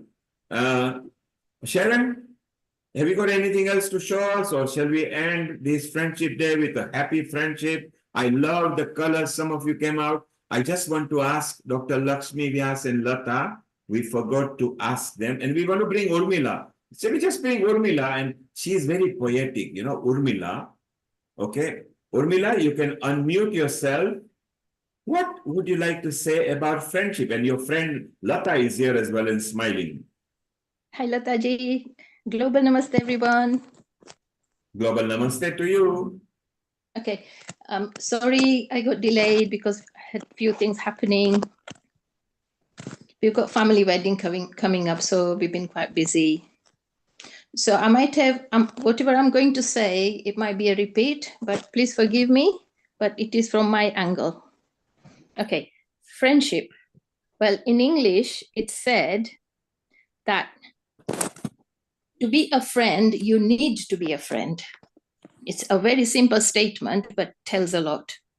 And we in Sanatan Dharma, we say Sakha or Sakhi or Mit or Mitra, Dost. We have so many synonyms all over the world regarding friendship.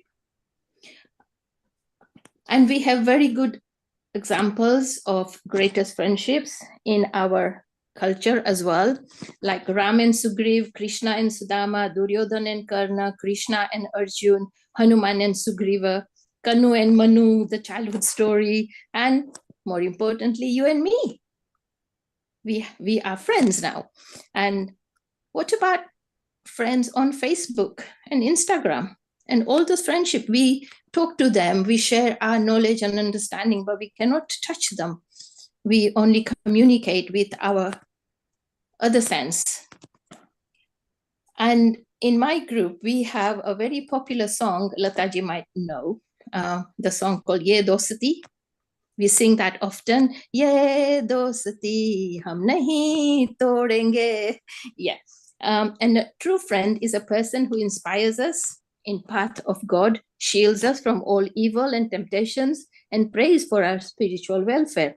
So according to Sri Krishna in Gita, our Atma is our true friend whom we can trust since it's the one who will lead us in the spiritual progress. We call it moksha. Krishna asserts the real friend is one who comes to the help of his friend in need, even without being told how to help, like how Krishna helped Sudama. He did not declare, but he helped in silence. It was sort of a miracle story. And the song that I'm going to recite is from one of the Vedas. I can't remember which Upanishad or which Veda it comes from, but it's quite a popular one. It's about harmony, brotherhood. It's in Sanskrit. Of course, you know my passion with Sanskrit. And it tells us how we should all live our lives in the short span we have called life, to be friends with everyone, be charitable, and maintain unity. The way the world is heading these days, we need to be good friends, because we know from our experience that there are good friends and bad friends, but we need to be positive and we need to be connected to good friends. And fortunately, or however I put it, I get attracted, or my friends get attracted, or we get attracted to each other, and we become good friends. And one of them is Lataji, who's sitting in front of me. I've not met Lataji in person, but she is a wonderful friend. So here we go. Maitrim bhajata akhila hijjetrim. Maitrim bhajata akhila hijjetrim. Atmavadeva paranapi pashyata. Atmavadeva paranapi pashyata. Yuddham tyajata spardham tyajata. Yuddham tyajata spardham tyajata. Tyajata pareshu akramakramanam. Tyajata pareshu akramakramanam. Maitrim bhajata akhila hijjetrim. Why? Because Janani Prithvi Kama Dugaste. Janani Prithvi Kama Dugaste. Janako Devaha Sakala Dayalu. Janako Devaha Sakala Dayalu. Damyata Datta Dayadvam Janata.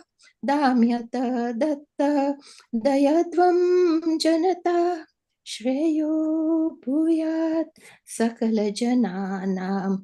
Shreyo Bhuyat Sakala Jananam. Shreyo Bhuyat Sakala Jananam. Happy friendship, everyone. Thank you. Very well done. And so she's always poetic, and she started with one of the famous song lines she mentioned, Ye dosti hum nahi todenge. This friendship we will not break. We will give our life or till the end of our life, but the friendship we will never break. It's a very famous song in India, one of the most powerful movie. So it's quite famous over there. So it's so wonderful. Urmila, you got another friend there. Is that your? You can unmute. There is another person there, maybe, or you're at somebody's house. It's fine. Lata, you're glad to see Urmila. So Lata, I ask you that same question again. Straight away, what is the color that comes in your mind, and what affinity, what age affinity you got friendship in? Yeah, that's a difficult question, really, because I seem to like the colors of the rainbow at the moment. So I think there are different moods and emotions that go within a friendship or relationship. And sometimes we feel like a red, sometimes we feel like a yellow, sometimes we feel like a lilac and indigo. So yeah, it's all on moods and ups and downs. So can I say the rainbow or do I have to really pick one? No, that's fine. You say Violet. you must each say what is in your mind because that tells us more about your current state of mind and what's happening. We are not under exam here. There was a reason to ask this question, so it's fine. And what age affinity you are more close to? I would say I like the younger crowd because there's a lot to learn and a lot to teach them. So I feel at ease. I can joke around with them, have a laugh, and yeah, learn from each other. Really, the younger generation is fun as well. So I'm okay with both actually, because the older generation, I feel they're like my mother and like my older sisters, and then the younger ones, I feel like, you know, yeah. So, you know, I like the both. Okay, so Lata is okay. She likes both. She's got more affinity with younger, but she's okay. She's rainbow because it depends on how she feels, what day she is, on things like that, which is fine. Dr. Lakshmi Vyas, what is the color that comes in your mind and throughout your life? Where was your affinity with age-wise to the people of friendship? My color is green, Okay. and my affinity with the friendship is 18 to 80. Okay, 18 to 80. Because all my college students, my students are also my friends. A lot of them still interact on Facebook, etc. So that's why I said 18 to 80, meaning and the older people are also there. Basically, all my friends are younger than me. That's it. So you feel good. And just for those who don't know Dr. Lakshmi Vyas very well, she's very eco-friendly person. She loves environment. If you talk environment, she can be there for hours. Maybe that explains why she likes green too. So in a simple form, it is nice to know people. There is an affinity. There is a color with everybody in the mind. So it's so wonderful. All of you spoke honestly. If anybody asked me, sometimes I'm allowed to say as well, my color is color of water. I love right from the birth to my father who was, my actually aunt was 104, my father was 98. So there is no age limit. I love the older people because you can steal wisdom from them free of charge. So that is sweet stealing. I love the younger because they get attracted to me more faster and easier. And water is because you go with the flow and you become the color of whoever you are with. Because that's a true friendship. Go and give them, don't drain them and take from them, because whatever they give you will be bonus. I love you all. You're all my friends. And maybe it's time to say, wind up with Sharon and Amrita. Well, it's wonderful. Sharon, you today. Yes, me today. Go ahead. It's wonderful, as always, to be with you on this International Day of Friendship. Friendship warms the heart. Friendship brings joy. Friendship is really about people truly listening to each other like we do here and loving each other. And so that's what the show is always about. It's about love. It's about caring. It's about nurturing and beauty and music and dance and healing and so many things. So we're very happy to have you all with us on this day of friendship. Amrita. Thank you. Thank you, Sharon. Thanks to everyone for contributing, and thank you all always for being such a good friend in my life as well. In the past years, since I have joined this organization, it's a real honor and a pleasure to find such good companions and friends. so many people are elder to me, but I also found companions who are of my same age. And I have really learned a lot from them. And I think this kind of gestures in the hands of Lord, which Sharon and I think so many people had been talking about, is not just a coincidence. It's the matter which is being made by God, where the souls connect with each other and they have a unified journey for a future deed to be done or accomplished for some particular reason in this life. And that's why we meet. That's how we meet. And that's why we still meet, though I haven't touched you all, though I haven't met you all, still you all have touched my hearts. And I think that's the love that I have gained from all of you. So keep igniting, keep sharing, and keep spreading this love. And that's what is the message of today's episode, that we all have brought together for our viewers, all those viewers who have immense love for us, and we have love for them. It's just because of bringing new topics every time to add value to the system of life, to nourish these things which we are forgetting from time to time, and to bring them to light that yes, these things still stand and they will always be there. A golden friendship and a bond of friendship. Thank you very much for being with us today. And we will be shortly bringing to you the next week with another smile, another glows, how to stay happy and healthy with yoga and meditation. Till then, global namaste to everyone. Om Shanti.